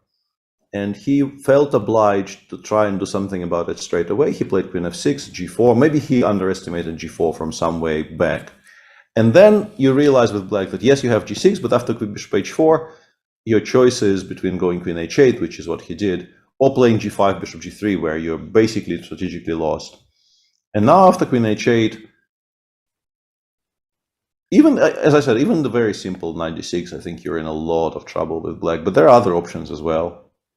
Yeah, many options. I mean, yeah, basically on board 1, Abdusattorov is in total control. I feel like it's an incredibly dangerous and nightmarish position for Vincent. On second board, Germany is also in trouble. Actually, the game where Germany had chances, the Nisipiano game, fizzled out into a draw. That's also... Jahangir actually did the right thing here. He just took an immediate draw when it became available. He played bishop c2, a4, ba, knight c4, and then just realized he's not going to be better, but he just took the safest possible route. And yeah, I think Dieter doesn't really have any winning chances here, so a draw is understandable. Yeah, and Rasmus is the only one who is maybe having a small pressure on the third board, but the match situation looks terrible for Germany, because we are talking about Rasmus having some kind of a chance to squeeze, and Vincent's position might just fall apart. He might just get checkmated with this king on g1, and Matthias Blubaum's position also looks horrible. Yeah, 96, and the issue is you can't really tolerate this knight for very long, but if you take, white takes with the pawn, and then the rook lands on e7. And yeah, it's just, maybe, like, I think what you have to do here is do this, and now play maybe g5, and then queen f6, yeah. Yeah, okay, and then check comes, you have to go king g8, bishop g3, queen f6, yeah, this. Yeah, and somehow hope that this is not completely horrible, but it's like, if this falls apart, it falls apart completely. Yeah. Yeah, so okay, we have covered it. Uzbekistan in total control against Germany, and wow, I feel like everywhere we have a lot of action. Where you want to go? Let's go to the India 2 match. Yeah, Fabi. Yes. So Fabi, we think, is pretty much, yeah, he is better. The question is how much. Yeah, he met g5 h5 very cleverly by this rook e4 move, which looks like a bit of an artificial way to stop g5 g4, but it actually just works. And then rook a1, and it's just difficult for black to make moves. You're not really, your position is not falling apart yet. Knight c5 will be met by queen d5. Yeah, I thought bishop f8 was coming. Yeah, all of this looks kind of like you're playing corners or something, but yeah, the whole point is also that if white jumps to c5, then black will have queen d5. Yeah, that's exactly. very You're waiting. You're actually waiting for knight c5 to play queen d5, because if you play queen d5 yourself, you probably get hit by knight c3 straight away. Yes. So you're keeping it on d7, and you're waiting until it gets attacked, and then you play queen d5. And yeah, for yourself, it's a very complex position. Yeah, very complex. Maybe in some cases you want to play knight d6. I am sort of undecided on whether knight d6 is a good idea or a bad idea here for black. But it's also sort of tricky for white, because it looks beautiful, but you still need to find something to do. And, you know, in a way, it's easier for black to find moves, because I will play rook g7 next. I will once again hint that maybe I want to play g5, g4. Maybe I actually do want to play g5, g4 there. The knight on f5 is a very beautiful piece. And yeah, it's Peter, can I give you the remote for, I need a 2 minutes break, yeah. Sure, let's go. And so this is board 1, board 2, okay, hang on. Board 2 is this position in the game between Nihal and Lev. Feels like maybe Lev got overexcited a little bit, because he we were looking at this position here, and he played bc5 as expected. Nihal played bishop f3 as expected, and here Levon went for something I did not anticipate. He went knight d7 with a very concrete idea of cd5, knight e5, and Nihal found, I think, a very nice response to it. He played bishop b4, a move which looks kind of strange, because first of all, e takes d5, but here we have both bishop c1 and also bishop e1. I don't know which one we choose, and this pin will cost black the pawn. But Levon played f5, which I think is okay, and I think this is what he was planning. But now f4, very cleverly pushing the knight away to generate a square for the bishop. So black goes takes, takes, takes. And it seems like everything worked out perfectly fine for black, because this is hanging and the black center is not really under any pressure. But bishop e1 is a star move here by Nihal, because after rook takes e5, he will play bishop g3. He will push this rook away, and there is also a lot of additional pressure against the black center, because we always have queen b3 in our back pocket. Maybe you play rook h5 with the idea of meeting queen b3 with something like queen d7, but at the very least, white always has the option of winning the pawn on e4 back with a very, very comfortable position. So we thought maybe Levon was taking over, but I don't think that's true anymore. On board 3, there is an almighty mess in the game between Wesley and Prague, and judging by the evaluation, Wesley has done something wrong. I'm wondering if it's to do with ideas of rook c3, but I don't like the idea of allowing f5 f6. It's very, very double-edged. You actually can't do that at all. If you play rook c3, I wanted to go rook c3, f6, rook d3, but that straight up loses to f takes g7, so you cannot do that at all. And yeah, once again, I just get completely derailed by the fact that I can see the computer evaluation on my screen, and it informs my opinions. I don't think it's possible to commentate on the Olympiad with the amount of games we have to cover without having any access to engines at all, but it does color my thinking so much that I sort of dislike it. If we want to push, stop the 5f6 push, we have the option of playing bishop e5, which also gives bishop g3 ideas. I think this is quite good. Yeah, it probably provokes king f2, and then you can continue doubling on the c file, or if you think you're ready, you can maybe go in with queen d3. So yeah, looks like Prague is doing fine, and there's a very, very sharp position here in the Sadvani Dominguez game, which the engine appears to love for white. I guess the point is simply that the attack that Black is trying to develop on the queen side is not fast enough. I don't think we have threats yet. I don't think there is anything particularly decisive that white can do. Like your eye is sometimes drawn to some ideas like this, with like all of my pieces looking at the king side. You briefly consider giving up a piece like this, and then you think to yourself, it probably doesn't work, and you will look very stupid when it doesn't work, so best not to do it. But we'll see what he chooses. And importantly, it's Linier who's playing very quickly. Knight bd4, oh, white is lost. Whoa. I did mention I saw that idea, but whoa. Lost. That is quite remarkable. And honestly, interestingly, I couldn't really figure out how this is being refuted, but I still don't believe it. It's only because you guys are telling me this is good that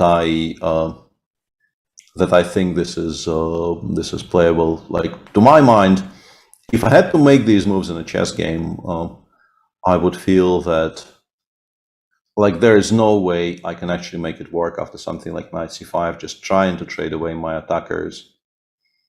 I don't really like. My thinking would be I play this e5, I play knight takes d3, ef, I take bishop takes f6. I now realize that at least white has rook h5 check there and queen takes d3. And yeah, it's a mess. But honestly, it would be very difficult for me to convince myself that there's rook g7 as well.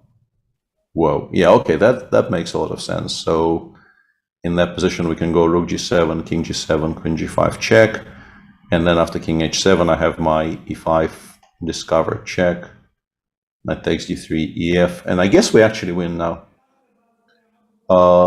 Because there's just too much happening and there's not enough counterplay. Bishop takes a2 can always be met by king a1, and the checks run out, and white actually delivers mate on the king side.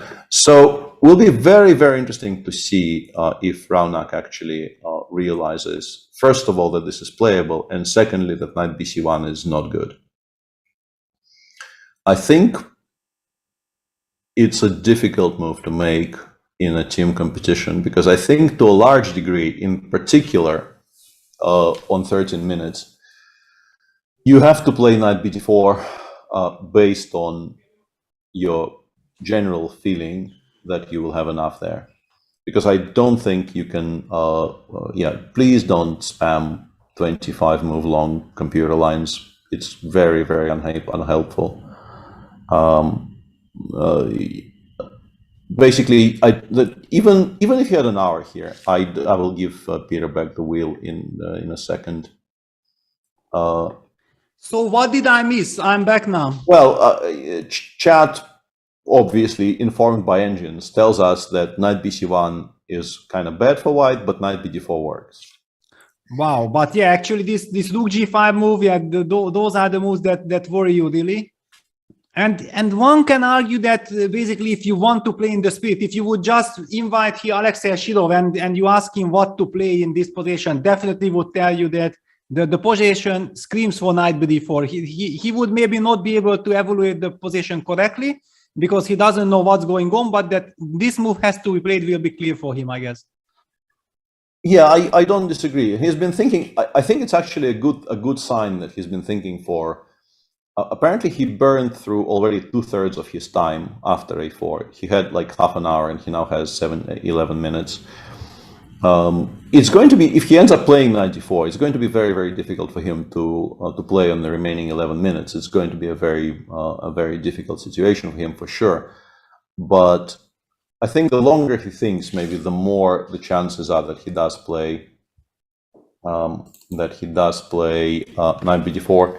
And by the way, we have real breaking development in the Armenia-India 1 match, where on board 4, something I really did not expect happened.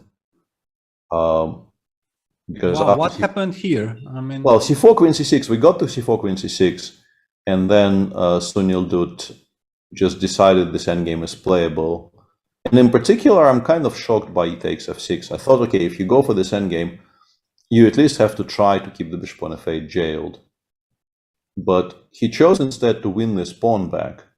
But now, after takes, and rook takes a6, black will play in some order. Like you go king f7, you go c4, rook c5, and the bishop will come out as well via, let's say, 5 bishop g7 will always be available. You can even start with c4, rook c5 here. You don't have to play king f7. So you feel like everything is based on this c4 move, yeah? Well, a4, a3 is also not bad, but c4, rook c5, I think, is the way. So, I mean, you don't worry that the knight might land on c6 or something? Not with the rook on c5. I think it's empty. I think the pawn on b5 will most likely fall. So, okay, well, this is interesting, yeah, because one of my first instincts were, okay, the e5 was open, then let me try to trade pieces. Yeah, rook e8, I very much am on board with the idea of playing rook e8 as well. I mean, king f7 maybe, and then rook e8, but yeah, if c4, rook c5 works nicely, then of course, white, you know that I always like to stabilize. Yeah, absolutely. Yeah. But honestly, I'm just shocked at bishop g3. I thought, whatever happens, you play queen b1 there, and you just play with queens on. Like you play queen b1, you play bishop g3, and you maybe start hoping to switch back to your old plans, or even don't play bishop g3, play knight d2, f4, and so on. But okay, black will be also very quick by breaking with rook c8, b5 is happening very quickly. Yeah. Well, okay, so there is something to hope for, and very serious hope for Robert again. I mean, he is like an incredible player now and look at this. Actually, Tersakyan did not repeat. No, he did not repeat. No, but he spent a lot of time. He finally opted for rook e1, and black played the move knight d5, trying to release the pressure. So you will have to make a slightly awkward queen h6 move. I think white probably takes. I don't think going back with the bishop makes any sense. I think we take on e7, we go rook e5, we provoke queen, well, not provoke, we force queen h6. It's not really provoking when it's the only move in the position. But it's such a solid structure that, I mean, yes, he took on this is very surprising to me. I think the point is he will go rook e5 after bishop takes g5, I guess. Because otherwise it makes no sense. Like you're never, ever allowing black to have the two bishops here. Yeah, definitely. Yeah. So bishop takes g5. So in fact, since this bishop is about to get traded anyway, do we ever actually just take with the queen and say this is completely safe? Oh no, queen g5, rook e5 anyway. And I have to play queen h4 so as not to resign. Yeah, I'm not sure I like this. It's funny. Yeah, well, I mean, okay, it looks that black should be fine. I don't feel that here there are some miracles. And what about the second board, Vidit against Melkumyan? So black at least tries some practical chance. Yeah, he knows that if he just plays in the general way of how you proceed, he will lose the game. Yeah, so he needs probably, yeah. He needs to create some counterplay, some disbalance in the position. Otherwise, he will be just suffocated with this structure. And he is hoping that maybe knight e6 followed by, I don't know, let's say we go bishop d1 here. Black plays knight e6, we go rook f3, and black goes g6, g5. Yeah, something like this he is playing. And you hope to at least maybe confuse your opponent somewhere, even though like a 5 knight f4 king h2, and I think this doesn't end well. Because eventually maybe I will even sacrifice this exchange on g3 and then push h3, h4, and this is such a beautiful long center. Yeah, this is horrible. I mean, his position is bad enough that I think it's very understandable that he just goes for something that, you know, has a potential for generating at least some confusion. Maybe not a lot of confusion, but at least some confusion. Yeah, and then we also have the game between Sargisyan and Hari Krishna. Okay, yeah, some small developments. Yeah. Yeah, a bit better for white for sure now, but so little material left that you would expect Hari doesn't lose this. But this is about as good as you could hope for for Gabriel, with the structure not entirely solidified. Black also chose to break up the queen side a little bit last two moves by playing knight c6 and provoking that knight trade that way. Yeah, Gabi probably wants to make sure that black will push c6, c5, not a6, a5. Yeah, he wants to get that structure. But of course, yeah, black is very, very solid. But white is pressing. Yeah, and I like bishop e1 very much. Yeah, bishop e1 is a very kind of a classy move. Yeah, classy move. Yes. And what about the India youngsters? Because I feel like there we have tons of very dynamic positions. Absolutely, yeah. So Nihal is doing quite well now against left. Probably not much better, but definitely a very pleasant endgame with the bishop. Yeah, only he can be better. Yeah, that's. Yeah, the bishop will be on d4. The rooks are fully in control over the a passer. Well, but hang on, actually, yeah, because here I was a little bit critical of his play, but then when I saw that after bc5 he played bishop f3. Yeah, I showed it when you were away. Levon basically went for a forced operation here with knight d7. I think he probably misevaluated this f4 move. I don't think he blundered it, but I think he maybe underestimated bishop e1. Yeah, when I saw bishop e1, yeah, before leaving, I also felt like, okay, now white is super safe, and I'm maybe a bit worried for black. Yeah, and actually he played rook e6 here, which is a move I missed, with the idea of queen b3, rook b6, and Nihal showed this very nice tactic, knight d5, and then bishop d2, queen d2, which wins the piece back. And yeah, and this is how they ended up in this endgame. Yeah, okay, this is a nightmare for level. And by the way, on board 4, Sadhvani left himself like 7 minutes or something and played knight d4. I think it probably doesn't end well. Not 7 minutes, 10 minutes. 10 minutes is better than 7 minutes. Yeah, plus the 30 seconds increment. But okay, the position is so complicated that just the increment will not help you out. Yeah. Yeah, but it's the right choice. If with little time on the clock you play knight bc1, it's guaranteed that you're gonna lose. Yeah, you have to go for the initiative. No other way. And what about Prague? Because the queens are trade off. I feel like only black can be better, and Prague is in control. Prague is doing really, really well. Yeah, no mating attack materialized for Wesley at all, and the queen side is under tremendous pressure. I think you probably still end up somehow not losing this, but. Yeah, but really unpleasant. I mean, I feel like it's in the air that the India youngster team might upset the US team. I mean, looking at the very easily, yeah, very easily. And Fabi has an option of repeating right now. Fabi played queen e2 after bishop f8, and Gukesh went queen d5, queen d7. But I guess, you know, the way the match is going, there's no way with Fabi with like 35 minutes just repeats here against 13. Yeah, it's basically out of question. Yeah, if the US had some, you know, I don't know, clearly winning positions on other boards, maybe you would consider it, but the match is really not standing all that well for Fabi to just, you know, yeah, basically I even feel like he can be the hero of the day. Yeah, he can rescue the US team now on board 1. this is a very promising position and lot to play for. Of course, a lot depends on this Sadvani Dominguez game, how this will end in time trouble. I think this is also for the players very, very unpleasant because they have absolutely no idea how this game will end. Yeah. In fact, it will have such a big impact on the match outcome. Yeah, I think like what I wanted to say is I would pretty much always take sort of the experience and the extra half an hour here. But he's playing against an extremely gifted tactical player who just made the right decision.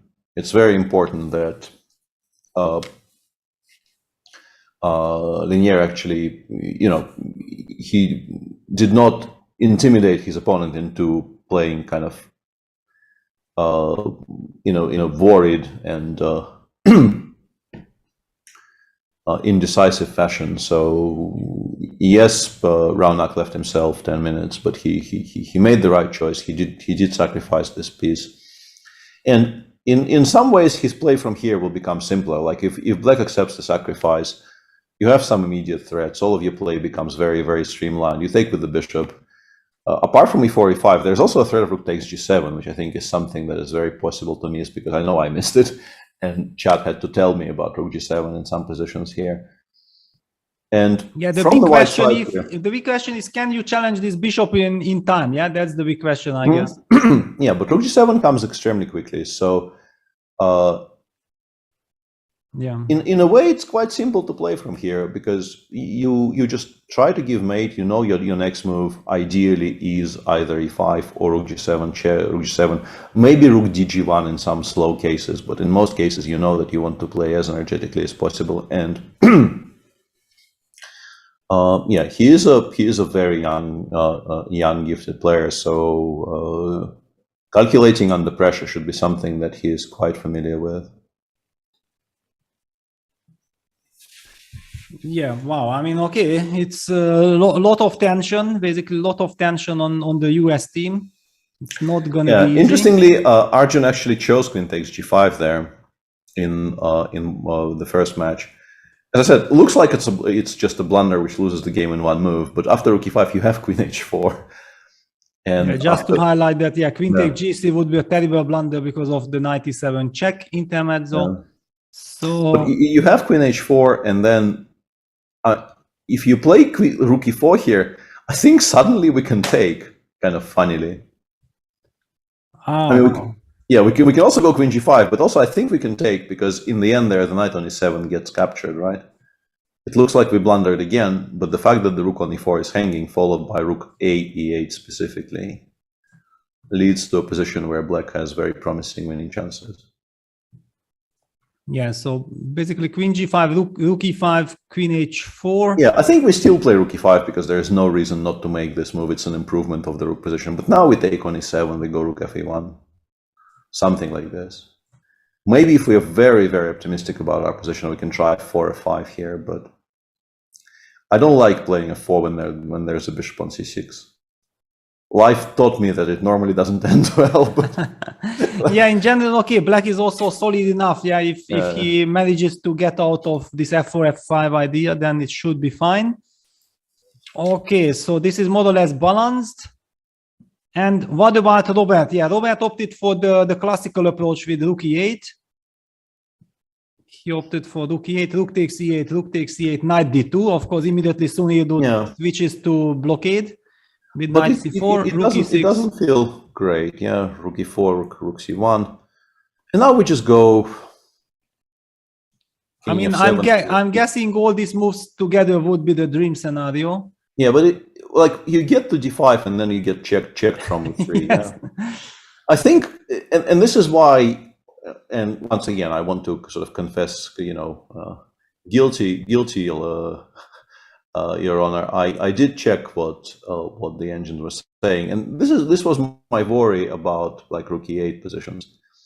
It still looks very promising for Black. I'm pretty sure Black can never be worse here, but I think we've sold our position a little bit short. I think we could have had more, because we did let we did let white establish this kind of a blockade, which is going to be quite difficult to shift. Maybe he goes rook d3, b3 though. Yeah, probably this is the idea before white gets king e2. Because before king comes to e2. Yeah, just go rook d3 right away. He needs to create threats. And I think we quite confidently can leave the e file completely unattended because the king on f7 just covers everything, and there's no way to attack the knight on d7. So we can definitely spend tempi on getting the rook to the b file. Yeah, it reminds me of some Berlin positions. Yeah, when there is this intrigue in an endgame. Yeah, that you can just hunt down a pawn like this, like rook d4, rook d3, rook b3. Yeah. All right. Okay. What happens in other matches? Because here nothing much has happened. Let's take a look at Germany versus Uzbekistan. Yeah. Yeah. Vincent is still fighting, but yeah, he is. This is a bad position. We don't know exactly why it's a bad position, but we can guess. I mean, some tactical shots should come. Something will happen tactically here, and it should start collapsing. Yeah, I keep on looking at Queen A7, but currently Queen takes C4 seems to be. I mean, I also feel like if white gets one tempo to stabilize, it might be fine. But just some very energetic play is the one that I'm really worried. But hang on, you can maybe even just play something like very simple Bishop D7, and you are just clearly better. Queen takes.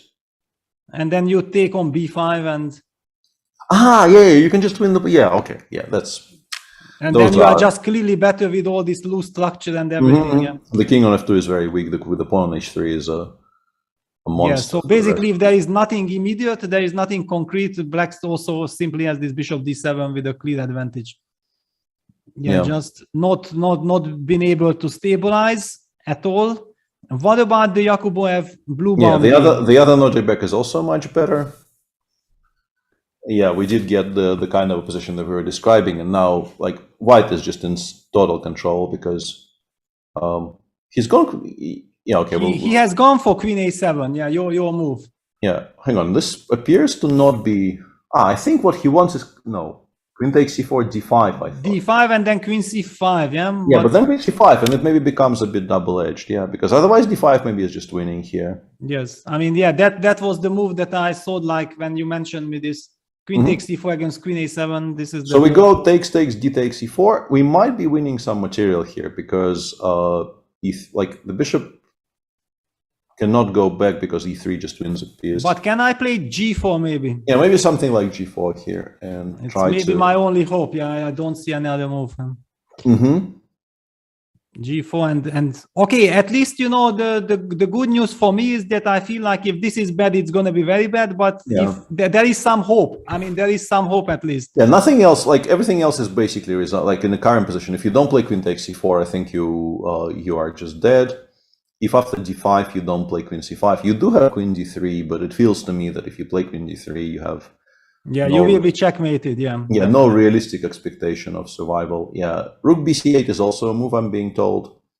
But then after queen d3, I don't see why we should necessarily be losing. I can imagine white still being worse here because like bishop g6 followed by d5. But I mean, I can also imagine white surviving this somehow. It's not immediately lost. Like I go rook a b1 here, I start thinking about b5, b6. It's bad, but I don't know how bad. Yeah. Well, I mean, okay, the situation for Germany did not really change much. Okay, Rasmus, no, this is according to computer, actually there is some serious winning chances here for Rasmus, despite the little, but hang on, because one probably. I don't understand the knight on d5 was hanging, yeah? Yeah, but why not knight f6 here? I don't really... What happened here? How do you not play knight f6 here? Like, what would possess you to like keep that setup in the center without... Like, what? Yeah, well, I mean, okay, maybe he's trying to solve the problems by tactical means. Yeah, so knight f6 is 0, 0, 0, and b5 is +2. Yeah, but okay, he's counting on knight takes b3 and then hoping to land. Rook c1, queen a3. You still don't resign yet, but apparently. But after rook c2, your pieces are still all very, very hanging. And yeah, like, but like, why would you do this to yourself? It's just Yeah. No, maybe he just blundered rook c1. I assume that he blundered rook c1. I mean, he wanted to be clever. Yeah, he wanted to be clever. But it's such a strange thing to blunder. Rook a1 is also very strong, but rook c1 is stronger. And after knight f6, there is not a single problem. Yeah, after all, your rook and knight is... Yeah, I mean, if rook a1, you will play queen b8, okay, you will make one last slightly passive move, then you will play knight e6. You're just completely fine here. There's nothing. Yeah. Yeah, this is, I think, just inexperience, because I think your experiences and your just sort of general feeling of how things work should be telling you I should not be leaving so many things hanging when my opponent has actual ways of attacking them, because it generally doesn't work out well. Yeah, but okay, all eyes now, I think, on Sadvani Dominguez, because the game is about to explode. E takes d4, bishop takes d4 on the board. And there is also a lot of pressure on Lenny. I mean, he knows if he gets checkmated, then probably they're going to lose the match. Yeah, I think that's likely, actually, yeah. I think that's quite likely. And he also doesn't have so much time. Yeah, he's down to 25 minutes as well. So if he spends 10 more minutes, then the clock situation almost equals out. And what about Prague? Prague is having a lovely position, but yeah, as you stated, there are good long chances here. Yeah, I think the amount of broken up things in the structure, like you probably go rook a8 here, white goes bishop e3, takes on d3, starts hinting at some bishop d2 ideas. Yeah, I think Wesley, with all of his experience, he will figure a way to hold this. But okay, rook b2, yeah, rook b2 is possible. Ah, this is clever. I missed it completely, of course. The idea being bishop d2, bishop c3, of course. Yeah, this is the very clever. Yeah, it's typical Prague, no? I mean, he always finds these dynamics, everything. So it might not, if white can stabilize, if Wesley stabilizes, I also absolutely agree that thanks to his incredible experience, he should be able to hold. But if Prague finds a way not to let him stabilize, then it might be very, very unpleasant. Sorry. Yeah, lot to play for. Very interesting. He just... Whoa. Wait up. Was rook h5 mate? No, it wasn't, yeah. So he goes rook g1, now rook h5 is a threat of mate. Okay, in any case, we have to show this because it's beautiful. What Peter is mentioning, that after rook h5 check, if you feel like you can take this rook, then you are in for a nasty surprise. Queen h6 check. But my point was knight h7, queen h6. I thought it was ending the game, but you have knight df8 there.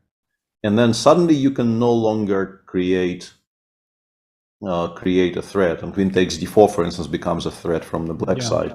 So, but he played rook dg1 instantly, and now rook h5 followed by queen h6 would be mate if black does nothing about it.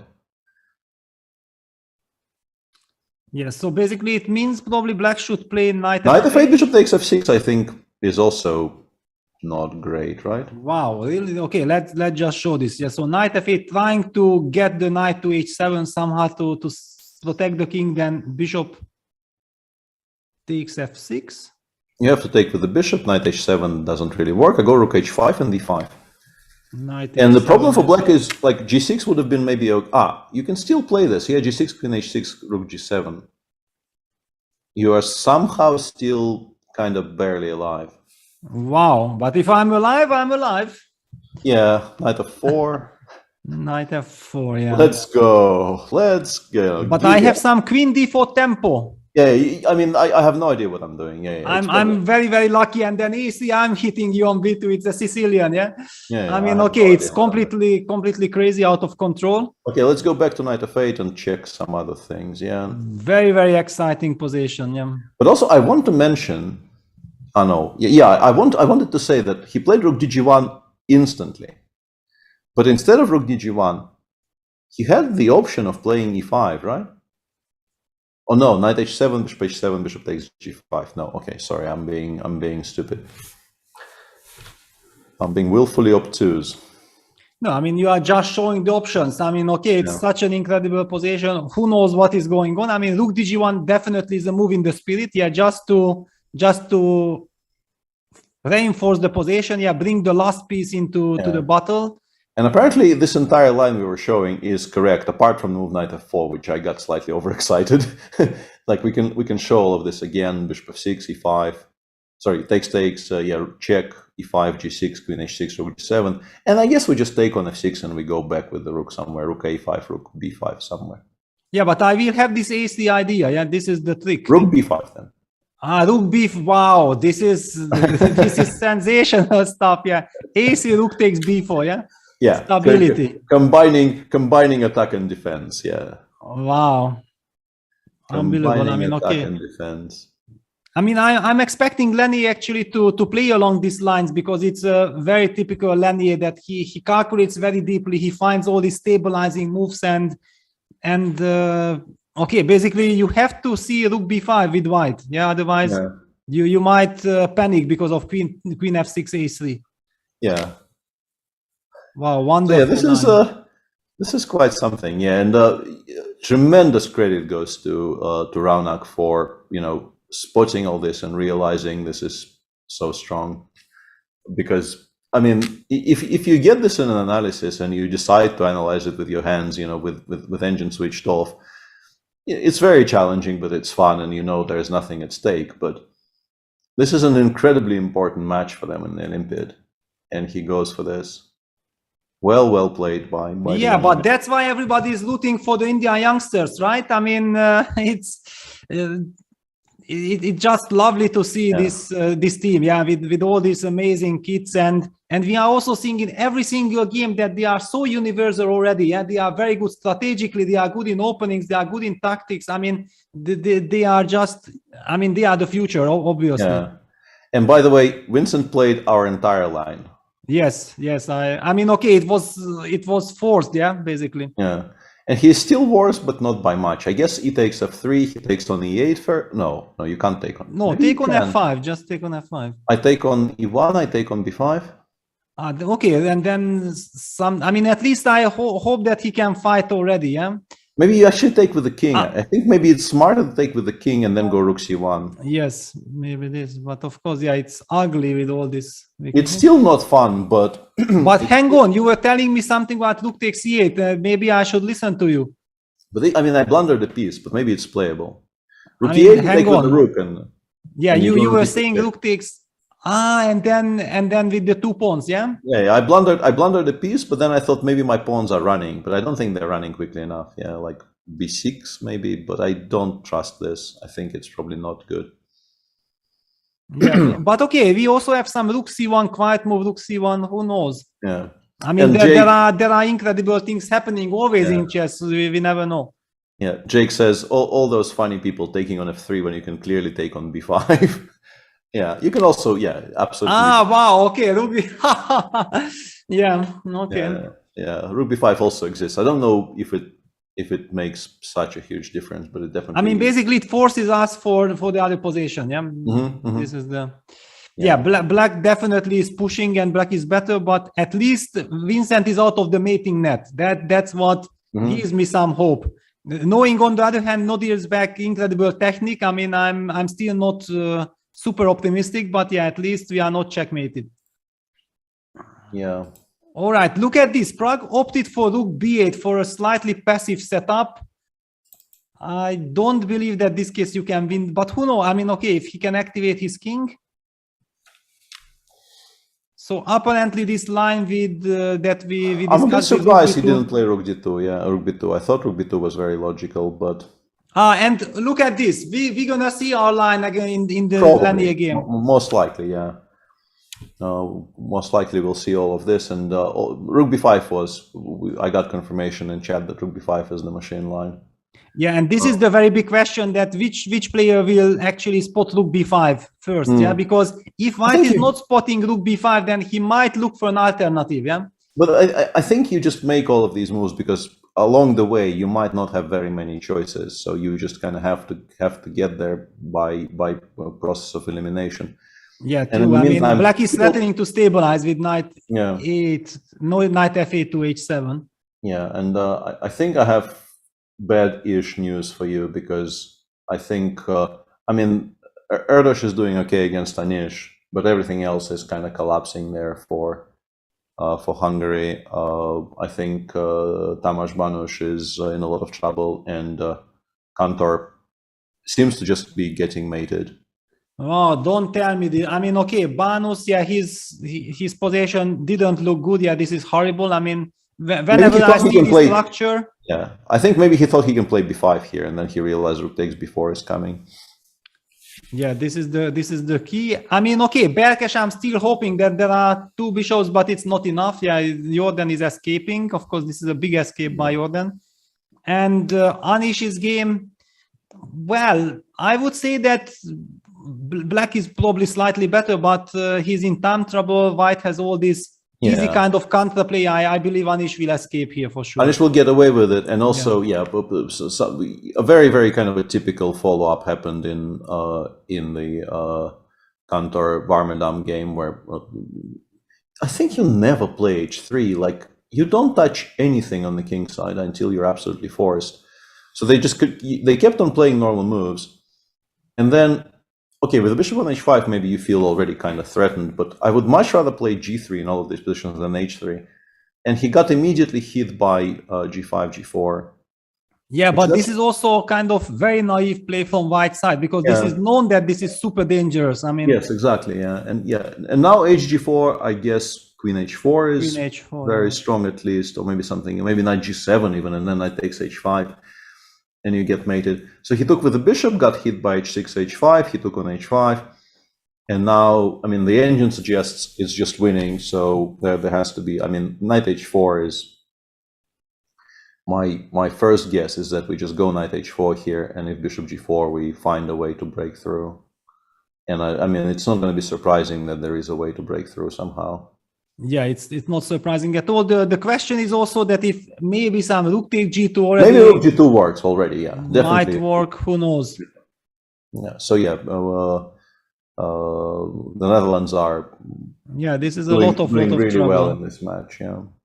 Really, really well. Wow, actually, Banos played an incredible move. Rook a8, giving away the knight on b4, hoping to play knight b5 c3. after Maybe a8. he missed knight c3 or something. Yeah, just knight c3 now, and it's a full piece, right?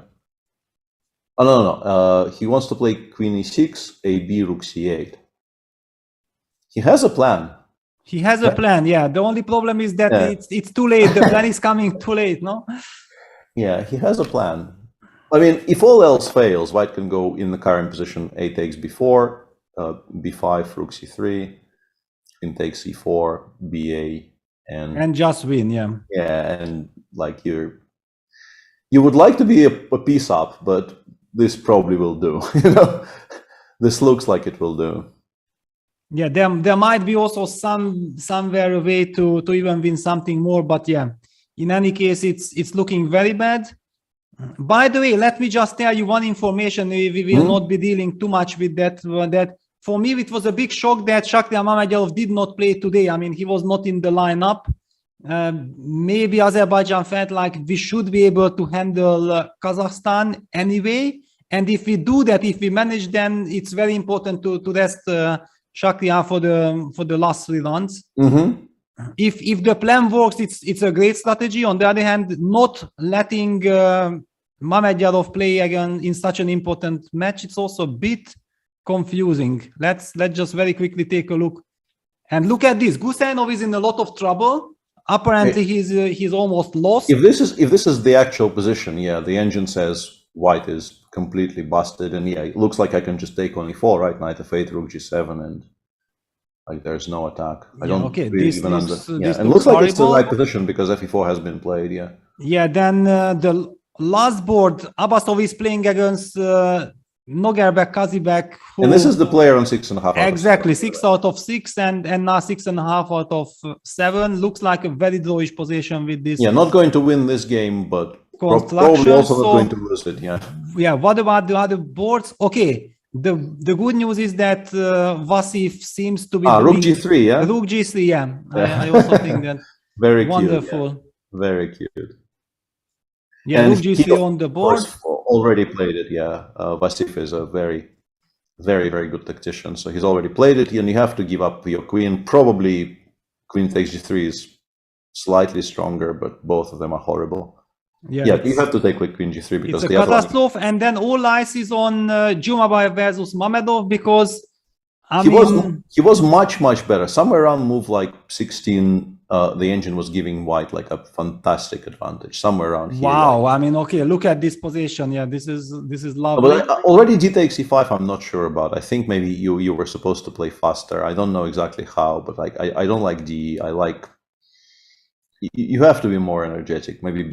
Yeah, but okay. In any case, the situation is that it's a lot to play for. Thanks to Dunaybaili's probable win. What is bishop takes f7? Are we missing something, or like what's happening there?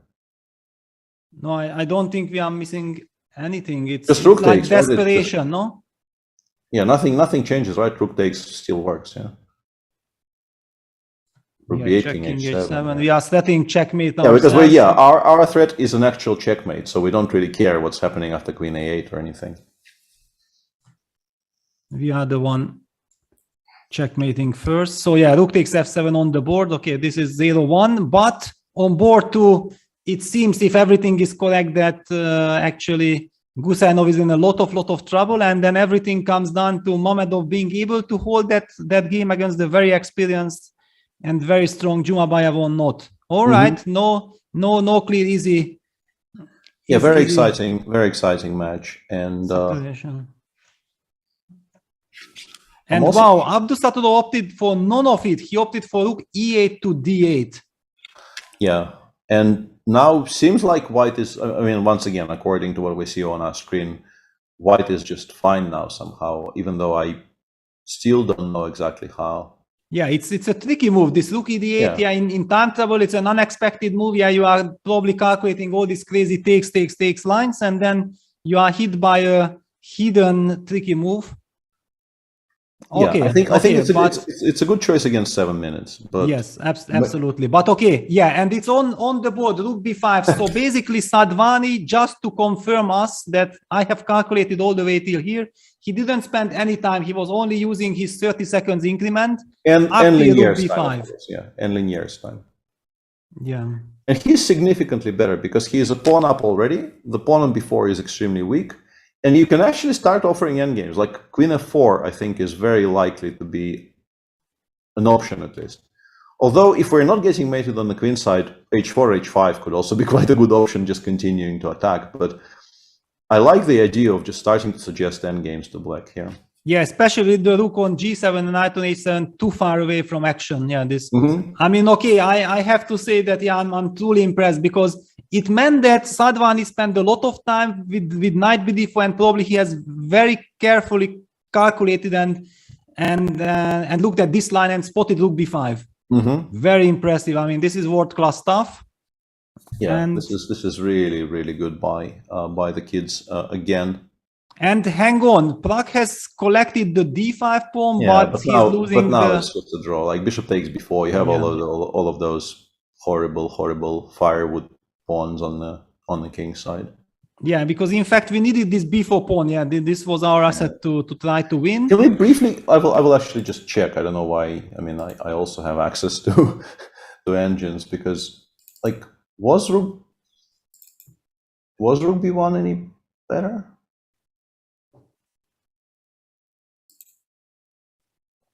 And Nihal is also comfortably better against Levon. Somewhat shockingly, the engine doesn't go rook b2 there. It goes king g7 and says black is much better. Our very clever tactic did not work, yeah? Apparently, I guess allows bishop f4 in the end, and we are, bishop d2, bishop c3, bishop f4, machine says white is completely fine. Okay. But after king g7, for some reason, king g7, bishop d2, and just f7, f6, giving white the option of taking on b4 and then playing king h6. This one, the engine really likes and says. Yeah, but this is very much engine-ish. Yeah, I mean, I don't think it's very easy to play like this. Yeah. Yeah, I mean, basically, even if I don't know. You have to be like 3,000 plus rated to be able to spot. Yeah, I think it's very, very difficult to correctly judge that the way forward here is to trade before for h5. And it's so counterintuitive even to think about it, yeah. And also the move f7, f6. I mean, okay, why on earth would you? I mean, nothing really makes sense until you don't know that this is the right way. Yeah, yeah. I think it's we can't blame Pragnanda for not finding this. And look at this. Apparently, according to the computers, there Gukesh is taking over. Yeah, Gukesh is taking over. It's amazing. If he wins this one, like it's mind-blowing what he's doing in this Olympiad. And it's also, honestly, by this point, a little bit heartbreaking to watch Fabi just struggle day after day after day.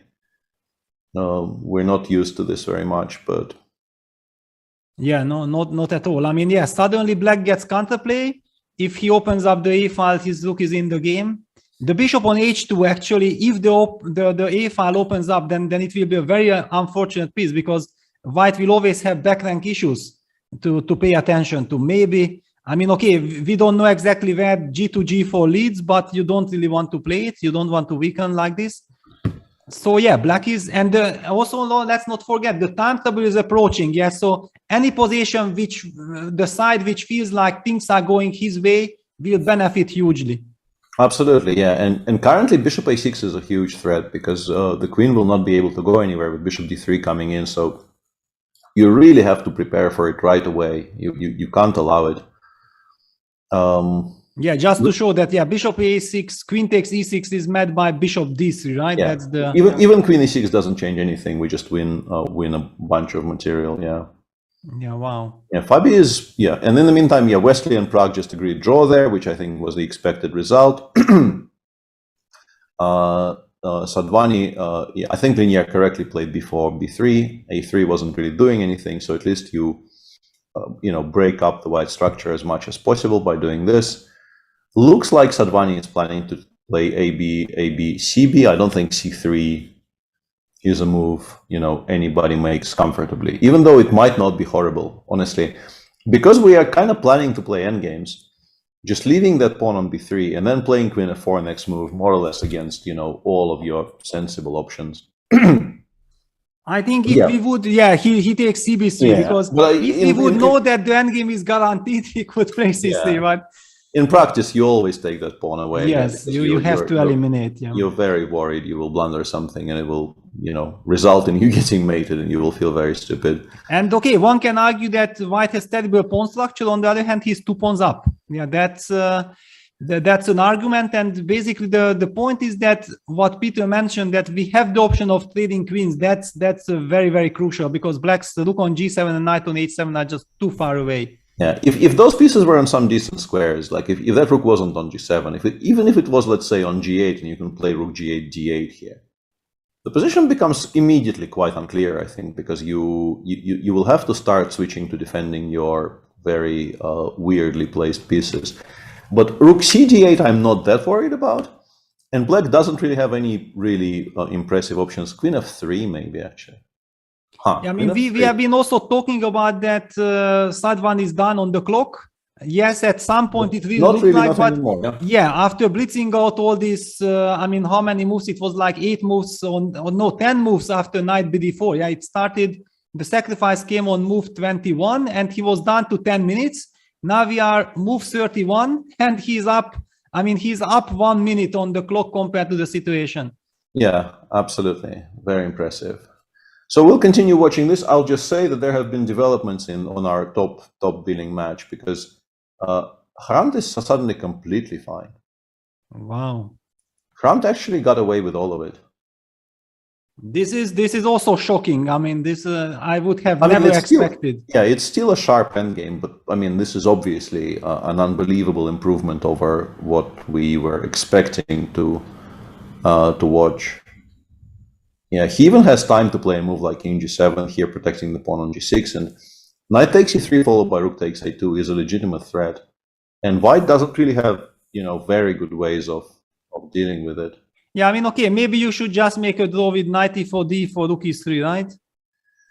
Is it such an easy draw? Or you play bishop e6. Yeah, like I will play bishop e6, bishop d5, and I mean... Yeah, no, bishop e6 is very, very important. Yeah, the bishop develops immediately, and then bishop d5, rook a2. This is unpleasant, especially with the fixed pawn on h3. Yeah, these pawns are... I don't think this is very enjoyable. Yeah, exactly. Yeah. I'm not in love with any of this. Yeah.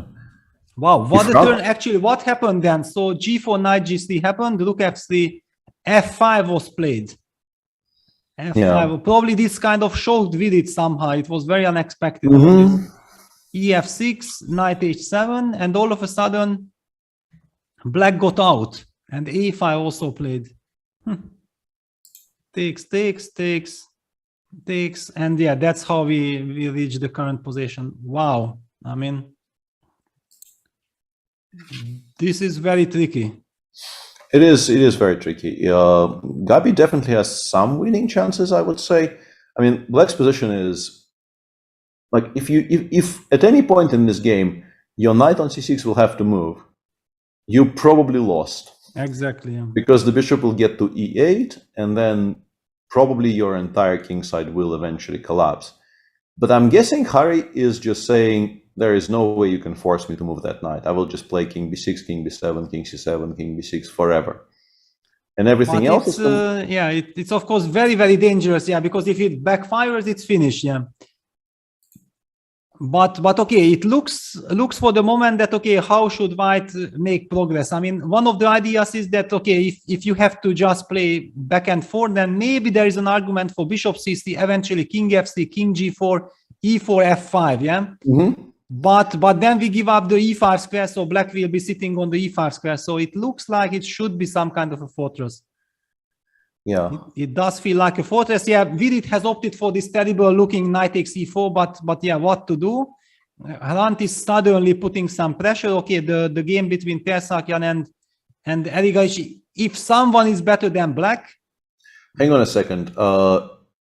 Which move is it in Vidit's game? In Vidit's game, it's move number 38. Okay, because... No, 37 was knight takes e4. What I want to say is he probably offered a draw, right? Oh, no, not... Okay. I was... Because nobody thinks about d takes e4, and there seemed to be a pause. And that pause I interpreted as maybe he offered a draw, but... Yeah, but even if he offers the draw, it's knowing Hrant and knowing the Armenians, if there is any chance, there is never a draw, offer agreed. But also maybe it's simply the update on our board. It's just the PGN. It's a huge PGN, so it doesn't update as quickly as when there's only like 4 games in the tournament. Obviously. And this is what we have been talking about. That poor Samuel did not take the repetition, the draw with repetition, and he ended up in a position where actually we have seen Karpov winning such positions. With the bishop on c6 and the 4 versus 3. Yeah, it's just not great. Yeah. I mean, you're still completely fine objectively. You're not really much worse. Your bishop on d3 is quite solid. And yeah, I mean, I don't think he will lose. But I also think, like, if you know that this is what you're getting, I think there's an argument for just taking the repetition there and then and not really subjecting yourself. Because he's also on 47 seconds, apparently. Yeah, this is now very unpleasant. It's a simple position, but you are on 47 seconds. And yeah. Yeah, very, very unpleasant. And also we know that Samuel actually lost yesterday, yeah, so there is a lot of pressure on him. What is in the Sunil Dutt Hovhannisyan game? This one is now kind of strange because white established some sort of control, but how did this happen? What were the last couple of, because okay, so rook d3 had been played, yeah, so white is going for rook b1, he has to stop rook b3. Yeah, but now black disbalances the knight from c4 with rook c3. Knight has to move. Rook a3. I'm a bit confused by this rook a3 move. Couldn't we just go like king f7, king e6 and start doing that? Exactly, yeah. A little bit surprising. But I think I understand. Okay, if king f7, we go king e2. Yeah. King e6, king g2. And we're not in time. The knight actually returns to c4. Rook a3, I can go king c4, knight c4 now. And I've actually defended everything. Yeah, this is the problem. Yeah, so that's why he started with rook a3, but king e2 happened. Rook a4, yeah, making sure that you are not getting the blockade. But what does it change? King d3, king f7, and knight c4 eventually leads to the I think he might have to play rook b4 eventually. I think this is what he is now planning to do in terms of a winning attempt. I think he wants to, like, he waits for knight c4 and then he goes rook b4 and asks Sunil Dutt if you want to give up on b5, which is not very attractive, or perhaps you want to play this really weird endgame after rook takes b4, and I think I take with the c pawn. But then f3 bishop f2 happens quite quickly, right? Yeah, my instinct is also cb, of course, but yeah, but then we after Tanya's game yesterday, where she also had some very similar structure, I don't know exactly. Wow, but hang on, we are getting the message that in fact the game between Nihal Sarin and Aronian finished in a draw. Is that true? It seems like, yeah, rook e5, rook e6, rook d5, rook d6. White is not so much better than, you know, it's a kind of a horrific. But still, it feels a bit surprising to a little bit, yeah, game. For sure, a little bit surprising, but not, you know, such a shocker that, you know, you can't imagine this ever happening. Yeah. So the game finished. Okay, Levon Aronian makes a draw against Nihal. I do feel that the clock situation played a role, and also the authority of Levon Aronian. I mean, that definitely played a part there. Yeah. I mean, I don't really believe that if Nihal would be playing against any 26-50 player, he would ever repeat like this. Yeah, I think he plays on for sure. Yeah, I agree with and okay, what about this Fabi against Gukesh? Because suddenly after e5, Fabi opted for b takes a5, rook a5, and he played knight a4 first, and Gukesh just very calmly protected against knight b6, played queen d8, and now ba rook a5 happened. I don't know. Fabi is just getting outplayed. It feels like Fabi is just getting outplayed, and yeah, I mean, okay, these are the type of positions. If you lose control, yeah, until you have the control, it looks like everything is wonderful. But if suddenly you lose it, it can just and look at the evaluation bar is just indicating that bigger and bigger problems are approaching Fabi. Yeah, he played knight c5, which seems like a kind of a natural move, but now he's getting hit with queen d5. And everything starts hanging, like your entire structure is now creaking and beginning to really fall apart. Yeah, down on the clock. I mean, basically the US team in a lot of pain and trouble, because Fabi in trouble. Lenny, two draws on 2 and 3. Fabi is in trouble, and Lenier definitely is worse. The question is how much worse, but there is no argument that this is a very good position for White. But hang on, this also kind of explains why maybe Nihal felt like, okay, there is no need to try to squeeze that ending. Yeah, probably part of the explanation for sure. The question is which square we choose here for the rook. I kind of like rook b4 just to keep everything on the dark squares for the time being, and I keep on wanting to play queen f4. I think black, you know, but bishop f5 we're gonna play. Bishop f5. Yeah, we don't like allowing bishop f5. Yeah, this is what Lenny is dreaming of, somehow to trade this light square bishop, because then immediately White's king would be in a lot of trouble. But then what do we do after bishop d7? I'm not sure. Actually, Lenny is now behind on the clock. Yeah, that's the big turnaround. Yeah. But where do we go with this rook? Of course, I think it's the typical scenario that engine has the answer immediately, but for a human eye, it's just so confusing. Yeah, and yeah, this is very exciting. So we don't really need to switch. I will just provide a bit of an update about our central match of the day. Hampi has an equal-ish position on board 1 against Maria Muzichuk.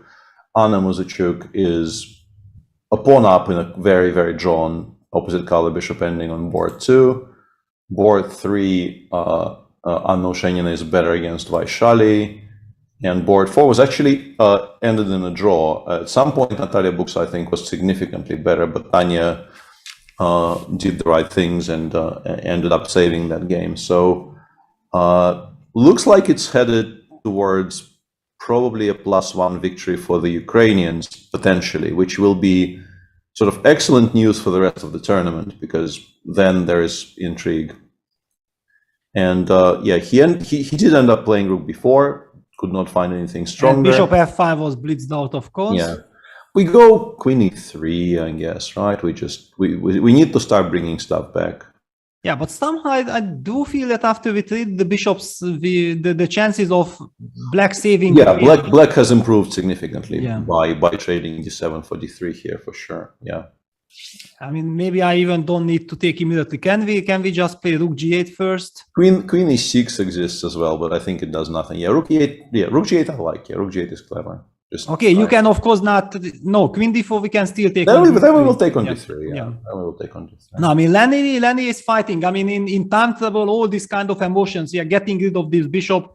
Though those are the human feelings that can help you get the confidence that actually I'm gonna save the game. And also from the other side, who is better is kind of slightly frustrated that he did not manage to get the absolute maximum. Yeah, like you played so brilliantly, you sacrificed this piece, and yet your opponent found all the best moves, and somehow the game is still very much alive, and you might not even win. It's a very frustrating feeling for sure. And in the spirit of rounding things up, looks like Georgia will win comfortably against Armenia in match 2 in the women's. Yeah, they have been dominating that match. But hang on, I mean, if we... Wow, look at this. Sunil played very, very cleverly. After rook b4, he came up with rook b2 idea. Is it so clever, though? I guess you can give a check now. You can go back, yeah. Maybe he's just fine, right? King e6, we can give a check from e2. King d5 does nothing because knight d3 check exists. So we're just pushing the king back. I think basically king e6 was played because he wanted to get to move 40 and then think.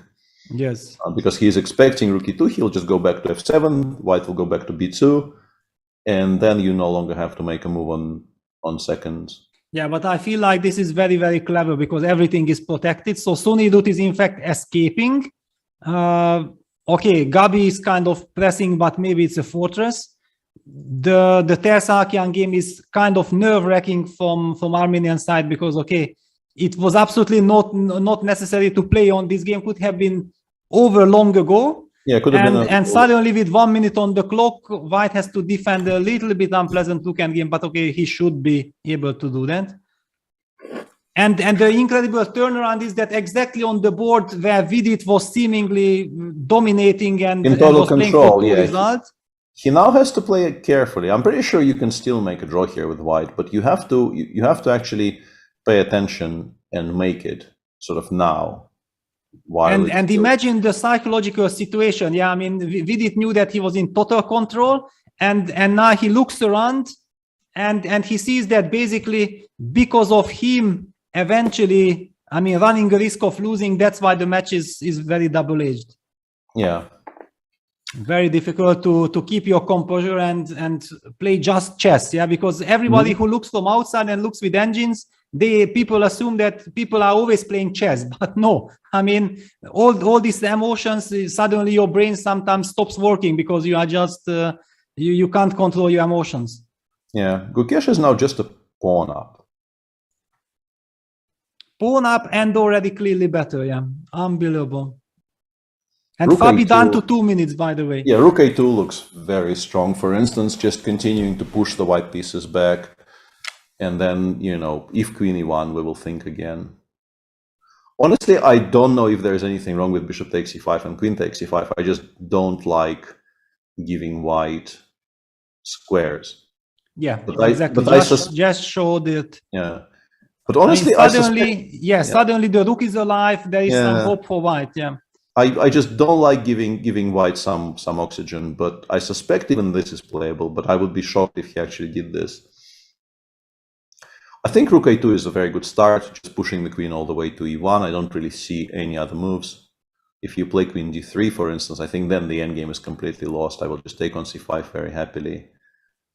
Trade queens and play like E6, E5, or Rook A1 check first, and then E6, E5. This bishop on H2 is... Yeah, this is a completely winning yeah, just completely winning endgame. So yeah, you force Queen E1, and after the queen is on E1, you consider again. But on the other hand, maybe he loves the rook on A3. Yeah, it's also a wonderful rook somehow, because maybe white will eventually, out of this pair, go for some G2, G4 ideas, and then maybe you want to have the rook on A3. I don't know. It's just a matter of personal preference. Yeah. And also, 7 minutes against 2 with 7 moves to make. In the meantime, in news of brilliant individual performances, Olivia Kilbasa is seemingly completely winning again today. in a match between India 3 and Poland, so she is likely to be on 8 out of 8. People are just not stopping. Hey, yeah, this is shocking. Yeah, I mean, it's shocking. Just no chill. Absolutely, people just have no chill whatsoever. Like, just make a draw somewhere. What's wrong with you? And what about Vincent against Abdusatulov? It seems like maybe Vincent is surviving.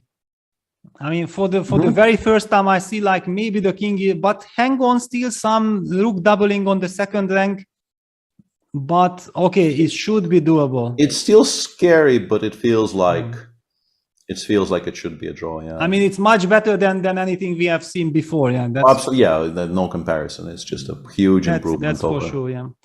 And by the way, what is Matthias Blubaum doing? It seems like he at least got some stability. The position still looks bad, but but this is the problem. Like this is also much better than what it used to be. But there is still no way to solve all of your problems. You're forever going to have this horrible king on g7, and the knight on d7 does a very good job preventing you from losing right away. But it's not going to have moves.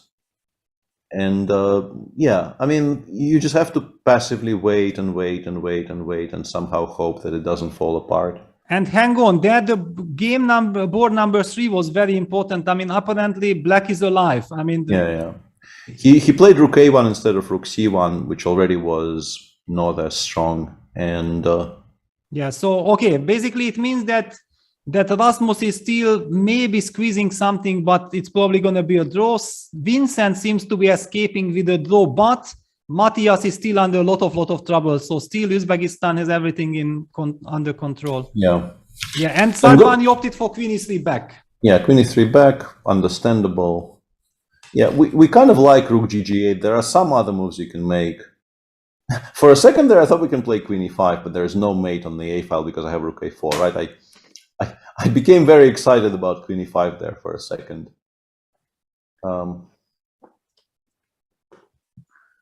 Okay, let's just show this, because if not for rook a4, it would be checkmate, yeah?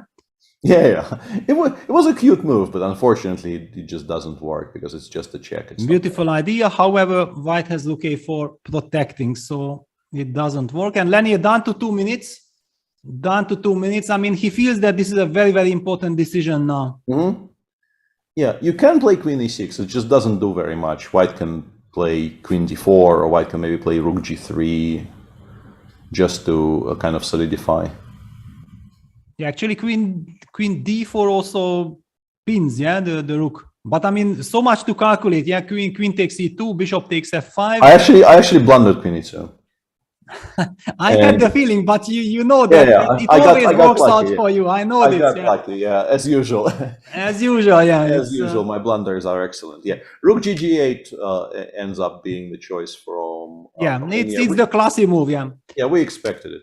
Yeah, Fabian -8 apparently. Wow, I mean, okay, yeah. Look at all of black's pieces. Yeah, rook a7 was played. Yeah, g4. I told you that g4 will be played out of despair. It did happen.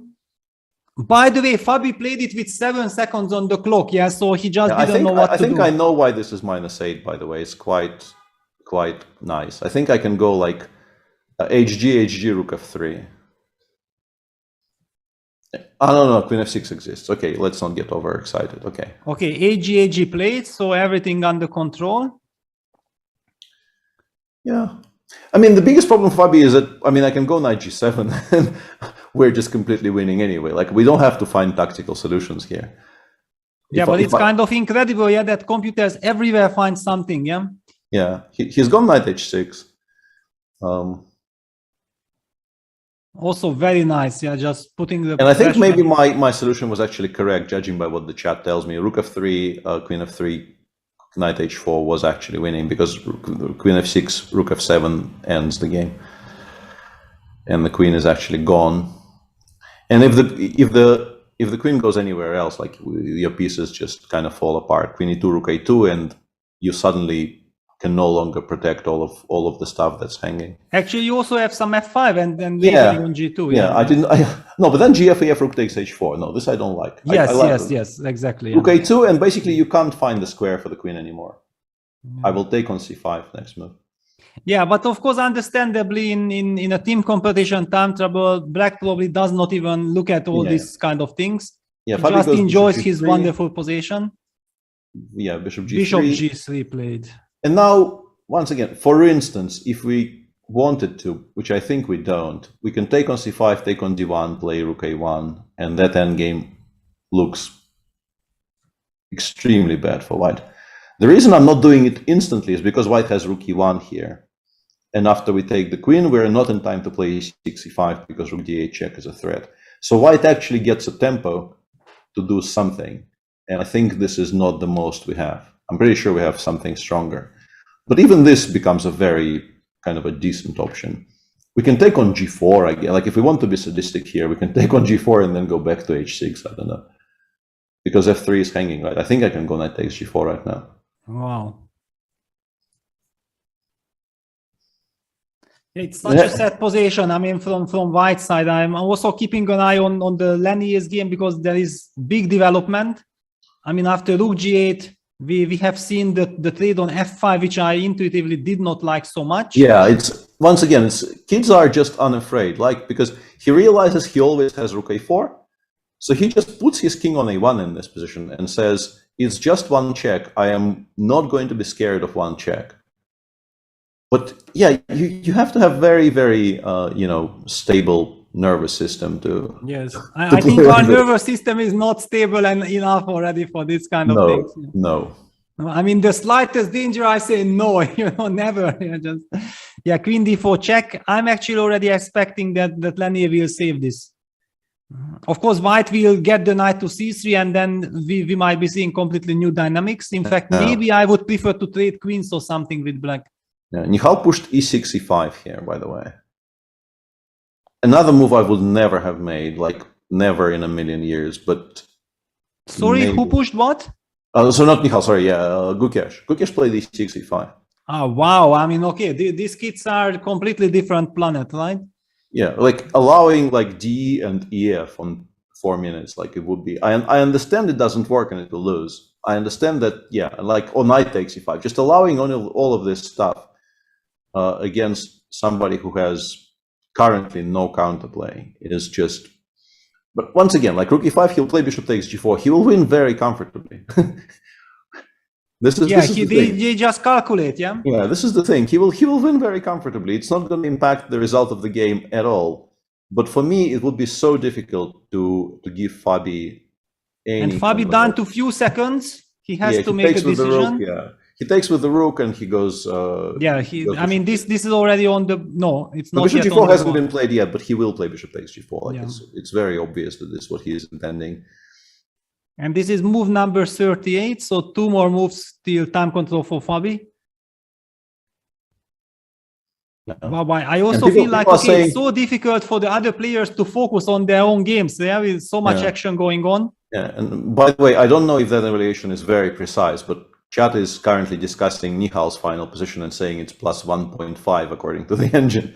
So yeah, this is a kind of a draw offer that you normally don't accept if not for the match situation. Yeah, Bishop takes G4 played. Yeah, Fabi is on 45 seconds as I speak. Yeah, just completely lost. Queen C2, I guess, is what you play. But even Queen G6 check is not a threat because Rook G7 exists. Black can actually, after Queen C2, I think I played Bishop takes D1. I just continue taking pieces with every move. Yeah, you can. Yeah, I mean, Bishop D1, Queen G6, Rook G7, we're I mean, the Rook on A7 is a wonderful defender. Yeah. I mean, this is unbelievable. And in this moment, when I see these Indian kids do so brilliantly, I have to think about Vishy.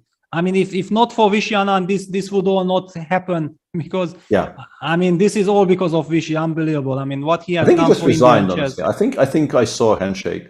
Oh, he played Queen D2. No. That wasn't a handshake. Okay, Queen D2, but once again, Queen G5 is not a threat. We can play like Queen F3. Queen G5, Rook G7, no. Queen F3, Bishop H3. We give our own mate, We will create our own mating attack. Yeah, it's very tempting because you also hit the rook with check, yes. So rook we will create G5. Our own mating attack with blackjack.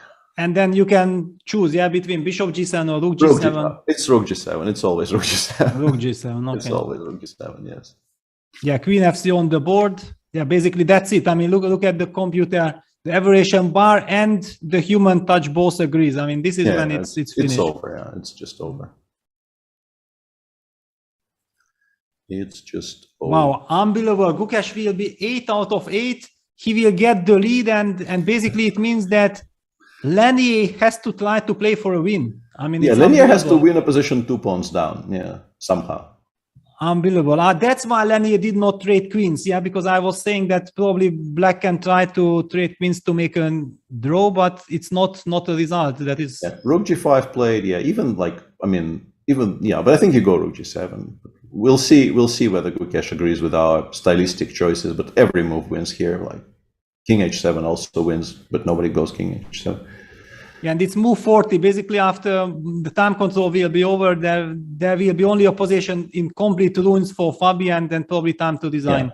Rook G7. Yeah, but this is move 40 now. So yeah, now he takes a breather, sort of surveys the ruins of his position, and just resigns. I think he will take a few minutes just to make sure he doesn't miss something important. But yeah, it's very, very resignable. Yeah, unbelievable. And okay, all eyes now on Lenier. Basically, he's trying to. I mean, he tries to keep spice in the position, keeps the queens alive. His king has improved. Yeah, I think by this point he's actually not that much worse because of how much counterplay. I mean, his king is just safer on G7 than the one on A1. But I mean, the big issue is, unfortunately for him, draw is not enough. Like, I think he makes a draw every single time from here. Exactly. Honestly, I think he played very, very impressively. He defended with extreme precision, found all the best choices, and if draw was enough, he would very confidently just make it from here. But draw is not enough anymore. Yeah, the big question is, did he have time to look at Fabi's game? Because he's playing board 4, he's very far from Fabi's section, and he's already in time trouble for quite some time. Yeah, maybe not. But I mean, he just plays until move 40, I think. I think at some point he must have had time to get up and realize that Fabi's game is at the very least, could go wrong. So he can't really, make any decisions in terms of like opening a draw, offering a draw, like accepting a draw before he knows what the score is. And I think the captain tells him, or he like glances up at Fabi if Fabi finishes his game or something. But yeah, no, of course, if the time trouble it's over, then of course he will get access to all the information. But yeah, in time trouble it's always very, very unpleasant to not to know what you have to play for. On the other hand, now the good news for him is that he just has to play the position, and it's White who has to make a decision now. Yeah, it's actually easier to play with Black now, I think, because White is kind of stuck. You would very much like to play Queen F4, but unfortunately, after Rook A8 check, you will have to make some kind of awkward moves. You still are not losing. You can go Knight A4, but you can no longer play Rook A4. He's gone Rook F4 just to provoke the check. I think what he's doing here is he's saying, I would very much. Or maybe he actually wants to go Knight A4. He wants to go Knight A4 and target the Knight on F6. Mm-hmm. Actually, I'm loving it. Yeah. People are saying Magnus didn't win today. Wow. But I mean, with all the action, once the time trouble ends, then of course we will make a roundup and we'll check out everything. But of course, all eyes on this game. This is so important. And Lenier down to few seconds. Of course, our clock is not correct, that's for sure, but yeah. Okay, yeah, people apparently were misinforming us about Magnus, yeah. So Queen A5, Knight A4, Knight D5 White, of course, has checks from both D4 and E5, so that fork is... Well, actually, White has reached the time control, so this is the moment when Sadvani can take a breather, relax, take a look at what happened. He will understand that actually Gukesh is winning against Fabi, and this will be also a very, very nice news for him because there is simply no pressure on him on needing to win. Draw is enough. He has everything under control. Yeah, I think if White knows they just need to make a draw here, that just makes life so. And Knight 5. Wow, apparently Knight D5 a big blunder. Yeah, Queen E5 check, I guess, and you have no moves. Yeah, you just get mated. Whoa. Wow, just on move 40. Yeah, just on move 40, Queen E5, and I think maybe he missed F6, Rook F6 or something, but No, but I mean, Lanier usually does not miss things like this. Yeah, that's very unusual for. I mean, do we have the? Did he really play knight d5? Because I can very hardly imagine this. I mean, the knight from f6 couldn't have moved. Yeah, that looks like a very unlinear like move, to be honest. Yeah, I struggle to believe that. Oh, wow, but queen e5 check even blitzed out. So apparently this is correct. But this is incredible new. I mean, Lanier playing all the moves, yeah, all the good moves, surviving the incredible attack, and when suddenly there was already basically no real attack, then to make a blunder like this on move 40. Yeah. Okay. So I mean, this absolutely settles it. After king g8, I wonder if there is some kind of an immediate mate, but I don't see it. But we can just play h5, I guess. Like, we don't need to. Yeah, I mean, okay, black is completely packed, yeah. Queen a7. Game sort of still continues, right? Yeah, king g8 played. Yeah, it's interesting that it says that white is so completely winning. I wonder if it's actually hang on, maybe you also have rook d4, yeah, exactly. this knight. Yeah, maybe it's just something boring like rook d4 and we just win this way. Yeah. Yeah, just rook d4, setting rook gd1. I mean, wow. And just everything is pinned and everything just falls apart. Yeah. Wow, which means then it's becoming a massacre. Yeah, it might be 3-1. I mean, it will be 3-1. Yeah, it will be 3-1. Yeah. I don't think Raunak misses this. I think he looks at h5, realizes queen a7 is a move, stops looking at h5, and starts checking other moves. And yeah. I don't imagine a player of Raunak's ability on move 42 not to find some kind of a solution. It just doesn't seem very possible. Yeah, wow. I mean, okay, but this knight d5 also illustrates the tension that the American team the US team is feeling. Yeah, because this is such an uncharacteristic sequence of last couple of moves. Yeah, here after queen e6, king g7, it looked like black is having things under control, but the problem was that the draw is not enough, as we discussed. Yeah, that all the natural good moves are basically not possible. For example, after rook f4, maybe if you want to, I mean, already this queen a5 check feels wrong, to be honest. But, yeah. But knight d5, of course. Knight d5 is unthinkable, honestly. Like, it's just not a move you can make. I don't know. Just play anything. Rook c6, I don't know, just rook c6 was like a natural move, something to protect. But okay, I mean, this is I think like a symptom of a team that is, you know, struggling with the weight of the expectations that people have on them. And I mean, we've done this many times. This type of a situation where like. You go there absolutely expecting to win, thinking that like any result apart from winning the Olympiad is just a horrific outcome. And it's good until like while things are going well, this is a very good feeling. Just knowing that you're stronger than everybody, knowing that your lineup is you know, very good and all that. But once things start going against you, it could become just an additional weight on your shoulders. Yeah, exactly, and you have Raunak has played the rook d4, so he's just winning the game. What I wanted to say, and you are facing all the teams who have nothing to lose. They are just so incredibly happy getting a chance to play against these incredible players. They don't care so much about the result. They are much more involved in the process of playing their chess of their lifetime. Yeah, and you as a favorite, constantly dealing with this fact that everybody expects you to win, and things are not working out in your favor. Very tough. Yeah, super absolutely. Crazy. Absolutely.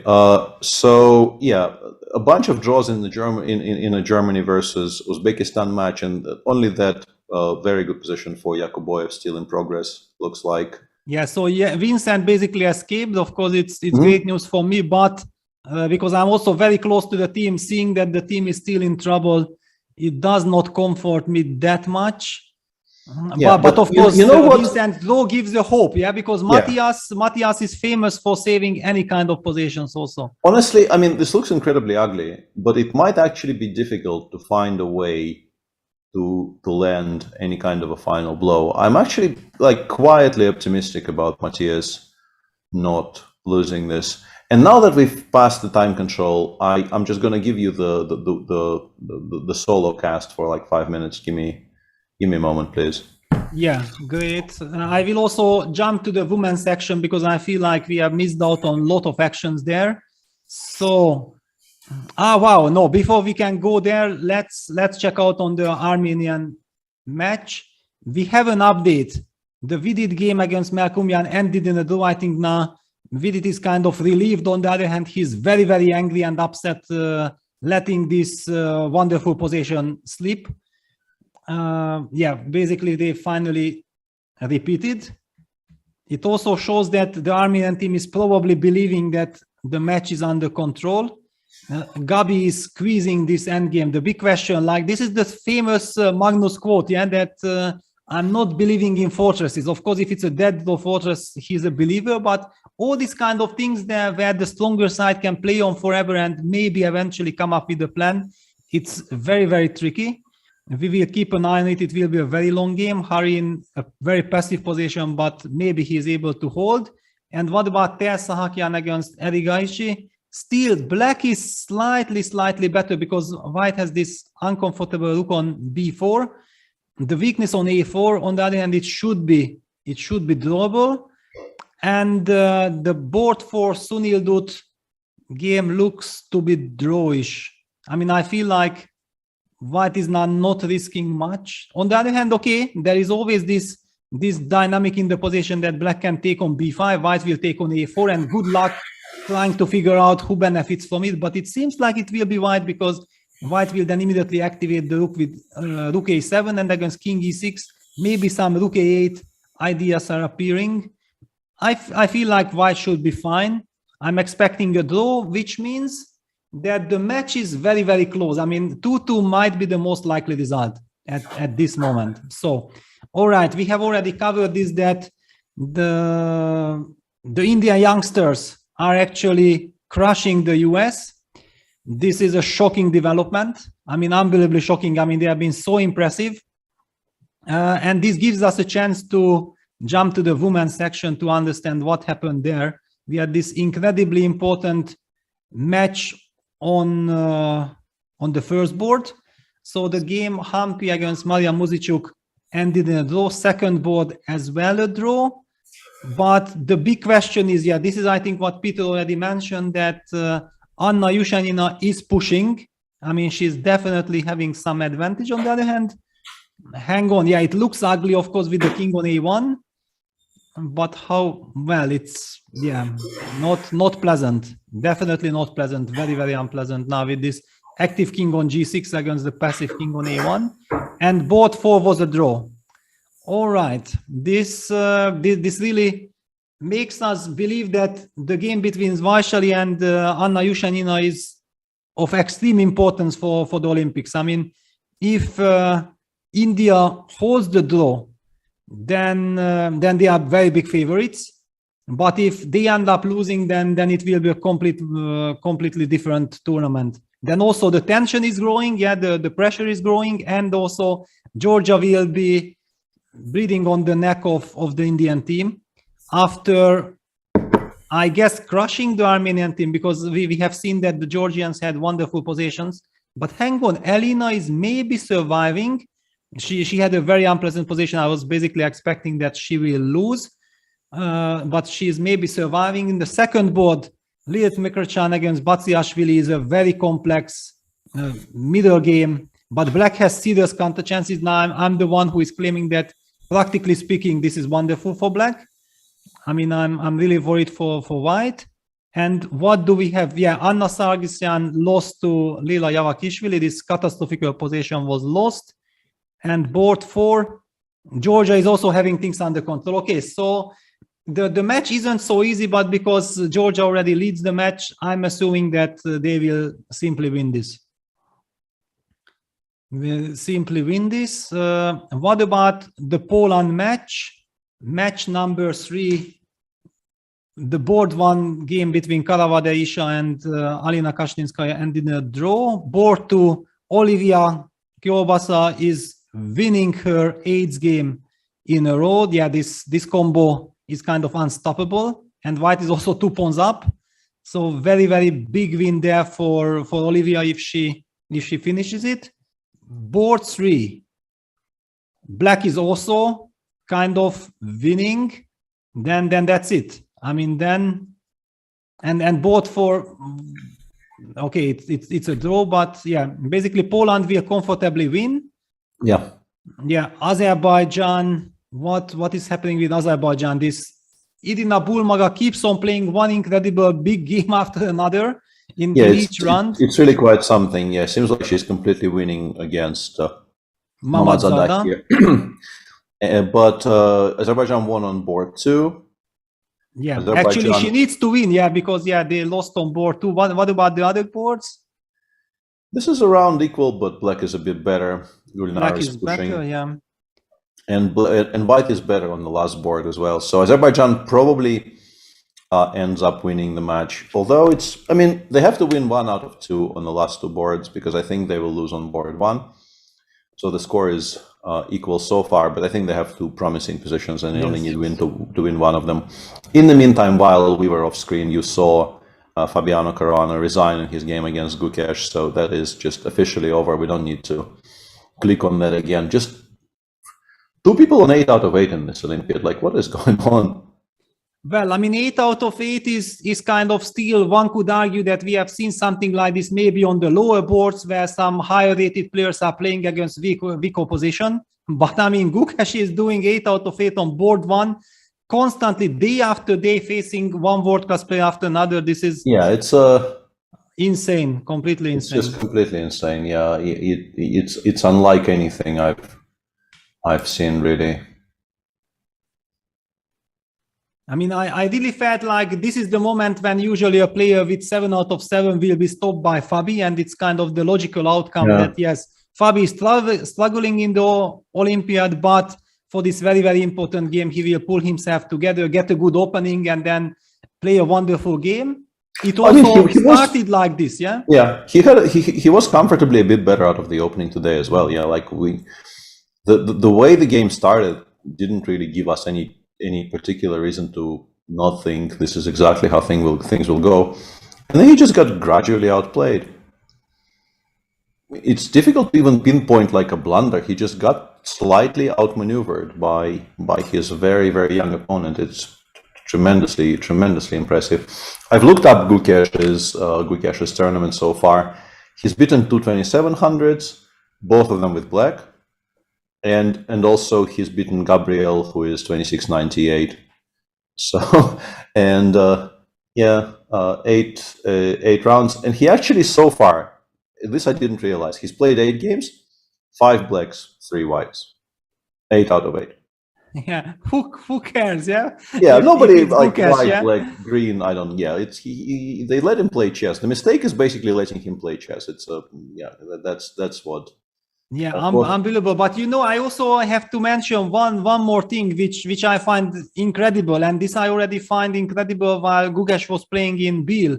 When I saw the pictures that he's playing all the games in mask. Yeah, I mean this just shows that these kids have some incredible energy, and they have incredible way of concentrating, because if I would be forced to play in a mask, for just like 1 hour, I would feel like that's it, finish. I'm not able to make a single good move.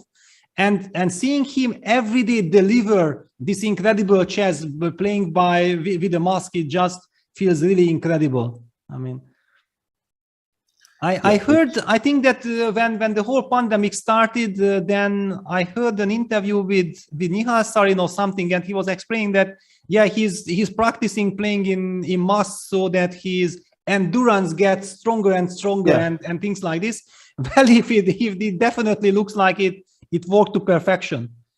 Yeah, because this is just unbelievable. And by the way, seems like I mean, by this point, we're not really very surprised. And honestly, I'm chuckling, but it's out of kind of sadness.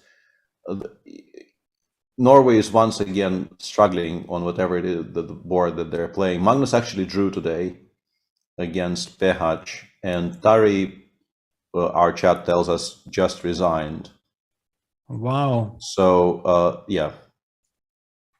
So yeah, Magnus could not really convert what he had. He had a very nice position up until a certain point, but then he made a mistake, and his opponent managed to get out of the corner. And yeah, in this position, he just took a repetition with bishop g3, bishop f2. Yeah, and this is the Olympiad. Yeah, that if as you mentioned, yeah, until things work out in your favor, everything is fantastic. Yeah, the team is driving you, and you get all this extra energy, but at the moment when suddenly something happens with the team, the team is disbalanced, or somehow the stability is lost and the result is not coming, then it can easily happen that suddenly nothing works anymore for the team, no matter how much they are trying.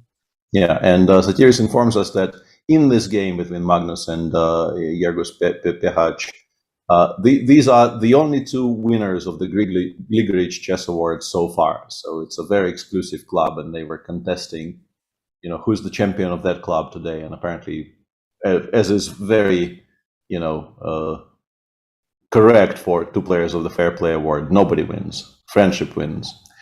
So Aryan lost on board 2 against Viktor Gazik, but perhaps they will be okay, because I'm guessing Johann Sebastian won. No, it's actually Hammer. Hammer won on board 3. And Urkadal is now completely fine against Christopher Repka. I don't know if you have too much in a way of winning chances with black, but you can maybe hope to create a passer on the there are some hopes. Yeah, exactly. Yeah. I mean, it's there is chances for black to win with this bishop and this pawn structure. By the way, we are getting told that Anish Giri has beaten Erdős Viktor in that tricky time trouble situation. So the Netherlands team goes on to win against Hungary. That's I mean, that's quite unfair, because the match looked quite interesting at the beginning, and then suddenly the Dutch team, after Jordan survived against Berkas, then things started to go downhill. Yeah, and there we go. Yeah, because Max Varmadam delivered checkmate against Kantor Gergő. What did he play? So after bishop takes h5, queen h4 happened. Just queen h4, yeah. And I guess bishop g4, like knight takes e3, bishop takes g4 probably is a follow-up or something along those lines. Yeah. And instead, Kantor played queen f3. Okay, I just gonna show for our viewers that this kind of. I'm not sure this is right though, because you have queen e1, but maybe, I don't know. Yeah, I mean, okay, just to highlight, that I mean, okay, things are falling apart for numerous reasons. All the sacrifices are coming. Actually, this is quite beautiful what he did here, because it looks like it should just completely lose, but he allowed bishop takes h3 here, played knight e5, rook g2, king h1. I don't know if he had any like realistic hopes of surviving, but he lost very beautifully here. After king h1, Max Varmadam found this very cute move, rook g1 check, which I think must have given him some enjoyment. Rook takes g1, bishop f1 is mate in 2. Yeah, so this is wonderful, yeah. Yeah, so he had to take with the king, and then after rook g8 he gets mated anyway. So yeah, very stunning, yeah. Yeah, very nice victory by Max Varmadam today. Yeah, this rook g1 check. Actually, there was a game between Chadlishvili and Jordan Fanforest where Jordan Fanforest also finished with a very stylish checkmate. We after didn't get the chance to show that. Now Max is delivering checkmate as well. Yeah. And Banos is playing this losing rook endgame against Benjamin Bok, and the match is already lost anyway. Yeah. So Anish. So briefly, because in any kind of a normal situation, it would be a very interesting pairing, but we didn't even speak for 3 seconds about it. What's happening in the match between Iran and France? Exactly. Yeah, this is the match which is. I mean, I see. No, it's over. Yeah, Idani Puya won the match for Iran against Matthew Cornet, and all the other games apparently drawn. So actually, the Iranian team is is also coming. Coming, and I'm feeling very sorry for the French team because they were there for all the time, and now suddenly after losing they are falling back. We know exactly how merciless the system is. If you lose one match, then you might fall behind 15-20 places. Wow. And what about we have Brazil against Ukraine? Is the Ukraine team coming back, or what is it? So first board is a draw between Anton Korobo and Louis Supi. Alexander Kuzubov is still on. White seems to have very good winning chances. I don't know exactly. Yeah, I would be kind of confused about how winning this is, but yeah, the engine says. Yeah, no, engine is also not entirely sure. I mean, definitely White. I mean, for example, I quickly can't really understand what happens if White takes. Will it be a draw or not? Of course, the question if Black King will be able to enter the bottom of the e-file. Very, very tempo oriented. So yeah, we count this as like plus half a point, but Kirill Shevchenko apparently is in a lot of trouble against Grigor Mkhitaryan. Yeah, I mean, I guess you can maybe even just take on f7 if you want, but you can probably also continue attacking. Something like Queen e4 comes to mind. There's a lot of moves here which look attractive. But on the other hand, I think Volodymyr Onyshchuk on board 4 is winning. Yeah, this looks crushing. Yeah. So Ukrainians have one very dodgy endgame and one poor middle game position, but they are winning on board 4, and they need to make at least one draw on those two boards. Unclear. They probably will not win the match, but they might save the match. Yeah, but in any case, they are not bouncing back. And what about India 3? Wow, Surya lost with the white pieces. Yeah, Surya lost to Emilio Cordoba. This is bad news for the Indian team. And what Setu about... is going to make a draw. Yeah, Setu draw. Board 3, Gupta.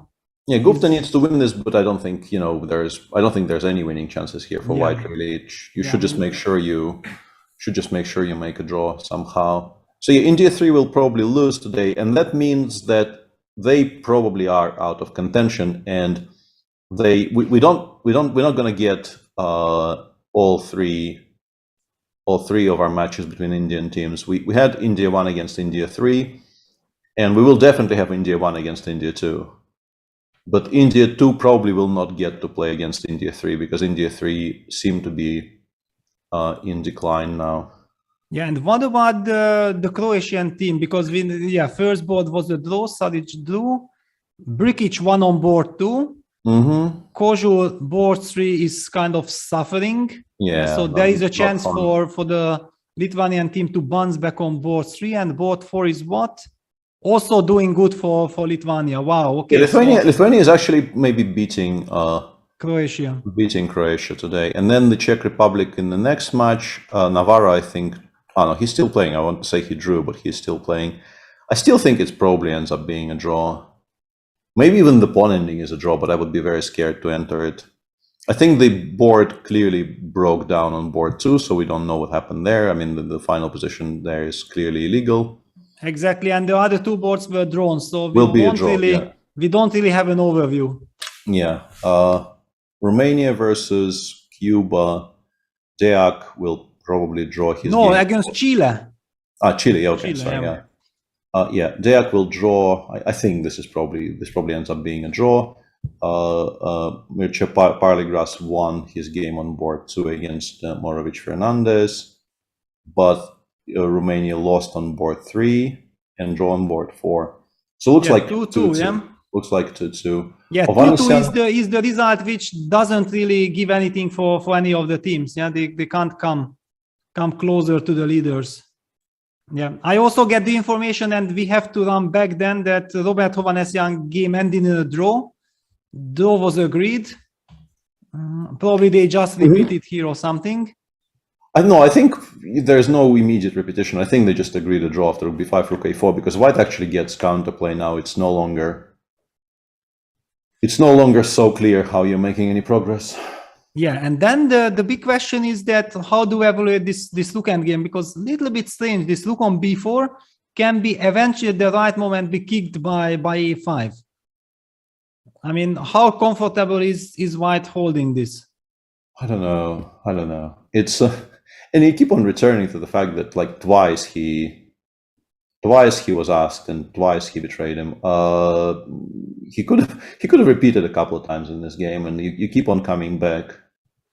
You keep on coming back to that point and thinking, you know.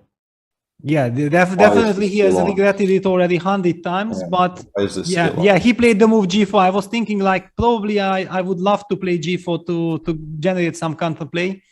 Ask Black also some unpleasant questions that, okay, how you really want to deal with this lovely construction. But the real drama is probably unfolding in the Gabriel Sargsyan Hari Krishna game, because apparently Hari felt like wow, was there a chance that white is actually going for some e4, e5 and you run out of but I mean, I go bishop e7 and I just make moves with my king, right? How do I lose this? Yeah, but for some reason he kind of panicked, and he clearly panicked, but I don't quite understand why he panicked. Yeah, I mean, clearly if you are playing the game and you are thinking for this position for 20 minutes or half an hour, then you are very deep into all the details. Yeah.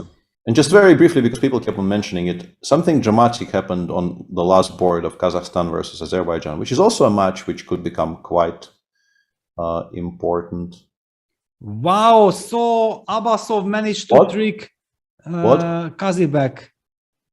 Oh my God, how did he blunder Kalbi through? I mean, it's just like you play king g6 there, you just don't lose, it's a draw. Like, just what? Complete draw. Like, it's just a very, very safe draw. You like never lose this position pretty much. Yeah, but he just blundered the rook, yeah? I think he expected like a6 and then king d6 discover check in that direction, and he just didn't. But still, like, it's somebody who is on 6.5 out of 7, you know. And also played a very good game, I guess, today, yeah, reaching this position. Yeah, and apparently it will lose them the match because yeah, let's take a look. Yeah, yeah, because Durai Bali has 1 on board 3. Yeah, I think things finished. Yeah, Gusainov is losing, but if Rauf survives, then it does not matter anymore. And Rauf is not even doing badly anymore. Rauf is actually pushing now. Yeah, this game, I had a feeling that some kind of a turnaround was maybe in the works here.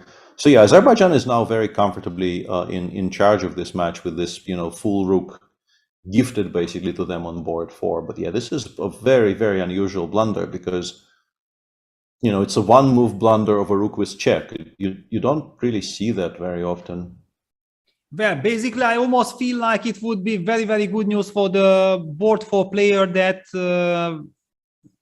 that Mamedov wins this game, yeah, because if at the end of the day it's not because of your terrible blunder, it's somehow easier to survive. Yeah, and it wasn't even, yeah, as Chad is saying, it wasn't even time trouble. He just like had an absolute brain fade. Yeah, like, it's move 45. It's just 45, impossible to play king g6 here. It's just so strange. Just so very strange. You're not worse. It's not like you don't even suffer very much because of how stable your bishop is on c6 and the pawn on g4 is weak, and of course you have the safety of always allowing rook and bishop if you have to, but I don't think you will have to, honestly. I don't like king g5 here. No, bishop before I go king g5, I actually take on g4 next move. I'm very greedy. I'm not giving you any of that. No. Yeah, no, okay. This is really like, shocking. Yeah, you just don't lose this position. It's just so weird. This is unbelievable. Yeah, and what about the Yakuboev Matthias Bluebaum? Yeah, white is squeezing. On the other hand, still not being able to break through. Yeah, and now the entire queen side is sealed off. Since we last saw this, Bluebaum provoked. He played a4, and he played rook a8 and then a4. Provoked b4, played b5. And now, but eventually maybe some bishop f6 will win for white, yeah. Possible, yeah, but you still have to organize it, yeah. You can't do it in every single position. I mean, okay, if it would be my move, maybe I can do it, no? Bishop f6. Yeah. Yeah, because we also see the evaluation bar screams that white is winning, winning, winning. I'm assuming that that's the kind of winning plan. Bishop f6, opening up the position, and then suddenly, if knight takes on f6, g takes f6, then we get this incredible passer. Suddenly, the rook joins the game on the third rank and on the g file, and black's king will be in a lot of trouble. Yeah, basically, it seems like also Uzbekistan is about to deliver a decisive blow to Germany. Looks like it's possible, yeah. Is the Dominguez game still going on? No, everything else is drawn. No, no, up top, not in this match. Okay.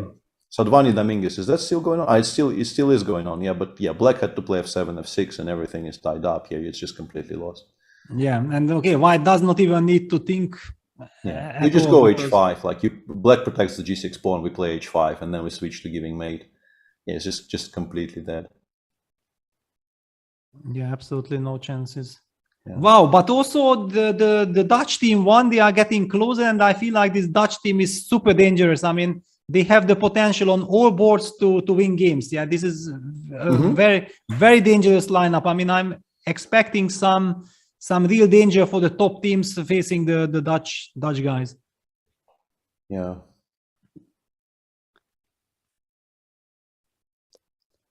So I kind of also felt like Hungary was unlucky that, okay, one could argue that so far we were very lucky with the pairings, that we didn't really meet any very strong opposition, and we were climbing, but immediately getting the Netherlands was of course a very tough pairing. But that's how it is. Yeah, you can't expect to have wonderful results without facing anyone strong. Yeah. So does the chat give us any hint where to go, or what? Not particularly. I haven't seen anyone's. You know, Bok is still playing, but Bok's endgame is kind of very technical. Let me just briefly look at the overview of what we have. Like if we go to pairings here. There are still 2 games going on in the absolute top match of the day, so we probably are watching that, but they're kind of dry. Both the Tersakian rook ending and the Gabi. Well, maybe we should be talking a little bit about this Gabi's game, yeah, because it's the first board on the top board, and it's such an important. It seems like it might decide the match. I mean, if Gabi wins this game, then Armenia wins this very important match. On the other hand, if Harry holds it, then it might be, it most likely will be 2-2. What is your take on this? After e5, Gabi has simply played the move bishop f6 and ef4 on the board. Yeah, I don't know. It's mainly I just don't understand what scared Harry so much that he gave this opening, because now I can also play for bishop like c2, e4, g5. Yeah, there are suddenly so many more ideas in the position. Yeah, I just don't understand why we suddenly have all of these diagonals to look forward to. Yeah, and we get the information that Lenny has resigned. Okay, no surprise there. It was completely lost, but it's now official. India too. The India youngster team has crushed the favorite of the United States team. In incredible fashion, actually. I mean, it was really amazing, because Plug was pushing with the black pieces against Wesley, so Nihal Sarin was putting pressure on Levon, and they ended up winning 3-1. Wow, congratulations.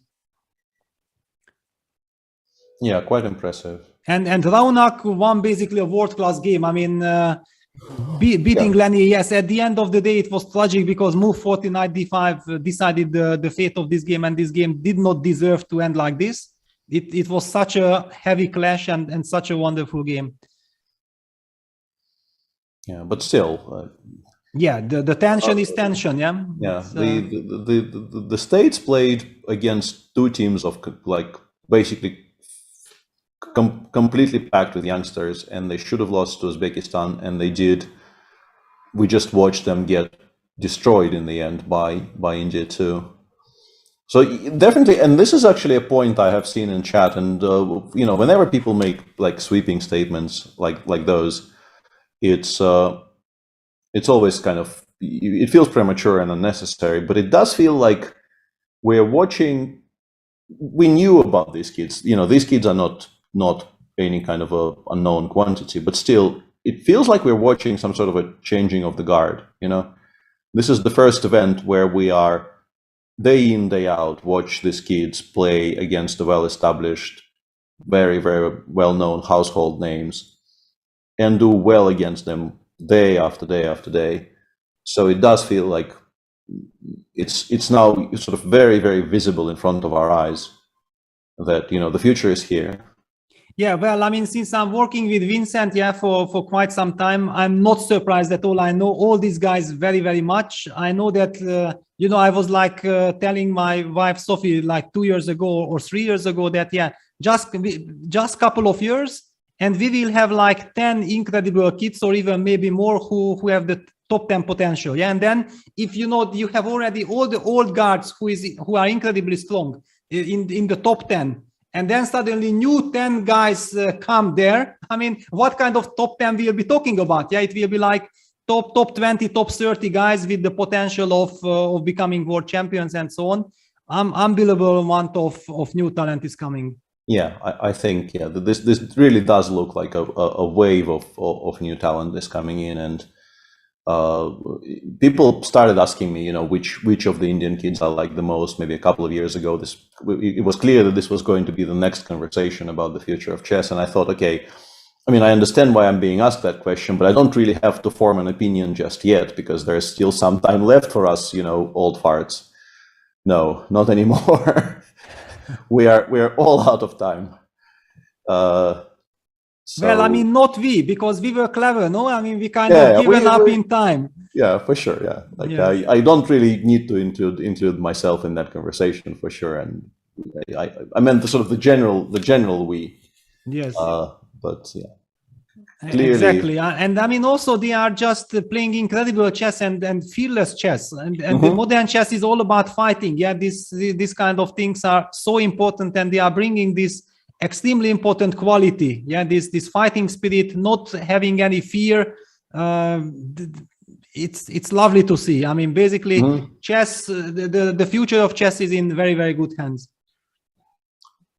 Yeah, it really does feel that way. And okay, Gabi. I mean, this is exactly. Just very briefly, though, can I ask you something? Yes? The final position of Kran's game. Yes. I mean, maybe he just thinks the match stands well, but why are we not playing Bishop e6 and playing on? Well, I mean, I was also he's definitely so happy that he survived, because being guilty for 2 losses in 2 consecutive days would be just, I think, too much to handle. But it was a little bit of a surprise because black can't lose anymore. Yeah, and I mean, I understand it's probably going to be a draw anyway, but I've been thinking about this, and I couldn't figure out exactly how to make what I would think is like a cast iron draw that you cannot spoil. Well, I mean, maybe he simply, he has so much respect for Gabi, and he knows that these are the Gabi possessions. Maybe, yeah. Maybe. But on the other hand, at that point, it looked like it might be a fortress. Yeah, this big mystery of e6, e5, because this e6, e5 is such a terrible, horrible move. But for some reason, Harry thought like he has to. I mean, he was afraid of something. I mean, I don't know. And one thing that actually I think makes sense, I just saw mentioned in chat, we just said Fabi resigned, but he actually made 5 more moves in that game and ended up 3 pieces down. So maybe we can show how the game finished. Well, I mean, it was so completely lost that. Yeah, after rook g7, instead of resigning, he continued playing for a bit. He played rook e1. And Gukesh, I'm pretty sure, just calculated everything here, played bishop h3. Bishop d6 is, I think, the reason Fabi didn't resign on the previous move, because it looks like it maybe creates some kind of a mess. But Gukesh just very calmly accepts the sacrifice, goes king h7 here. And the final blow is knight e4. Thank you very much. I will take that as well. Yes. Thank you for more pieces. And super impressive. Yeah, super impressive. But I mean, back to Gabi, because I'm still kind of in shock that first of all, this position looks extremely dangerous, And if we look at this position, we feel like, okay, there should be a way for white to break through, yeah? But on the other hand, this other position, it looked like, I mean, black is locked solid, so what is the big problem? Yeah, I don't know. And they were shuffling, and suddenly after bishop g7, king g4, here black felt like he's in Zugzwang, yeah? This is the trick. And we are getting the information by Sotiris that actually Fabiano has dropped now to ward number 13, 1 point behind of Rapport, who has also fallen back heavily after the unfortunate candidates. And Gukesh is up 27-29 and is entering the top 20. Incredible statistics. Fabi has dropped minus 23 ratings so far, and Gukesh is up 30 points. Up 30 points, yeah, I mean...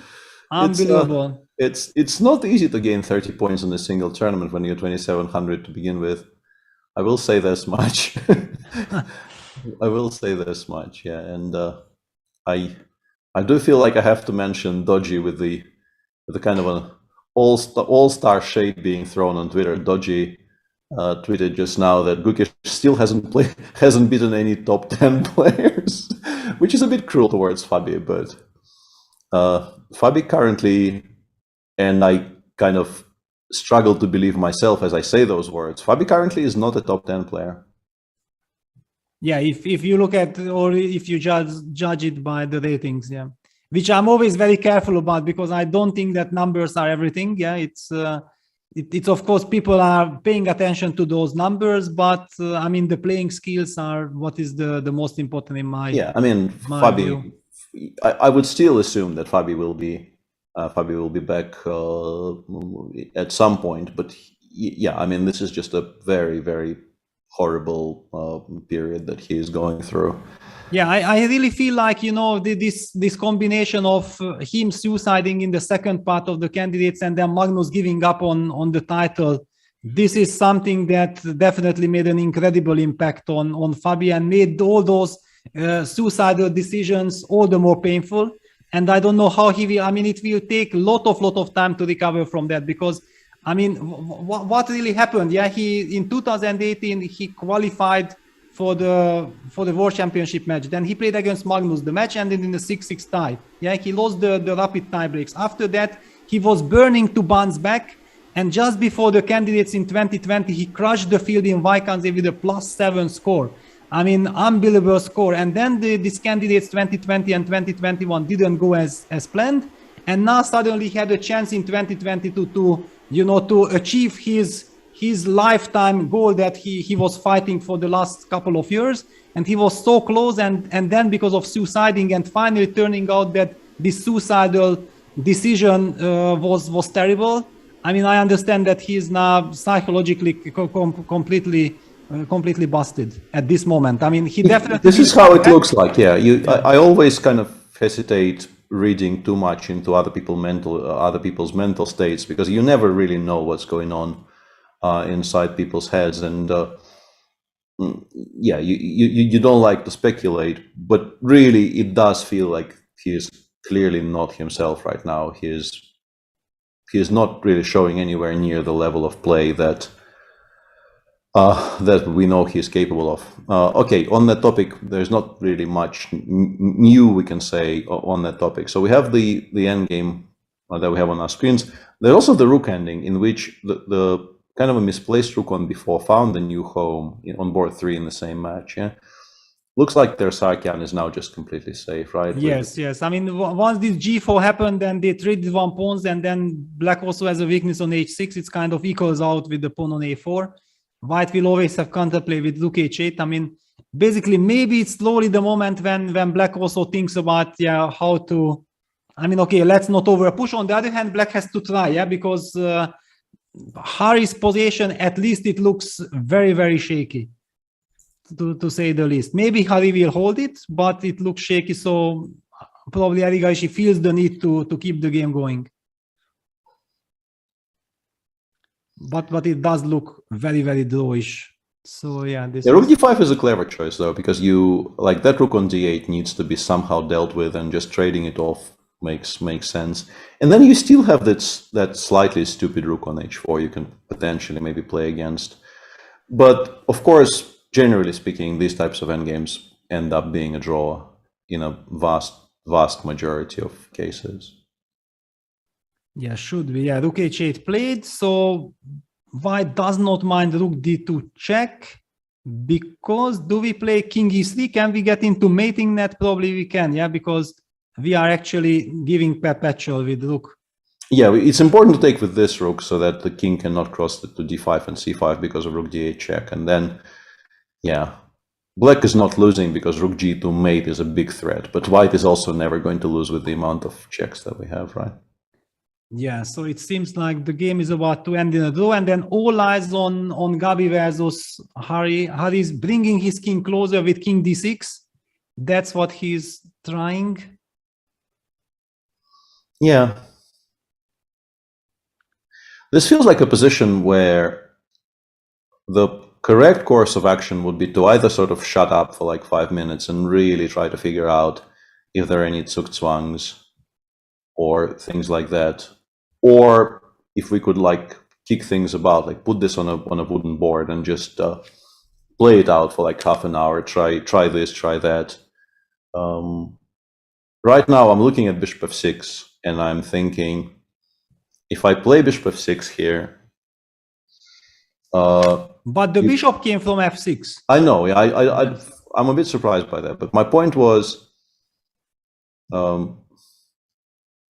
I don't think you can play bishop e7, so I think we go bishop f6 and we try to find a position in which...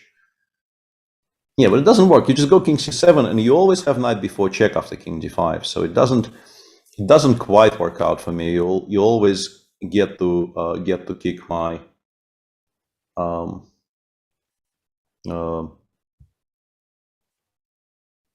yeah, kick the king if you get too active, yeah. And yeah, there's a mention... I mean, and look at this, the clocks are ticking down. We might be witnessing some drama again, because this position has the tendency of lasting very long. And finally the player, yeah, bishop f6 played, not with the intention of repeating, just to... probably Gabi was testing him if he will find king d6 or not, yeah, because it was maybe, also like a psychological moment. Yeah.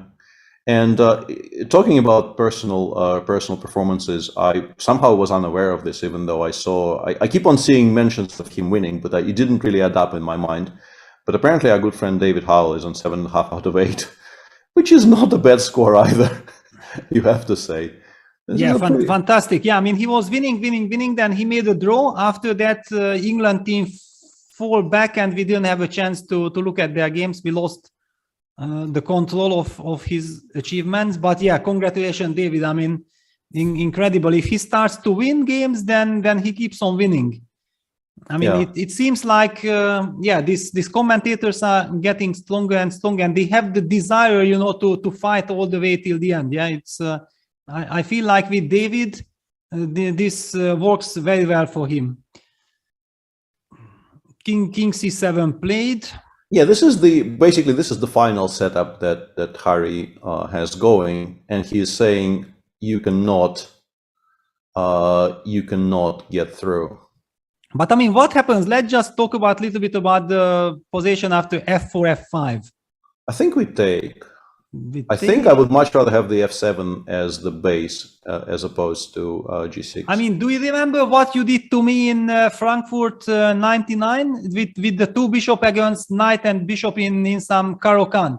I had this f7, g7, g6 structure, and then you pushed f4, f5, and then you created g and h. I mean, that was such an incredible model game. I'm showing everyone whom I can, because that was like fantastic. I mean, I got schooled and I got a free lesson there.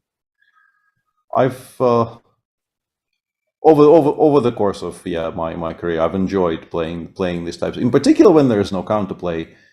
The thing about creating model games like this is that you are on a complete free roll. You search until you find something that allows you to improve your position a little bit, and you go from there, and you run zero risks at any point, so you're not really all that worried. Yeah, this is what happened in our game. Yeah, it was a rapid game, and I was trying to think there about finesses, and you just improved. I mean, you just shuffled, nicely improved, and I was thinking where to put my pieces, but you were the one making progress. Yeah. And okay, actually, maybe I have understood, that after f5, as you said, that you want to take gf, king f5, and then you put king on d6, and you say like, okay, how you want to improve, because whenever the bishop falls back, then you have bishop e7. Yeah, now my setup is bishop e7, and maybe I can even put the knight on d8 with the amount of, or knight d4 check, with the amount of stuff that came off the board. Now my resources are, there's more of them, let's put it like this. Wow, I mean, if Harry holds with this e6, e5 break, I will be very, very impressed, because, okay, to me it looked like it's suicidal, but maybe he knows what he's doing. Yeah.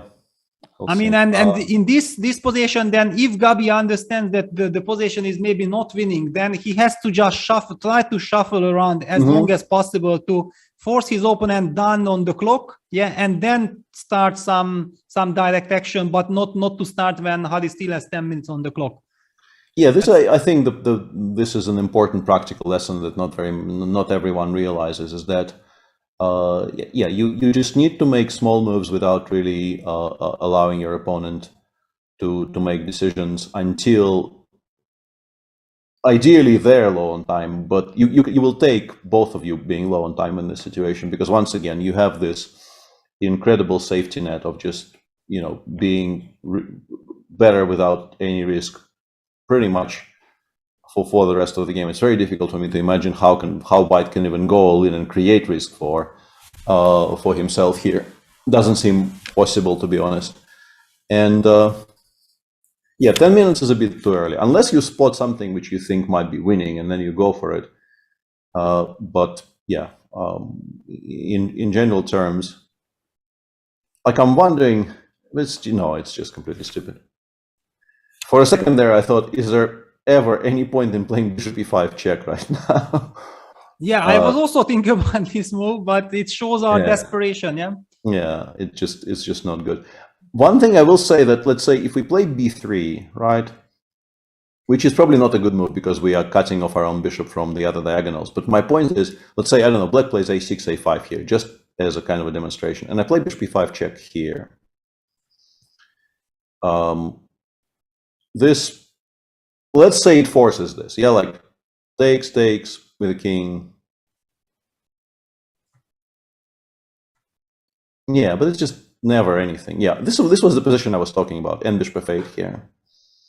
But the problem is black goes king d6 and bishop e5 check, and it's just very, very safely. Black has like 5 extra tempi here compared to what you need. Yeah, king on f8, bishop on c3, just Yeah, it's total stability. It's just nowhere near quick enough compared. And Gabi is also going crazy because he's an incredible technician. His feeling definitely tells him that, okay, there should be something, but so difficult to see the breaks through. I mean, maybe finally he will go for this f4 f5 break and then take it from there. Yeah. But what else do we have? So talking about endgames that are difficult to assess, there's also this really weird endgame on board 3 of the most important women's match today, the Ushenina endgame, which may or may not be a draw. I tried it, and Chad also keeps on bringing it up because it's so important in the context of the tournament, whether Anna wins this or not. Clearly she is much, much better, but whether this is enough for a full point or not is not obvious to me. But I mean, all kinds of Zugzwangs are also here, yeah? Yeah. I think you have to kind of, with much regret, you have to go rook e4, trade c2 for c4, and hope that this somehow holds. But it looks very iffy. Yeah, the king might come back, yeah? The king might come back. You can also just take on g5, play rook g2. But you have king b1, king c1 idea. Okay, yeah, this is important.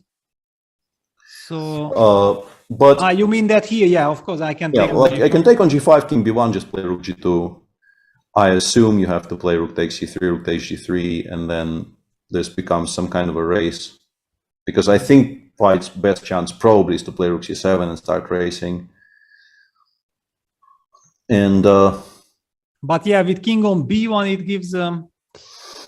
But as you know, it's become a meme in our streams with Gusti. But I will now use my opportunity to say, one runs faster than two. This is something that we very much like saying on the stream. You know, and it's not even entirely ridiculous because one sort of does run faster than two. If you have to push both, then there is definitely. Well, hang on, there I see some incredible tactical shot by Batsiashvili on the second board. I mean, the move. Rook takes e4. She played, yeah. Rook takes e4. Wow, I mean, it's fantastic. If it works, it's fantastic. So takes. Basically, yes, queen e4, rook h4, yeah, or yes, whatever. Yes, that's the trick. And then finally, the d pawn is winning the game. Yeah, rook h4, rook g4. We just go d2 here, right? d2, yeah. And then eventually we'll have queen e5 check, queen e1, I suppose. Yeah, queen e5, yeah. I mean, wow, what a tactical shot. Yeah. Of course, with the pawn on d3, you are very much tempted to calculate all these kind of things, yeah, because always when you see that it's a forced line, it attracts everybody's attention, because then it's much more easier to calculate even very far if you know exactly that all those moves are forced. Yeah, but Georgia is still in complete control. Yeah, Georgia it's a very nice move by Nino, but the match is just standing very well for them regardless. Yeah, this is the one that has an absolutely tremendous importance for the rest of the tournament. And actually, in that line that we were showing after rook e4, go to move 51, and Chad is absolutely correct. Instead of rook takes c3, you can play f4 check, which probably just makes a draw, right? Mm-hmm. Yeah, trading that pawn, that's crucial. Yeah, and then we go rook c7, and we, you know, one runs faster than one then, and that clearly is a draw, you know. That balances each other, yeah. Yeah, so, that should be okay. But yeah, I mean, okay, maybe you can find rook e4 out of simply eliminate all the other options. Yeah, because if the rook goes somewhere, you just give up the pawn on g5 for But hang on, she opted for a5 and allowed rook b5. Mm-hmm. It was blitzed out. A5, rook b5 was blitzed out. Okay, I also understand this. Yeah, so rook e4 will be, or rook e3 or rook e4. I guess she wants to. Rook e3, I guess, because rook e4 doesn't really do very much. I will take. Yeah, doesn't really do much. But okay, so takes. But okay, hang on. I mean, we will have a very just take on g5, play rook c5. Yeah, I like this the most. And now I want to put the pawn on a5. I want to play king f5, g5, and start threatening g5, g4. Yes, it's becoming a nightmare practically. Yeah, but still, it will be sort of decided on the clock, right? It will be very much. Yeah, and this is on the board. But the thing about being down to a minute, and we keep on actually coming back to this is becoming kind of a recurring theme in these shows. It's just so much easier to be the side pushing. All of these time troubles just hugely favor the player who has the better position, because you have this fallback of you start from a much safer place. You start from a position of strength, and yeah, honestly, I don't like this time control at all. I mean, it doesn't feel right. Okay, I'm not objective in this because I feel like I'm also much weaker in this time control. So don't listen to me what I'm saying. But I mean, what I noticed that of course endgames. I mean, endgames are always played out in blitz mode, yeah? And this I just find, of course, very unfortunate for the players also, and for chess in general. That's such a vital part of chess. Yeah, the endgames are played out always with few minutes on the clocks. Yeah, and another thing that people are mentioning is that, you know, something that we very much like is. Eileen Roberts is winning again today. Wow, against whom is she winning? Against Corey. Oh, wow, okay. This is and by the way, also I see that the Hungarian team appeared on our horizon. Hang on, let me just quickly take a look. So on board one, it was a draw. And board two, Okay, we are winning because I saw that on board 3 we lost. I mean, this should be the Mongolian team, right? Or yes, I think that's Mongolia. Yeah. Yes. So board 3 and we draw lost. on board 4 probably. I mean, game is still ongoing, but you have to assume this is a draw. I mean, okay, we are fighting for survival basically. But okay, board 2 is so winning that it's probably just an easy. Yeah, I think it's just 2-2. Yeah. Yeah, just 2-2. Yeah. Okay, and Alina's game is. Yeah, she probably missed this resource just now. We don't actually have it. Yeah, we don't have it. She reacted in a very good fashion. So yeah, she'll win. She has a. Yeah, she's good. She's good. She has a very safe winning advantage there. Did not panic. She missed a kind of a cute move from her opponent, which maybe could have confused somebody, but did not confuse her. Yeah, and Anna Yushanina is taking her time. It's a very important decision because you have a chance of protecting with rook on a3, but then the rook will be very awkward on a3. You will have trouble pushing your pawn because then you are trapping your own rook. So that's why Peter's automatic feeling was like, okay, he wants to go rook c5 and then a5. Yeah, I would like for my pieces to have squares. Yeah, it's understandable. Yeah, yeah, kind of useful to have squares. But okay, with rook a3, one could argue that we are even defending our pawn, right? So yeah. But just anyway, white has rook e4, rook e3 ideas, and you don't want to do that with your rook. Black is still thinking. And what about Gabi? Because now we have let's go back there. Whoa! Okay, f5. Yeah, he did play f5. Yeah, this is what we expected. This is what we expected. What are we like? Some result finished in white. Blue bomb resigned. Okay, Germany does end up losing. Yeah, that looked very bad. Yeah, finally this bishop f6. Yeah, okay, just very quickly we update that position. Yeah, bishop e5 and then this bishop f6 plan proved to be decisive. And then bishop e7 and everything starts falling. Once you have to allow that. Well, I have to say that it's also kind of a deserved victory for Uzbekistan. They were dominating this match. I mean, Rasmus had a chance. Yeah, there was a golden opportunity suddenly. Yeah, there was this very brief moment when Rasmus was just basically winning. But otherwise, it was absolutely deserved. Yeah. And what about Gabi? So he pushed f5. Yeah, he had to push f5. There was no other way to break through. Honestly, I'm worried for Hari now. Again, the Zugzwang issue. Yeah, the problem is that, of course, Black would love to play knight d4, but it runs always into b4 and also bishop e8. Yeah, those I'm worried because now both bishops have very nice diagonals. And this is why you never play b3. This is why you see the pawn still on b2. Because the bishop was fantastically placed on a4, but now it's done its job on a4 and it needs to switch to longer diagonals. And like, Gabi will get to d5 now. Yeah, this is impossible because of bishop b3. And okay, if you have to play knight c6, Gabi will give a check, I think. And after king e7, he will play, I think, bishop g3 is the move I like. So you are switching the diagonal, yeah? And I want to play king d5, but maybe knight b4 still holds. Yeah, I mean, it's still a position with very little material left. So, but still with lot of tension, yeah? I mean, knight d4 runs into b4 again, yeah? No, knight b4. I need to. Knight b4, yeah. Knight b4, stopping king d5. And now I stay. Basically, this is my final stand. I do this, and after bishop e5, I have no idea which move I'm supposed to make. We can go knight c6 back. Okay. But this is very scary. This is and down to basically 6 minutes versus 6 minutes with 30 seconds increment heavily favors the attacking side here. Absolutely, yeah. On the other hand, okay, Black's chance is that he has only moves. Yeah, basically he can make the only moves, and White is the one who has to find the winning plan if it exists. Yep. Yeah, very tough. Very tough.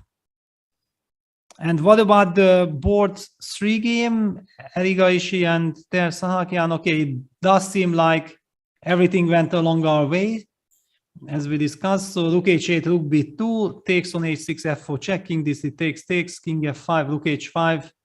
We might be heading, no, Yeah, of course, Arjun, knowing that Hari is in a trouble, he has to try something, but there is very, very little material. Okay, on the other hand, he's now setting rook f2 to win the game. Yeah, So yeah. If it's black to move, rook f2 creates a. You're not actually winning because c4 king f5 exists, but at least you have to calculate. And this is maybe maybe you can actually have maybe you have time to play h4 here. Just start pushing this changes things. Yeah, of course. Yeah. If rook f2 is not a winning stat because of this defensive idea. We go here. You have to play rook e2. We go specifically to f5, of course. And then even if you play rook e3, I can just push my own things. I can go h5 here. I'm pretty sure this is just a draw, honestly. Yeah, this is.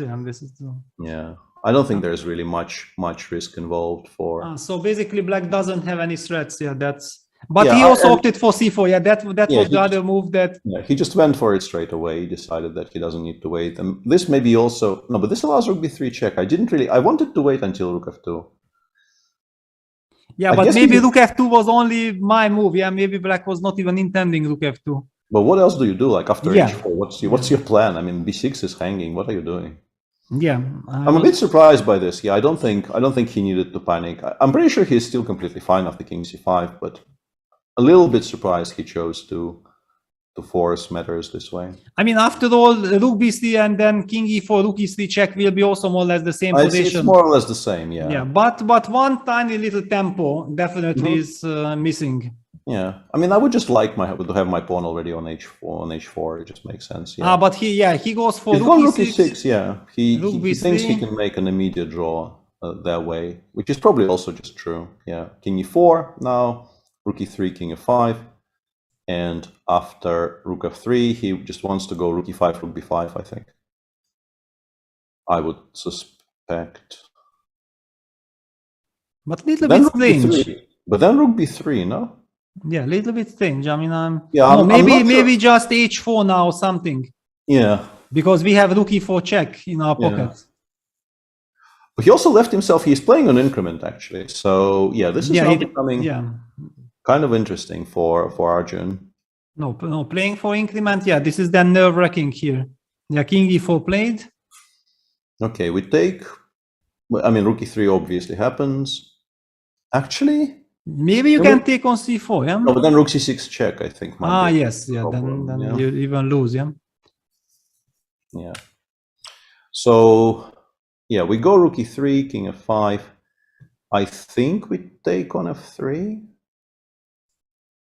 I like taking on f3 more than I like all the other moves. Rook e5, king c4. And yeah, I think... And then h4. Yeah, I think it's... No, rook b5 is just completely crap. Yeah, h4 is important. Probably still a draw, I guess, right? Yeah, I mean, I have this rook e4 check, rook takes f4 idea. Yeah, this is... Yeah. Gives me stability and safety. And it's also kind of a very forced line. So if it works out, then I like his choice because he will get 1 minute extra on the clock, and then the clock situation won't be so dramatic. I mean, this is one of the other things that I hate with this 30 seconds increment. Yeah, that it looks like you or your opponent are in time trouble, and you make a couple of moves, and in fact it's just a normal scenario again. Yeah, it's very difficult to adjust that it's not like a final time trouble phase. Yeah, it's a very tricky and a big challenge on all players.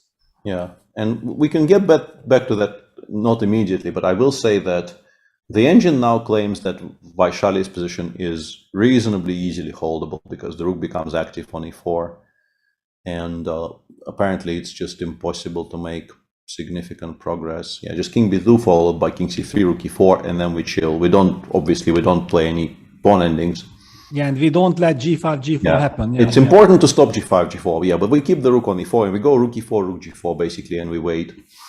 And it seems like as long as she doesn't lose her nerve here, she now has enough to defend this endgame. Yeah, and also Anna is down to a minute. It signals that she doesn't believe that she can win. Yeah, this is another thing. Yeah, that she knows that it's probably a draw. So Vaishali is doing everything right. And what about Hari? Yeah, Hari is trying to set up this blockade with knight b4, but I mean, nothing really moves. I mean, there is the tension, the potential of eventually getting into some kind of decisive Zugzwang. Yeah. I mean, okay, he has the move king e8. Yeah, I'm wondering if maybe we like our bishop on b7 here just to stop knight c6 from happening, and then we play king f5, and then we sort of continue looking for ways to shift black away from this setup. But yeah, It's I think interesting, mainly I think how you win this position with white is you just continue making moves, and eventually your opponent panics and changes something in their quote-unquote fortress that should not have been touched. You just win it sort of by being practical, by being faster and more precise. Yeah, I mean, very, very hard to believe that black can hold this. Yeah, it's just so ugly. I mean, position is so ugly, and now with the white bishop also opened up. Yeah, that those bishops are absolutely having all the diagonals. This is exactly how you're supposed to treat these positions. Regrettably, you have to trade some pawns, which obviously is an improvement for black because black welcomes pretty much any simplification, but it gives you so much operating freedom for your bishop pair that you hope that eventually it's enough, but obviously it's not always enough.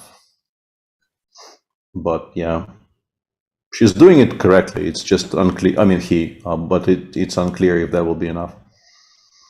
I'm also watching the Ushenin endgame on the other screen, which is why I was briefly complimenting the wrong person there.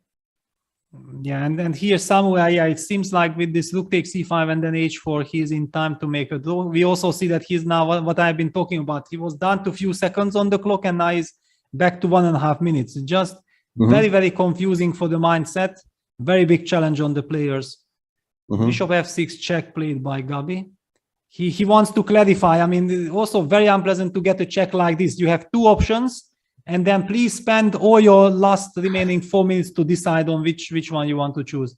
Yeah, I think you choose this. Like, I don't think you. Although I was going to like wholeheartedly endorse King d6, and then I thought, why am I so sure? Yeah, it's annoying to have to make these choices time and time again. Vaishali was basically you run into bishop e5 check, yeah. Yeah. Vaishali was one move away from, I think, an actual very, very safe draw, and she did not make the move. She still should make a draw here, but she just passed up on an opportunity, I think, to make it comfortably. Instead of rook e4, e1, which was her last move, she could have just played c3, because Anna ended up doing something that we were discussing, just completely locking out her own rook. And now with the weaknesses on e5 and g6, your rook cannot move without giving up the c pawn. And I'm just going to go rook e4, rook g4 forever. And the king cannot really leave the king side without losing one of those pawns either. So it's just a very, very, very, very safe draw that would have been difficult to spoil even. Yeah, but now she played rook e1, g5, rook e3 back. Yeah, she's trying to it's still fine. It's still fine. But I think, as we've seen in this tournament, maybe even earlier, like in particular the Carlsen Bluebaum game comes to mind, right?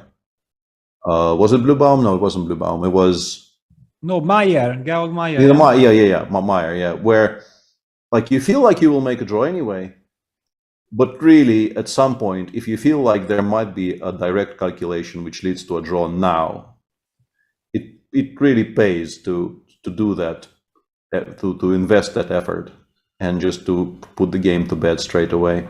And look at this, Harry actually opted for king e8, and now Bishop d1. Bishop d1. Yeah, Bishop d1. I mean, the problem is, like, although there are some choices, but I like king d7. I mean, but what's wrong with bishop e7?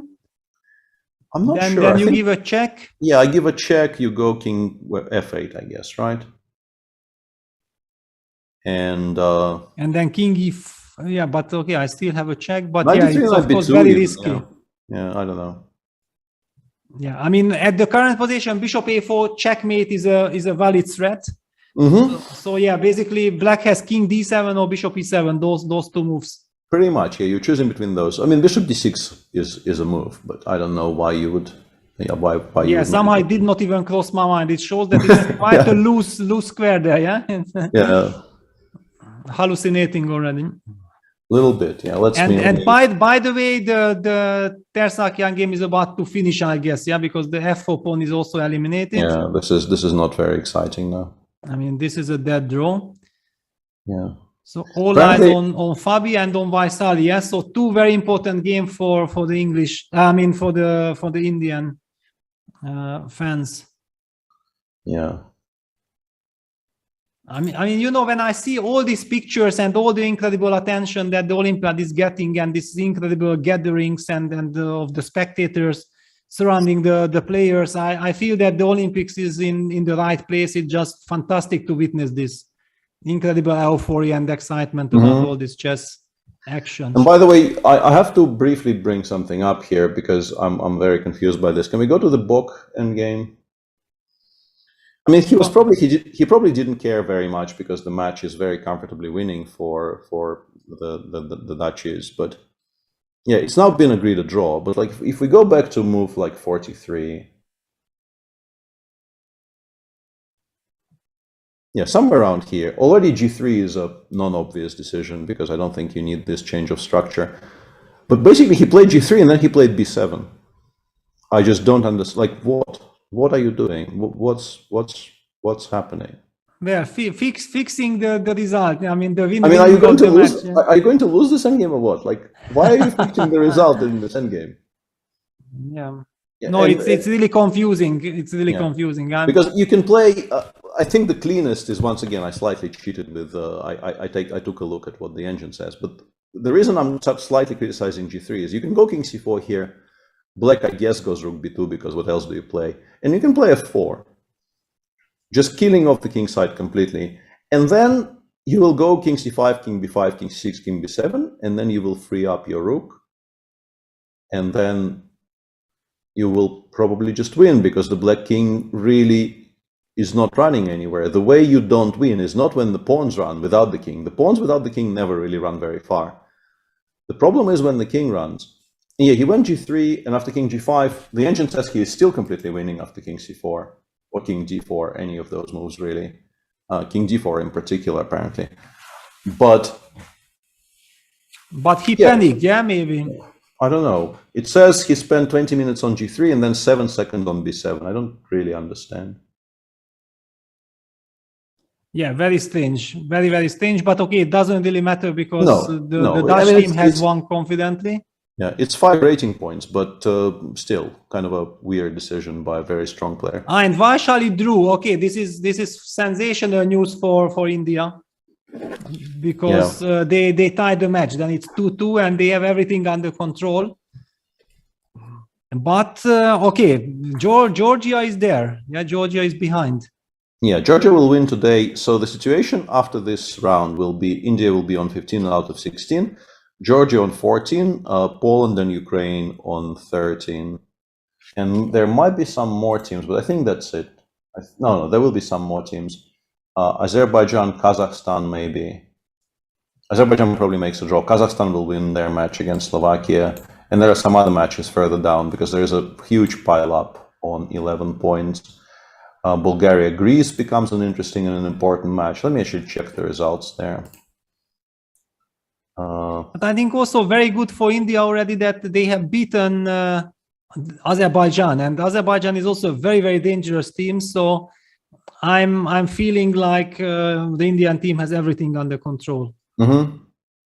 Bulgaria-Greece, I think, ends up a victory for the Bulgarians. Yeah, and okay, this is what we have been talking about, that this Gabi-Hari game will have incredible impact on everything, and they will be down to 2 minutes and nothing much will be changed by that point. Until they go down to basically the increment, they will just continue shuffling here with nothing happening, and then on increment, somebody might crack. And because of the nature of the position, when you say somebody might crack, you mainly mean the defending side. Yeah, because okay, one mistake from the defensive side cost the game, while White has the luxury of affording a couple of inaccuracies, probably not changing anything. Absolutely, yeah. In the position, yeah, and we are seeing again some Zugzwang issues, yeah, that the position was where Gabi has played the move Bishop D1 before, and now it's exactly the same position with Black to move. Knight C6 played. Hari brings the knight back. So king d5 is met by knight before check. That's of course important, but how do you defend all this with so little time? Bishop c8 is very tempting. Yeah, bishop c8, and you have to play knight before, because a5 bishop a6 might actually be lost now. Or exactly, yeah, like you're very worried then. Because then you potentially get you another still have weakness. king d7, king d6. Like even here, there is still some way maybe to survive, but yeah, but of course, yeah, bishop c8 knight before is played. It's a professional game. You don't want to give your opponent a chance. But okay, the chance is there. Yeah, you were claiming this bishop b7, bishop d5 plan also at some point. Yeah, that the bishop can land on d5. Also, just like a Zugzwang issue. Yeah, very, very tough. How do you save this and how do you win? I mean, the tension on both players. I think we just shuffle for some time yet. I don't know. So.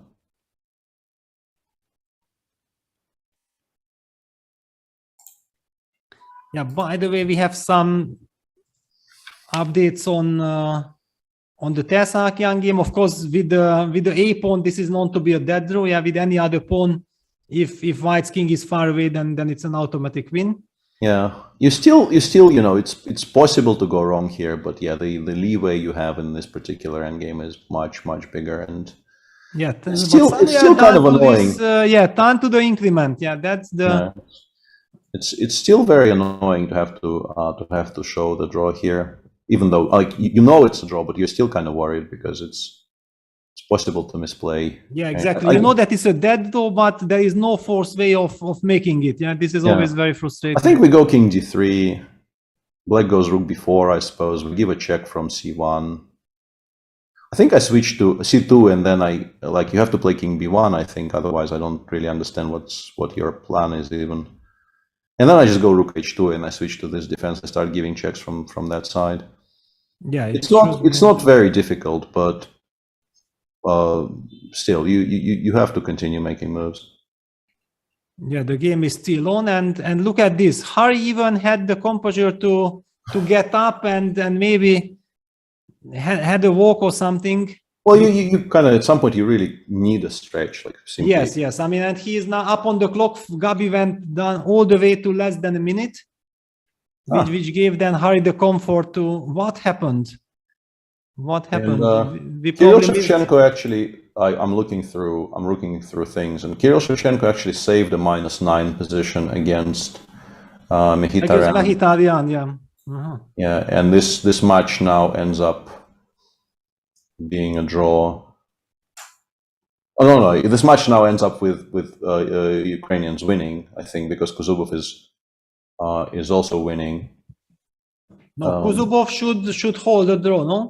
I don't know. Hang on, it will be a draw. Yeah, Kuzubov is black. Yeah, no, Kuzubov will lose. Kuzubov will lose. Yeah, okay. It's a kind of a weird position where actually both sides queen their pawns, but White queened his pawn with check, so now he gives check to the Well, now I'm really worried for our broadcast, yeah, because apparently Gabi definitely had made a move, but we are not. Okay, now it jumped. Okay, thank you very much. Yeah, okay. Big relief, yeah, because knight before now king f5, bishop e7, bishop c3, king d8, bishop b7 happened, and it's now up to Harry to deal with the Zugzwang issues. Oh my God, and Sothi is informing us that apparently in this position, after bishop f8, there is a stunning g6. No, this is the different position. No, this is already a different position because the king has moved to d8. There was some kind of a computer way of going g6, fg6, and then king e6, and then trying to lock down everything. But no, Harry has probably foreseen it. Probably not here, yeah. Yeah, he moved away with his king. Okay. Instead of bishop c3. Whoa. Wow. No, we don't know yet, but okay, we will come back to it. Yeah, we'll come back. It's not that critical. It's not running away. Yeah, but king c7 on the board.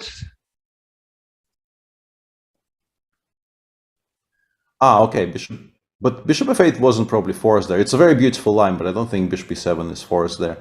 But yeah, we can get back to that. And I'm looking through the results.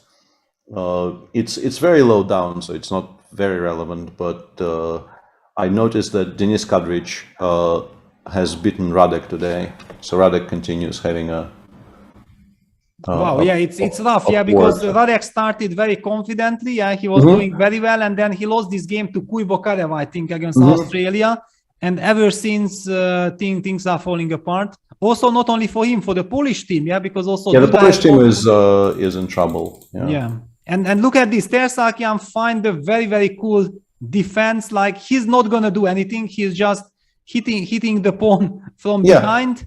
It's definitely one of the ways you can quite safely hold these positions. It's a solid.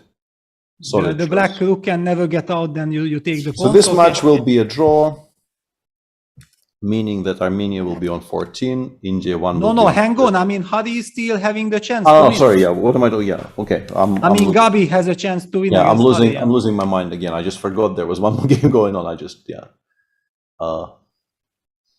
Okay.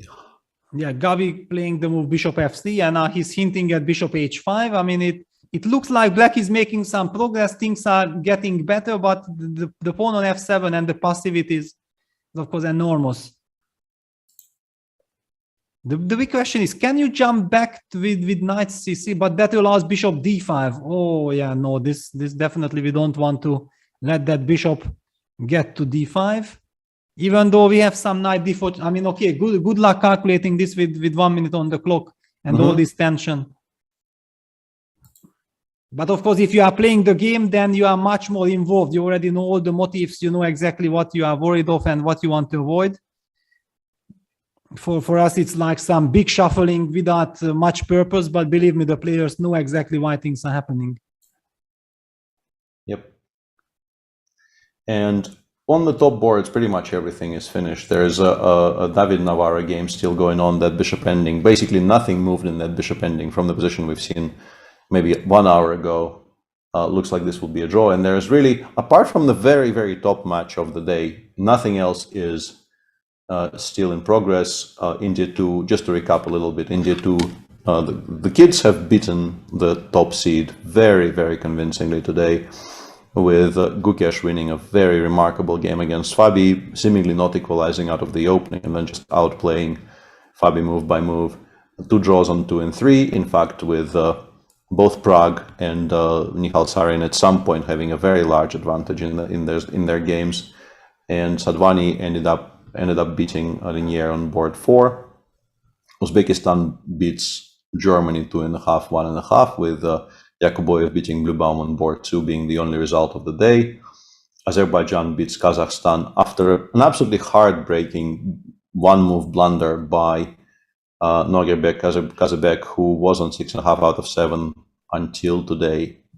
Really a very, very strange and difficult to explain brain fade from a very, very talented youngster. 3-1 Netherlands-Hungary, Anish and Max Farmadam winning their games. Iran beats France 2.5, 2-2 in Ukraine-Brazil, India 3 loses 1-3. Lithuania actually beats Croatia, and then there's this match between Slovenia and Czech Republic, which probably will be a draw.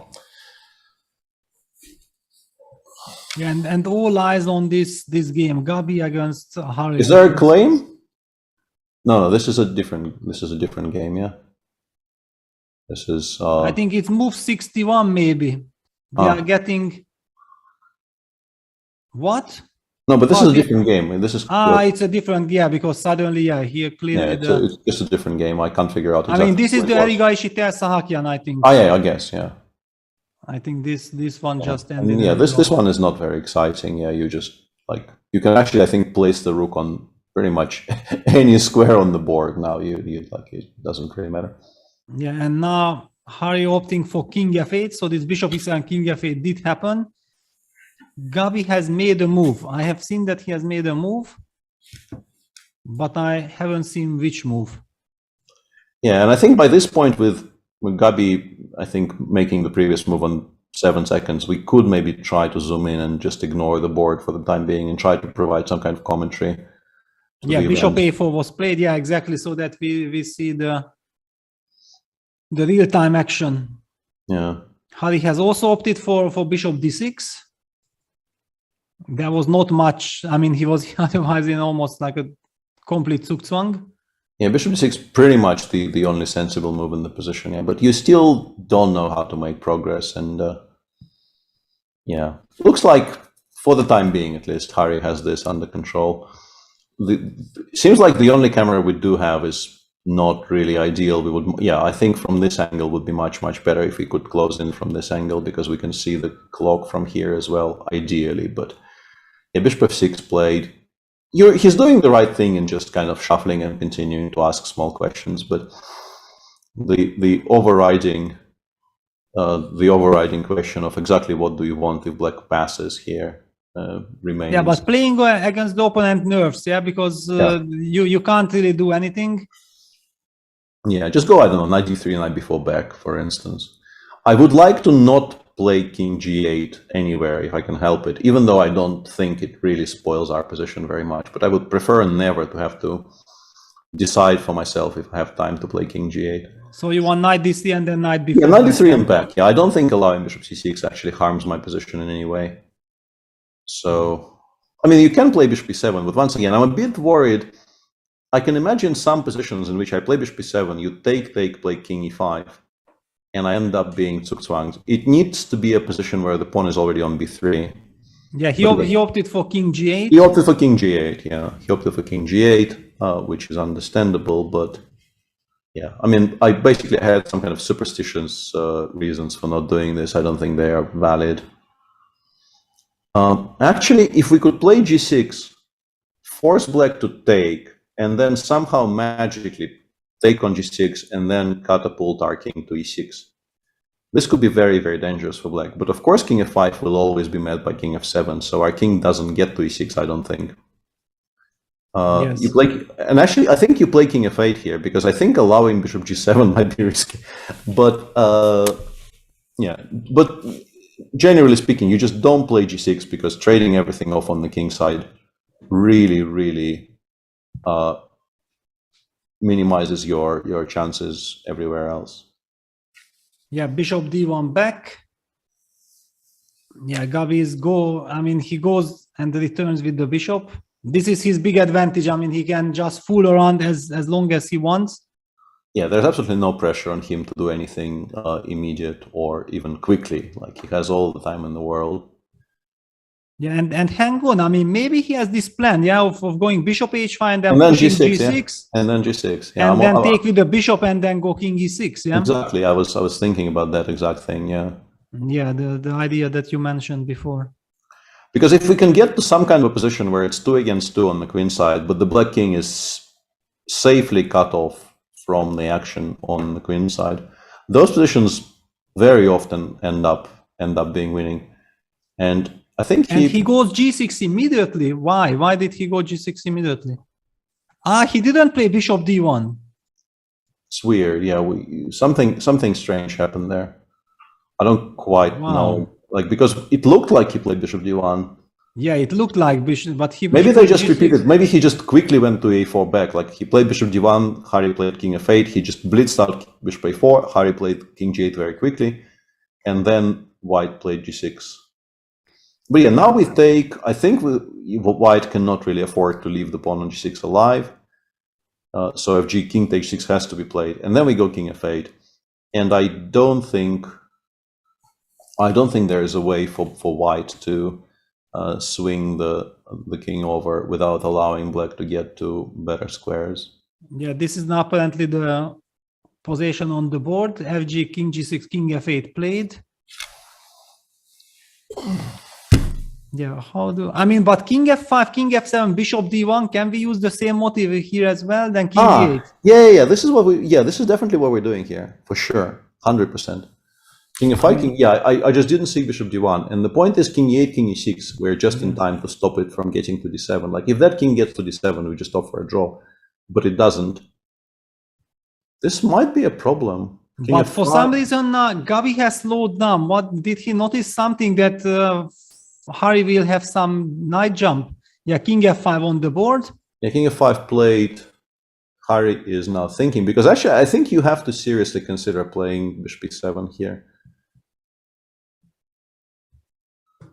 Yeah, king f7, bishop d1 looks very, very unpleasant. So Yeah, bishop that e7. looks scary. That looks like properly scary. I'm really worried about that position. Yeah, but it's also kind of tricky. We see the computer doesn't approve this g6 idea so much, but it changes the defensive task, and now Harry is down to a minute, and he has to adjust to the new situation.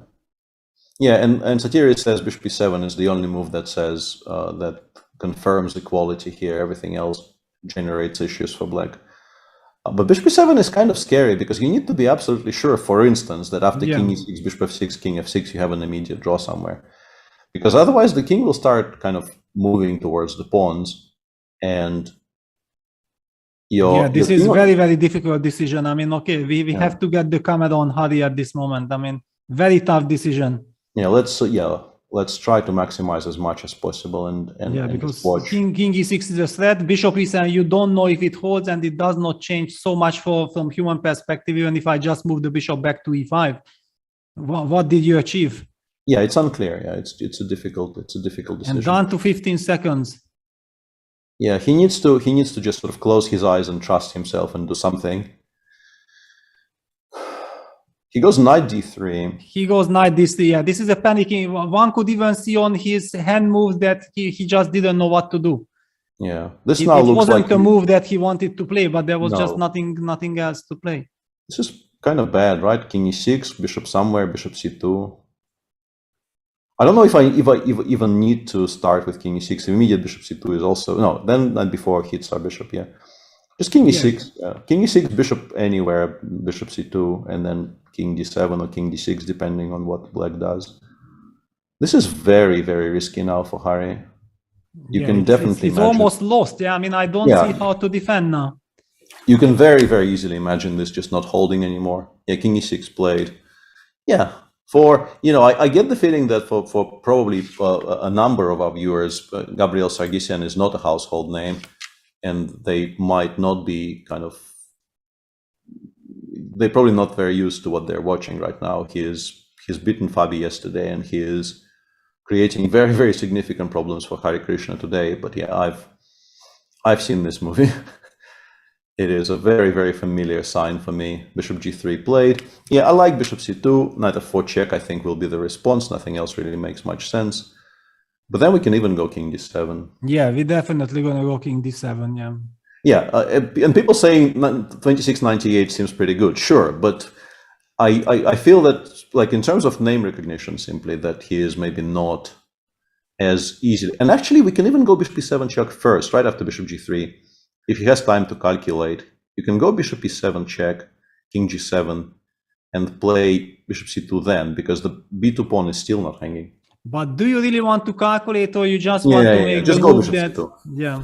No, he actually went for bishop e7 check. Wow. I mean, And actually, maybe you go king g8, because then b2 is at least hanging. no, he went king g7. Yeah.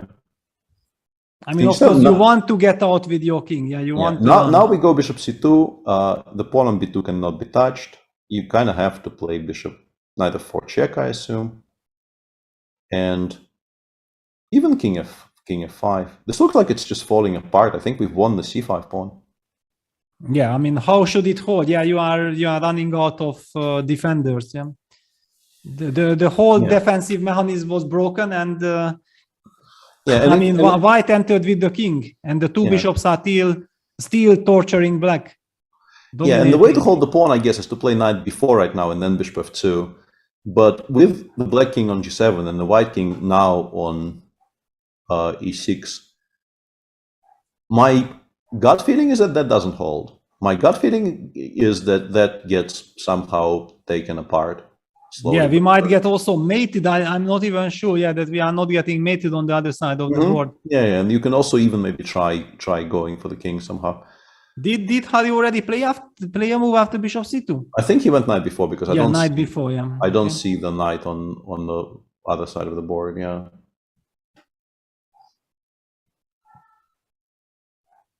I mean, okay, just bishop e4 is so natural. Yeah, just taking away as many squares from the b4 knight as possible. But the issue is, even this position, you're not guaranteed to win after bishop b4, bishop f2, because you still need to, you know, like your most obvious plan is like to go king d6, king c7, king b6. But then the king will start coming back. And you have to calculate again. Yeah, exactly. I mean, if the king starts running, then black is also coming with his king very, very quickly and effectively. So even this is still quite intricate. I mean, okay, there is some idea also that eventually you can maybe put the bishop on d5 because you can never take it, and then we can start marching with our king, maybe. That is a good point, yeah, because I think, yeah, as Peter is saying, I don't think there is almost any position in which that bishop can be captured on d5, so that locks out the black king much safer than... Yeah, he played b3. I very much like b3 just to make sure that it's there. I also wanted to say that this is the moment when already b3 feels like the move. You don't want to give this knight d3 tempo at any moment, or bishop d4 or something. And actually, Nick in chat suggests that a good plan would be to play king d6 and then actually attack the pawn with the bishop without letting the king close. So you can go bishop d8, bishop b6. This, because actually Gabi's body language almost signals that he thinks that he's winning. I mean, the way he leaned back a bit just 10 seconds ago gave me the feeling like this is the lean back of someone who knows the plan already. Yeah. And yeah, people are saying that Gabriel was actually losing rating before today and everything, but he is, and it's a kind of a weird topic because I have read some articles on this, and apparently clutch players don't exist. I think we discussed it with Gusti once on stream as well, and there is this idea that it's bogus science that clutch players exist, that basically good players just do well and worse players do worse, and it's impossible to prove that some players do better under pressure than others. But I still, you know, I feel very tempted to describe Gabi as a clutch player because I have seen him win so many important games in these team competitions. Yeah, he definitely has iron nerves. Yeah, he's like just focusing on the game. So he wants to play some king e7 and bishop d4. I mean, if bishop d4, king e7 would be played, it's a Zugzwang position. Yeah, that he would like to mate black's king. Yeah. So he's gone bishop d6, but yeah, and bishop e5 check. And now he's crossing. Like, why why are we allowing king f8 exactly? I guess we go king d7. Yeah, we just keep on cutting it off that way.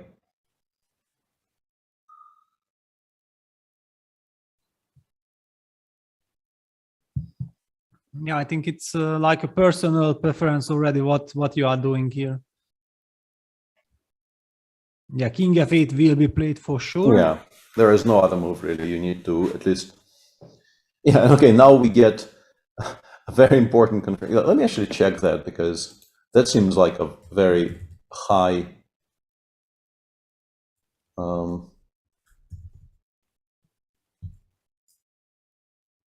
very high number. No, it's what the number is, yeah.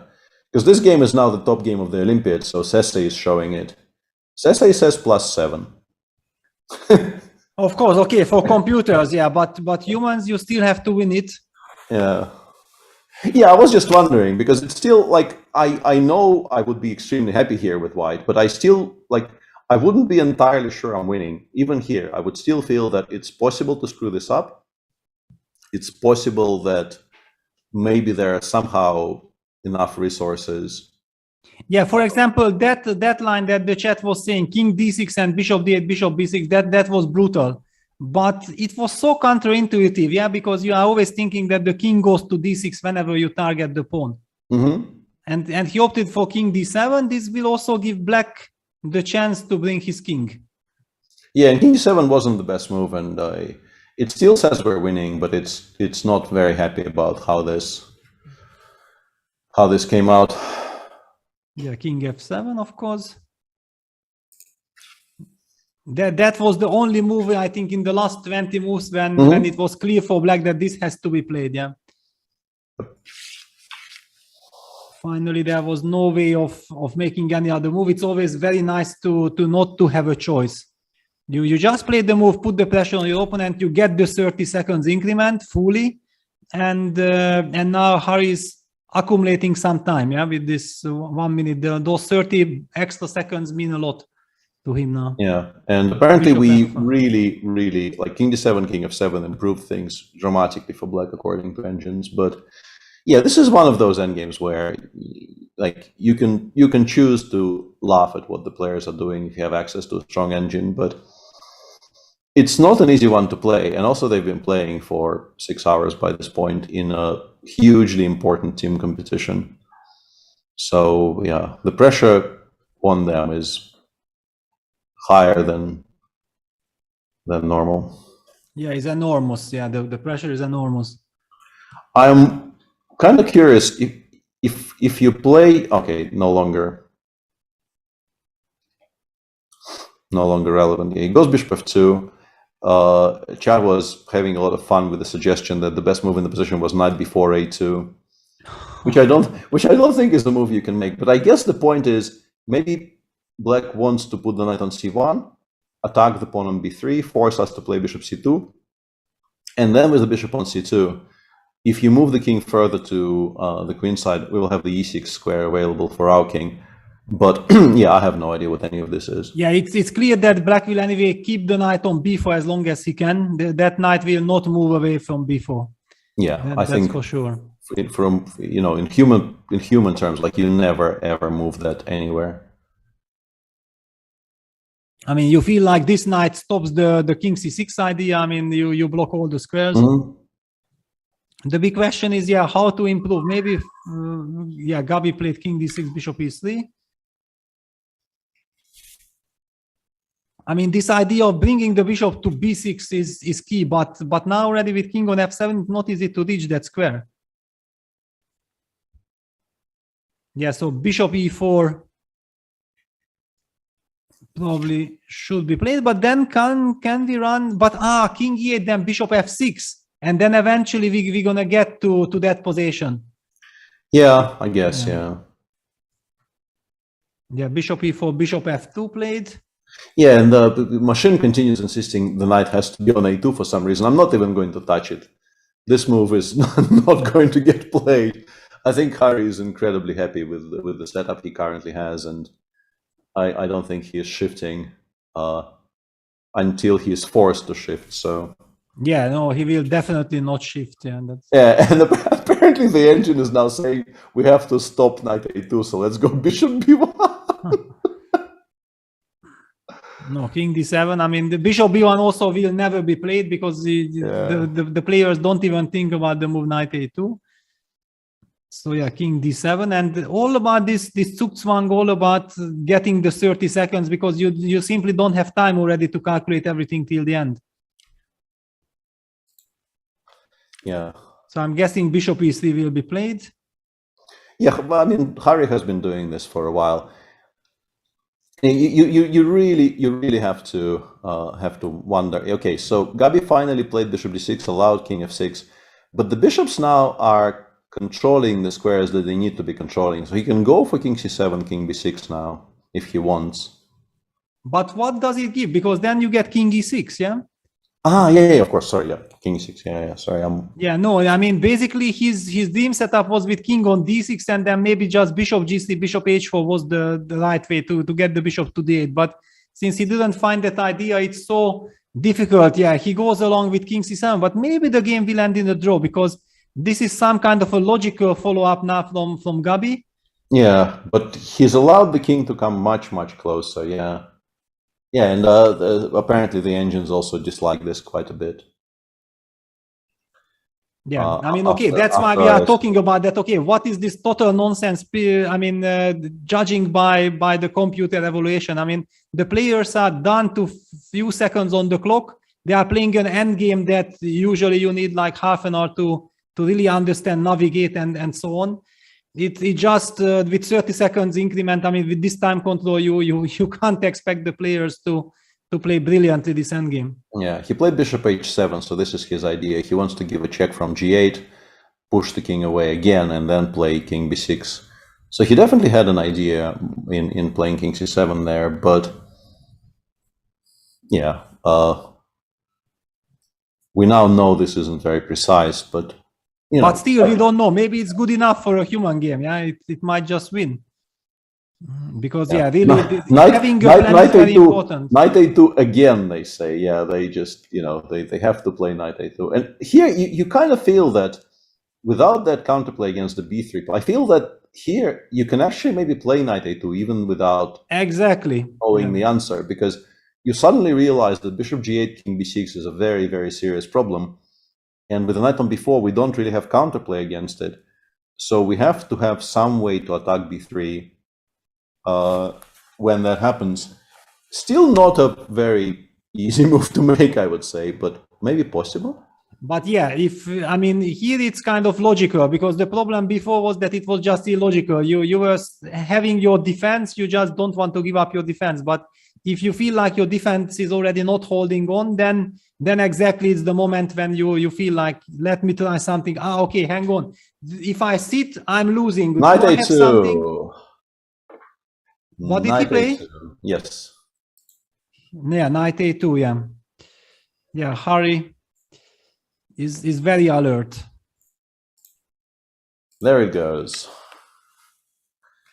There it goes. And I guess bishop g8 we go. Actually, maybe it doesn't even matter which square we choose. Both f6 and f5 probably are okay, because knight c1 is just such a. Knight c1 is. And I think Gabi is kind of shocked, because this knight a2 came exactly at the moment when he was. If the move knight a2 would have played before, and then they would anyway reshuffle and the knight would come back to b4, he would have it on his radar. Yeah. But he was not just thinking about general terms like how to get his king to b6, and he was counting on bishop g8. So this might have come as a shock. Bishop e4 back.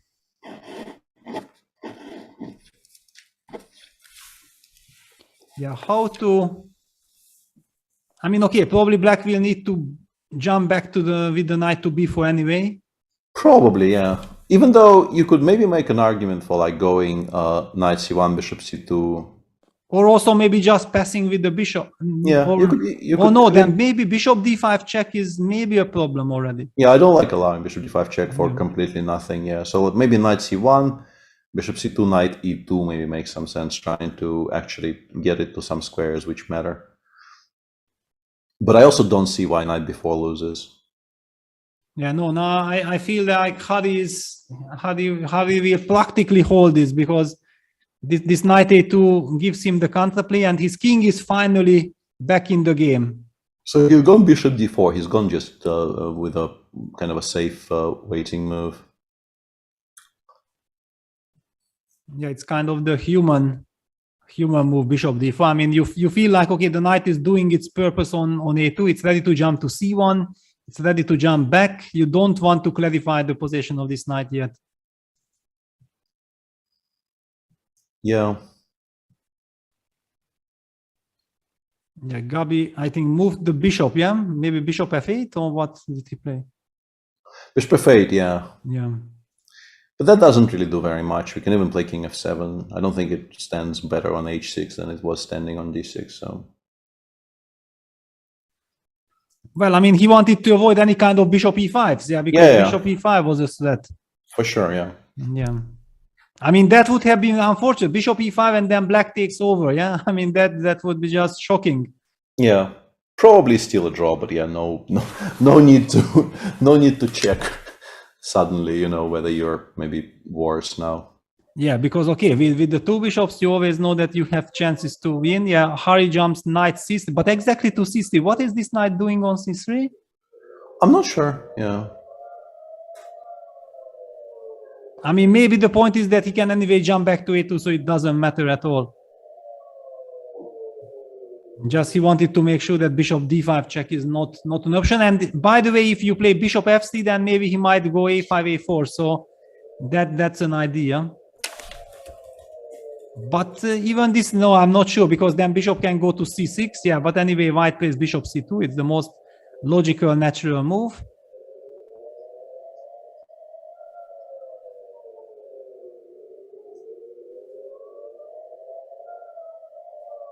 Bishop c2.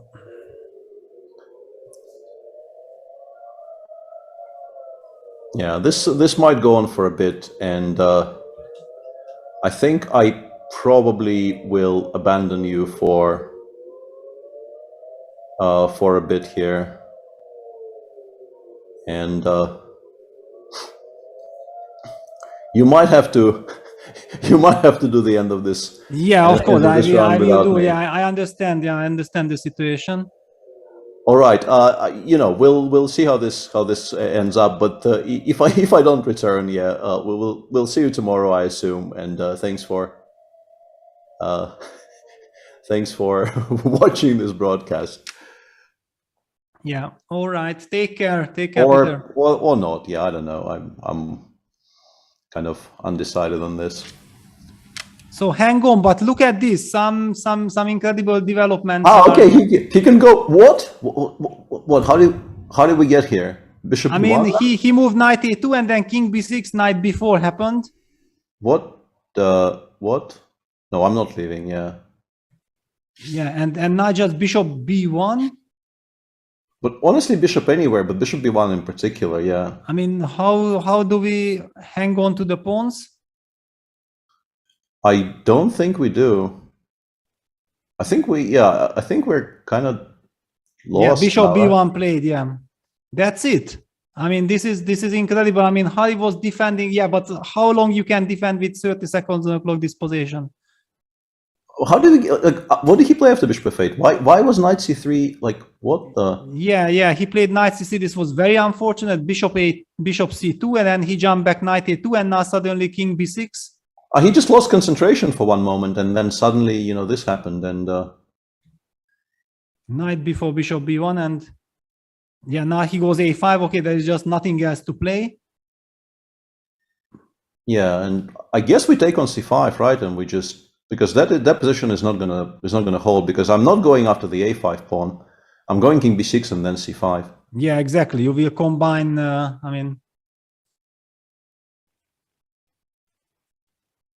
I mean, just to illustrate, yeah. So what we are talking about, the takes, and okay, black is, I don't know, waiting with something, then king b6. Yeah, but after king d6, we're obviously, if after king d6 I go king takes a5, I suspect it's a draw, because we are never shifting the blockade. But I'm playing c5 here, and then the blockade never gets established. Yeah, he took on c5. Okay, so this changes things. Wow, on my piece of paper. Yeah, this is what we have been talking about. That the key in all this position is to be on the stronger side. Yeah, yeah. You continue making moves. And it's impossible to hold on forever. Yeah. Yeah, and it looks like with this result, Armenia will be once again in sole lead of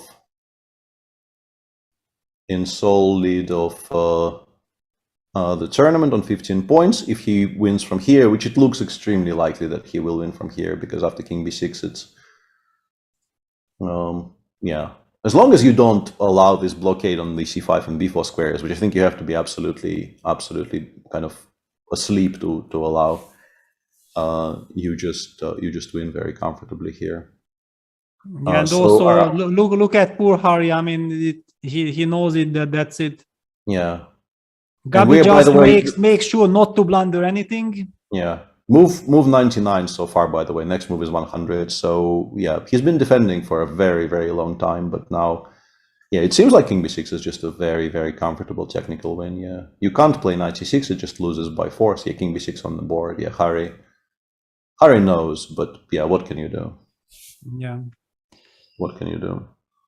Yeah, basically, it's kind of time to design. It's a big step for Armenia, but on the other hand, nothing really changes. Yeah, because there are so many teams just 1 point behind. Yeah, not very many, only 2. The situation will be Armenia on 15, India 2, and Uzbekistan on 14, and then a bunch of teams on 13. Well, actually, not such a big bunch either. It's like the Netherlands, I think, Azerbaijan, and Iran, and maybe nobody else.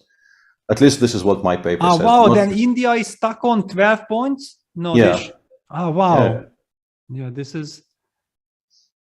is how quickly things are turning. Yeah, I mean, I really feel very, very sorry for this Indian team because they are doing fantastically, and then finally they are losing this match and they are paying a heavy price.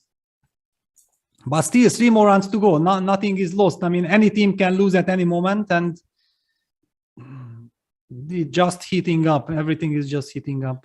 Yeah, and now, I mean, now that the king went to c8, you can actually quite safely take on a5, and then the blockade will never get established, like knight c6 check, we go king b6.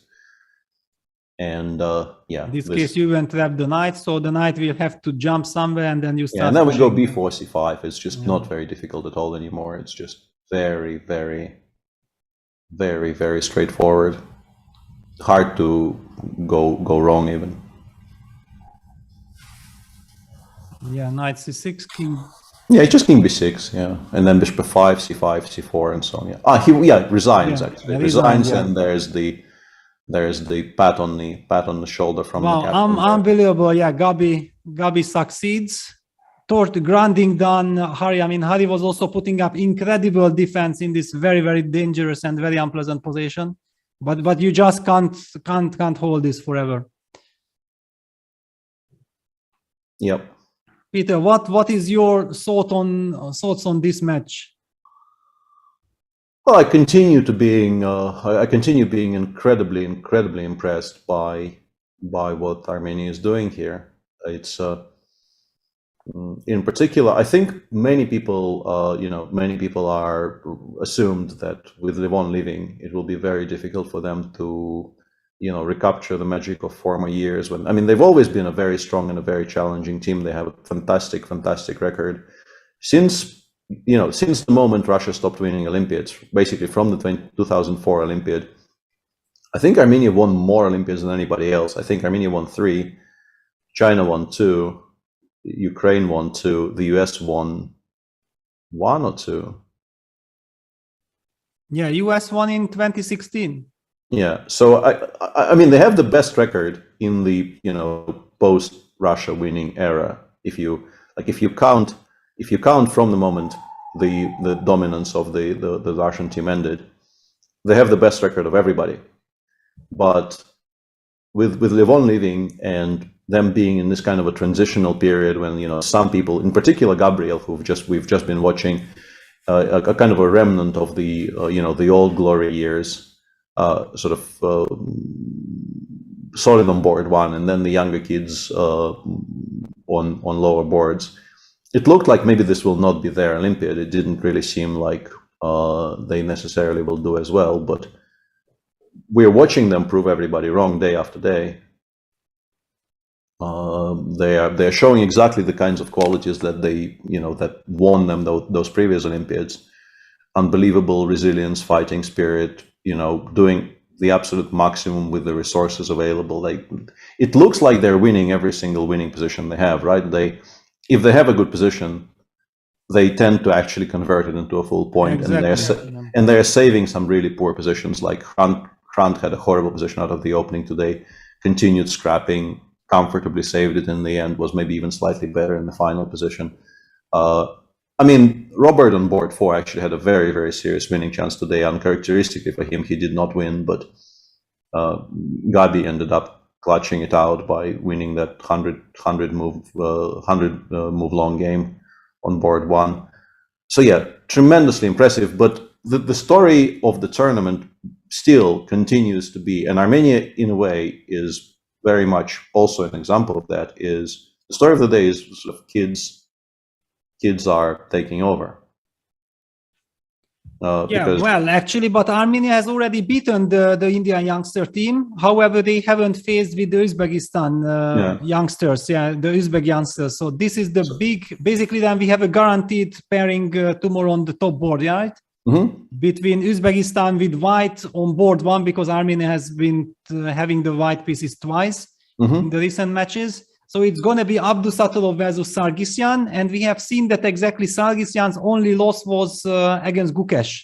So the big question, how will he adapt to Abdusatulov? And of course, the Uzbeks have been also super impressive today against the Germans, not really giving them a chance. Yeah, but yeah, we currently 3 teams who are ahead of the peloton, so to speak, are Armenia, where there is Gabi on board, one who is very much representative of the old school, and then kids of various stages. Like they're all very young, maybe not as young as like the Uzbek team or maybe the India 2 team, but they're still quite young players. And then tied for second are the 2 teams with the average age of 18 basically. And this is just so inspiring to watch. You know, we're watching kind of the shift before our eyes from what was the established world order, so to speak, to this new situation where the kids are not just promising, they actually are delivering.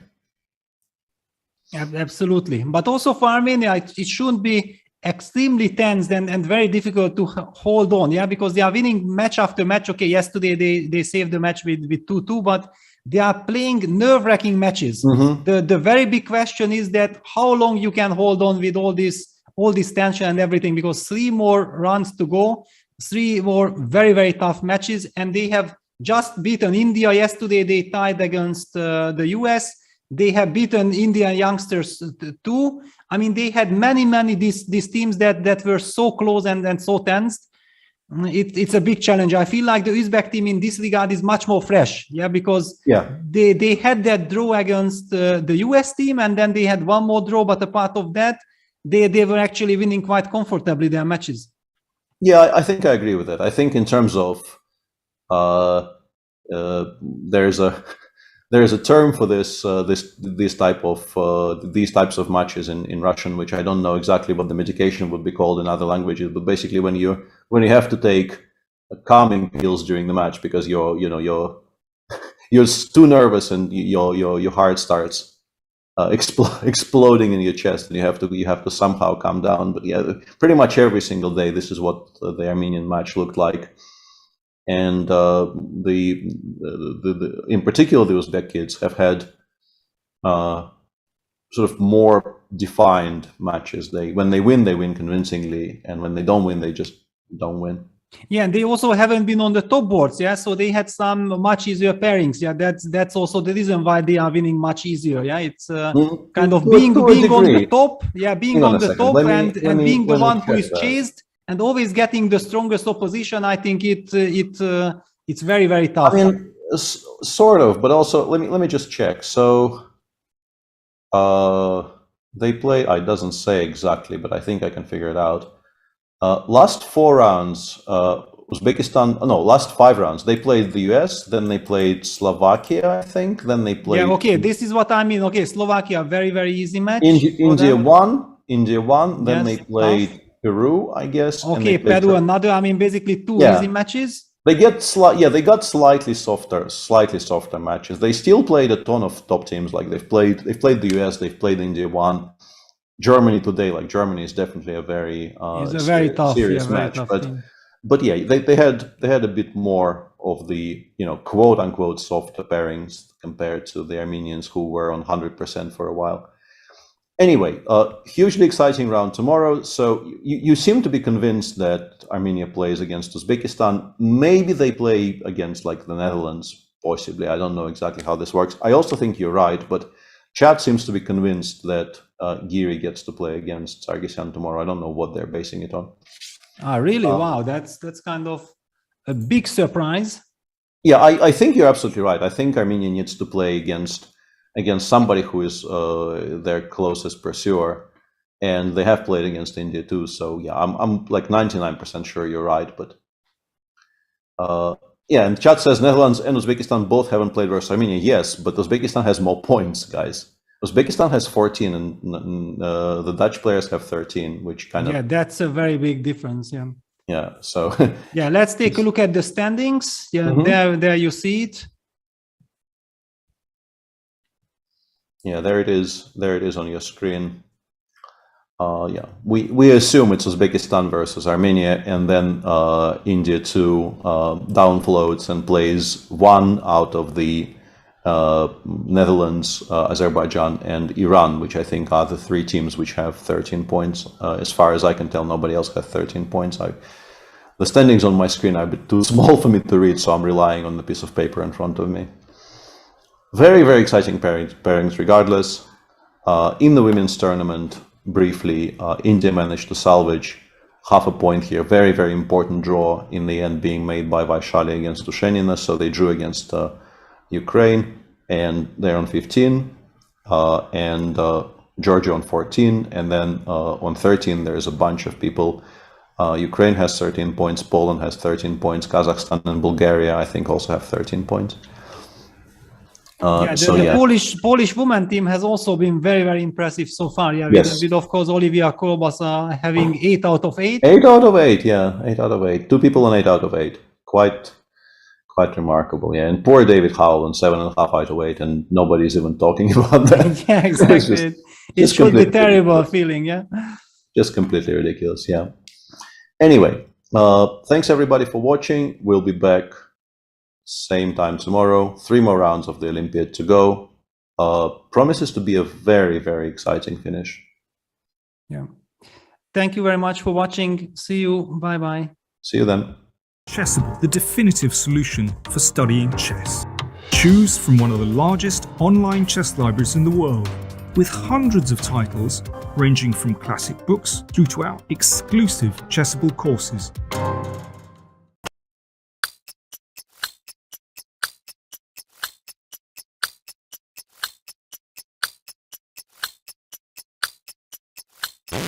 You are witnessing greatness. This is Grandmaster Wesley So at his best.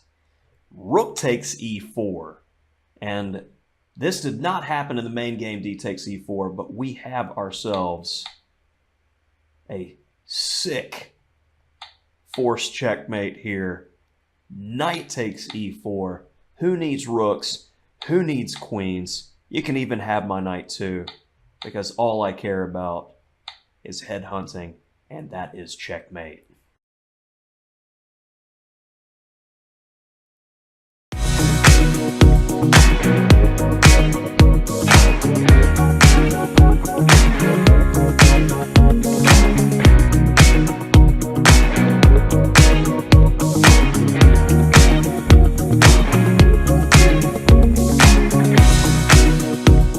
The Grunfeld is a very good opening for those of you who are striving to get a double edge. In this video we're going to look at the latest developments in the 6 bishop g5 knight off. I'm gonna start with sort of my first official Stonewall game. The idea is not to fight against any opponent move, prevent everything, defend and so on. No, it's just to know.